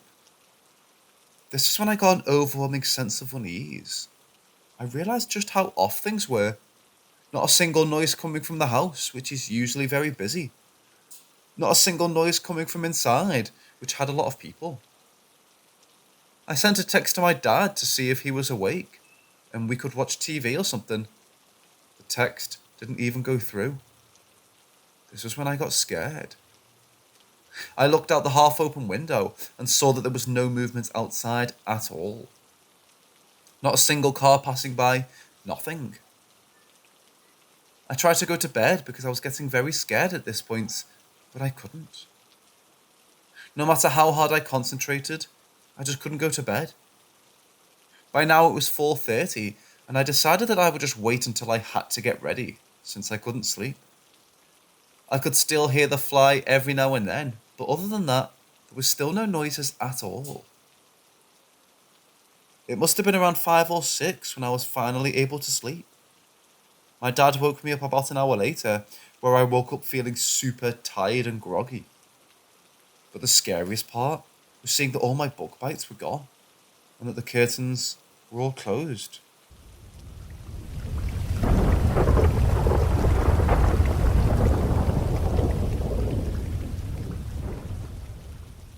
I worked at a cafe for 7 years now, all throughout high school and now into college. I'm technically management now because I host, making price decisions and close the restaurant. The owner's mom, who's usually there every night to close and do the cash draw, is in Arizona for a few months visiting family, meaning I close the restaurant by myself. So I go about my business, walking the cooks and busboys out to the back door and locking it after they've left. I then head back to the front of the house to grab the cash drawer, credit card slips and keys, and head back to the other end of the restaurant, where the office is. The office light in all the years I've been there has never been turned off. Not after you leave the room, not even when you leave at night. I've had talks to them about why, but the owner's mom is not negotiating on it and always wants it on. It was on earlier when I went back there, and I'm the only one with the keys to the door. I know I didn't turn it off, because it's not a habit for me. I've never turned the light off once. I check the side of the wall and flick the light on. So it was in fact physically flipped again. Again, I'm alone, and the only one with the keys, so I have no clue as to how it was off. There was an older man who had a heart attack and died in the restaurant in the bathroom about 9 years ago, so people always say the place is haunted. I've heard my fair share of kitchen pots clicking after the kitchen staff have left, or random slips printing off when no one is by the order screen to click print, and even the sound of toilets flushing after close when it's only me around. But this incident freaked me out the most. Last night while closing, the door to the inside of the restaurant slammed shut in front of me and the head chef. We just looked at each other with our jaws dropped. No one was in there, and the clear glass door was behind another clear glass door to the outside, which had already been locked. So it couldn't have been the wind, since it was behind an outdoor door. I'm kind of on edge, as it seems as though the more I'm closing alone, the more things I'm noticing happening.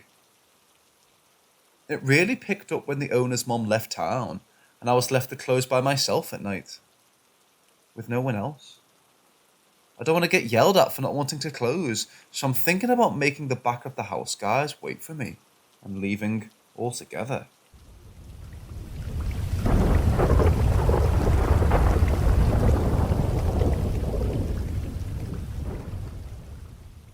My 4-year-old son woke up screaming in distress. While my wife was comforting him, my 7-year-old daughter came out of the room and said her bed was wet and it was scary. Backing up. Last night, we put our kids down for bed. They sleep in a bunk bed, my daughter on top. After my son was screaming and my daughter saying her bed was wet, I thought she had just sweat a lot and discounted the fact that it had scared her. I felt her and she was completely dry. Dry hair, dry clothes, dry skin, not even clammy, and dry underwear. I went into the room with her and felt her bed. It jolted me. Her sheets had a wet spot about 2 feet across and her bed was soaked down into the mattress. I mean soaked, like someone had poured an entire glass of water into the bed. She hadn't wet the bed. Like I said, previously she was completely dry, clothes and all. The position of the wet spot was odd as well. It was the upper half of the bed, from where her chin would have been to where her belly button would have been. Even odder, the bottom part of her pillow was soaked, and it cut off the top of the wet spot. By that I mean it was like the liquid came from above rather than getting the mattress wet and soaking into the pillow from below. The liquid was clear and scentless. I soaked as much of it up with towels as I could. There was enough liquid to even wring them out into a bowl, so I did exactly that. I have some water testing equipment for an aquarium I have downstairs, so I thought to test the hardness and see if it was tap water. Our tap water is extremely hard and tests at 360 ppm. The liquid from her bed registered at 555 ppm. It was 50% harder than tap water and definitely not urine. The walls and ceiling in her room were bone dry. There were no water bottles or cups in her room at all. This water basically came out of nowhere with no explanation, and there was a lot of it. I can't come up with anything to explain it, not one, and it has us both a little dumbfounded and freaked out. This is probably unrelated, but it adds to the creepiness. Our dog was completely freaked out last night. Stress panting, not leaving my side, ears back, acting absolutely stressed, both before and for the duration of the evening.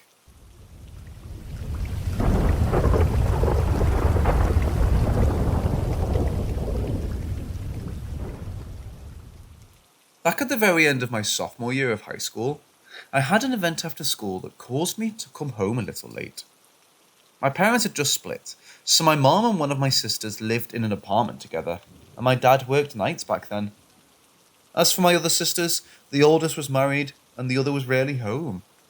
So it was just me that day until either my sister actually came home or my dad came back after midnight.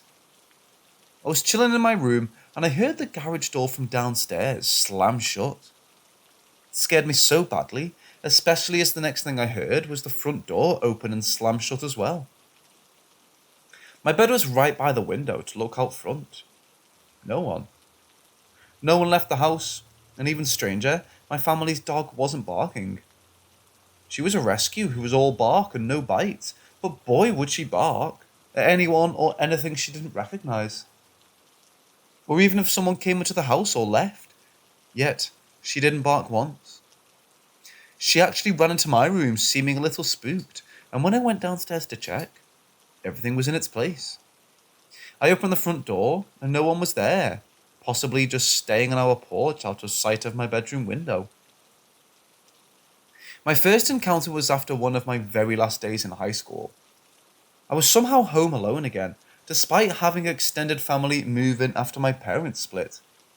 Big house filled with even more people, yet somehow I was alone again. When I made it all the way up the stairs, I heard something downstairs. I can't remember if it was a pop or a slam, but nothing had fallen when I went to go check. I called out for anyone, checked every single room, but there was nothing. And I know it wasn't any of the doors because each had their own distinct creaks or sounds when slammed, on purpose or on accident. I brushed it off thinking I was crazy and ran back upstairs. A little bit later, I decided I wanted a snack, and barely a few steps out of my room, just before turning the corner to go down the stairs, I heard a voice over my left shoulder whisper, "Hey," in a hot, breathy way. It was a male voice, but when I turned around, nobody was there, because of course, I was alone. Normally I would have chalked it up to bringing my thoughts running rampant, and I confused myself by thinking something while the vent was blowing. But the vent wasn't blowing, and why would I hear a voice in only one ear? Or feel the air over my left shoulder as if it was hot, despite it being spring? So the AC should have been on. I'll still never forget or be able to explain that experience.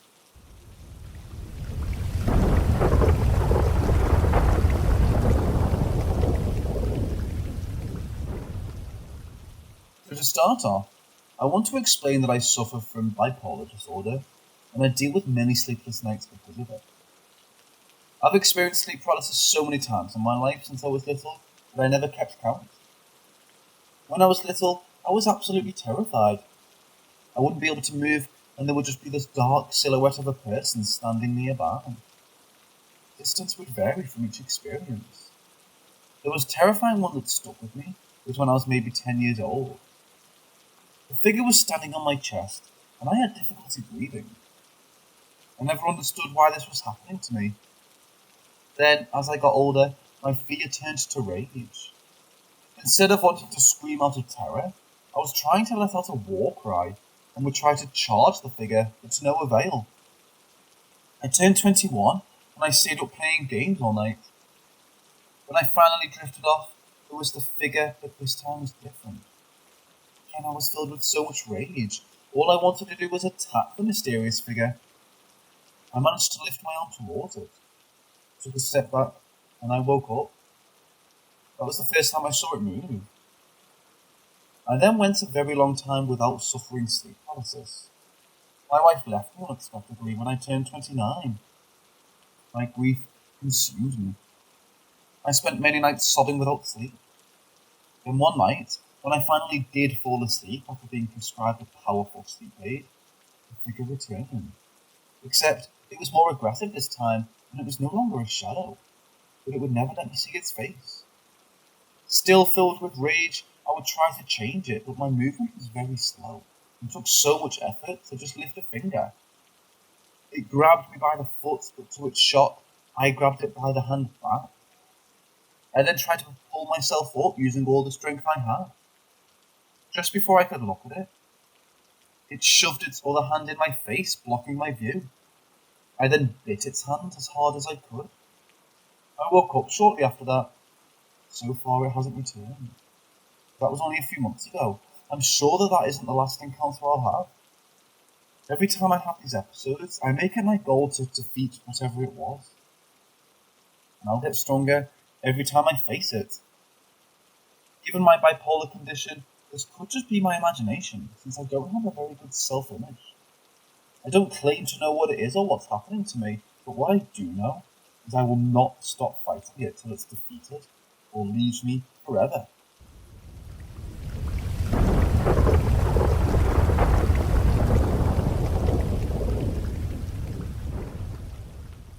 Well, this is something that happened around 4 years ago. I got home from work around 6 p.m, but in wintertime, 6 p.m. is like midnight, so it was dark already. I live with my older brother in a small apartment. 2 bedrooms, kitchen, bathroom, and a small living room that we had as a personal gym with some weights and a punch bag hanging from the ceiling. That punch bag weighs around 200 pounds and it's attached to the ceiling with a chain. So when I punch, it moves and the chain makes a noise. So that afternoon, I got home, brother wasn't there yet. Went to my room, left the door open, turned on the PC, and just started relaxing. Suddenly, the chain started to make a noise. I didn't mind at that moment, just continued with my things. Then the noise increased. So I got up to take a look and I saw the bag moving from side to side. My rational mind thought, maybe the wind. Went to check if the main door was open, but it wasn't. I stopped the bag and went to my room. A few minutes later again, but I wasn't scared. I thought this is interesting and came to my mind to sign this very strong and loud. Stop doing that. I don't want to play now. That punch bag stopped right there, and that's when I freaked out. I just couldn't move. I felt goosebumps and I wanted to run, but I was too afraid to move a finger. I managed to play loud music from the computer to try to recover a little. 10 minutes later, my brother got home and I felt much better. Nowadays, when I told this to people, I just laughed about it to see their reaction. Even they got goosebumps listening to my experience.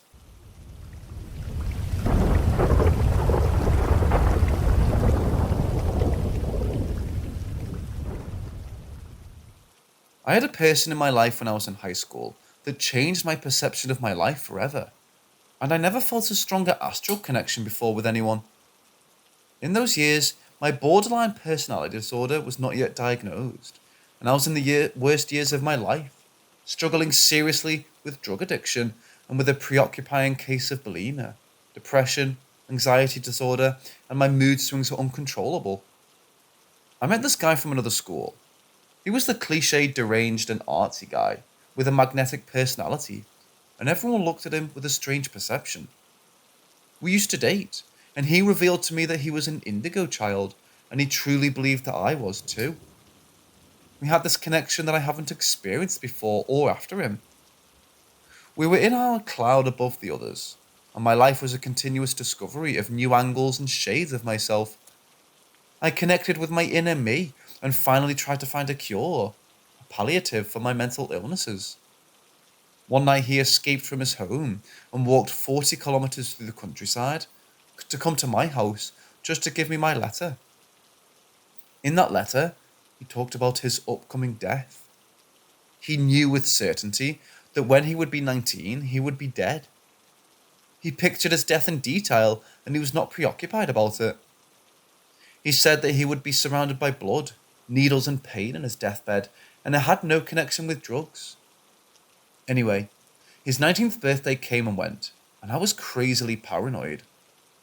I began to suspect that he was a fraud. Not that I wanted him dead. I truly cared for his beautiful soul. In April of the same year, he died. He was crushed by a truck transporting gravel, and he died in the ambulance. When the news broke in my school, my first reaction was to laugh. I couldn't believe this was true. When reality hit me, I was gobsmacked and everything fell into place. I don't want to continue right now, maybe later if someone's interested, but only remember, it's so painful and soul-crushing.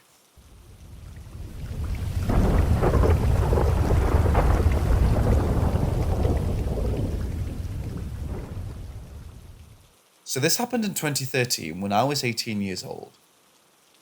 It was sometime in the summer. I've forgotten exactly when, but that isn't really relevant. My friend, her boyfriend, and several of his friends were going to camp out for a couple of nights in Sulphur, Oklahoma. They invited me and my boyfriend at the time to join them. Everything had been great. We had a typical summer camping experience with lots of swimming, hiking, and arguing over correctly setting up the tents during the day. Nighttime comes around, and earlier in the evening, we befriend some people camping near us and invite them over. We have a nice fire going, and we're all just sitting around shooting the shit with our new friends and a bottle of Bacardi Zombie. Around midnight, we all start to get a little restless with our campsite. Our new friends tell us we should drive out to the cliff that overlooks the town. The moon was super bright that night, and we all thought that this was a great idea. Kids, don't go hiking in the middle of the night. It's super dangerous. Also, don't drink if you're underage. I mean, you will anyway, but as a responsible adult, I have to say that. Anyway, 9 of us piled into my friend's boyfriend's truck. 6 of us in the bed of the truck, 3 in the cab. By the way, her boyfriend didn't drink, so he was definitely okay to drive. And another point I'd like to make is that I only had 1 drink this night, and at the point of our excursion, it had been a couple of hours since I'd had it. So I definitely wasn't intoxicated, and certainly not intoxicated enough to hallucinate what I saw. So where we were was a very dark rural road headed up to this cliff area. There were a few houses up this way, but at the time it was pretty desolate. There were also no cars except for us on this road at this time. My friend, my boyfriend and myself were sitting on the driver's side out in the back of the truck. So we're outside enjoying the breeze. We came up to a spot on the road where we're passing a home. Again, there are some houses out here, but not a ton. And it's not a residential area, it's rural, so no street lights. As we pass this house, I see a girl standing next to the mailbox at the end of the driveway. She's barefoot, dirty blonde hair that's just past her shoulders, light blue sundress with what appeared to be a flower print. And she's just standing there motionless and facing the road. Her face was completely expressionless. I may have thought she was a mannequin had she not just turned her head and held my gaze as we drove by, and kept staring until we were out of sight of each other. I instantly had chills head to toe and felt incredibly uneasy. She looked to be a teenager herself or a very young adult. She was alone and the house was completely dark. No porch light or any light coming from the windows. I turned to my friend and boyfriend and asked if they had just seen what I had, and exclaimed how creepy that was. They agreed, but didn't have too much else to say. Naturally, I thought whomever lived there was not just trying to scare whoever drove by looking like a stereotypical ghost girl. But what made me so uneasy was the idea she would have just been standing out there alone, for who knows how long, all in the hopes that someone might drive by. Keep in mind, this was in the middle of the night, and we hadn't passed a single other car the whole trip up to the cliff. It just wasn't sitting right with me. We continued on and made it to the cliff and enjoyed a moonlit mini hike and enjoyed the view over this sleepy town. Without any other incidents, I might add. A few years down the line, my friend and I are having a spooky discussion, and I brought up that night. I asked her if she remembered that night and how creepy that was. She told me that she had a confession to make. She said, "You've brought that night up a few times since then, and I have to be honest, I never actually saw anyone standing there. None of us did. We actually thought you were trying to scare us, so we played along." She went on to tell me that she does remember the house in question, and she does remember the mailbox and all of that, but that there was never a person standing next to the road beside that mailbox. And everyone else in the car, they hadn't seen her either. They all thought I was full of shit and just trying to scare everyone. What the fuck did I see? I remember so many details of what she looked like, almost in a frame-by-frame sequence. I remember the uneasy feeling I got as soon as I saw her and how it felt like she was staring directly at me. At the time, I thought she was just staring at all of us, but maybe she was, in fact, only staring at me. My friend has since told me the story thoroughly creeps her out now, knowing that I was dead serious about seeing her, and I definitely wasn't fucking around. And I'm also way more creeped out now that I'm the only one who saw her. I just don't know what to think of it.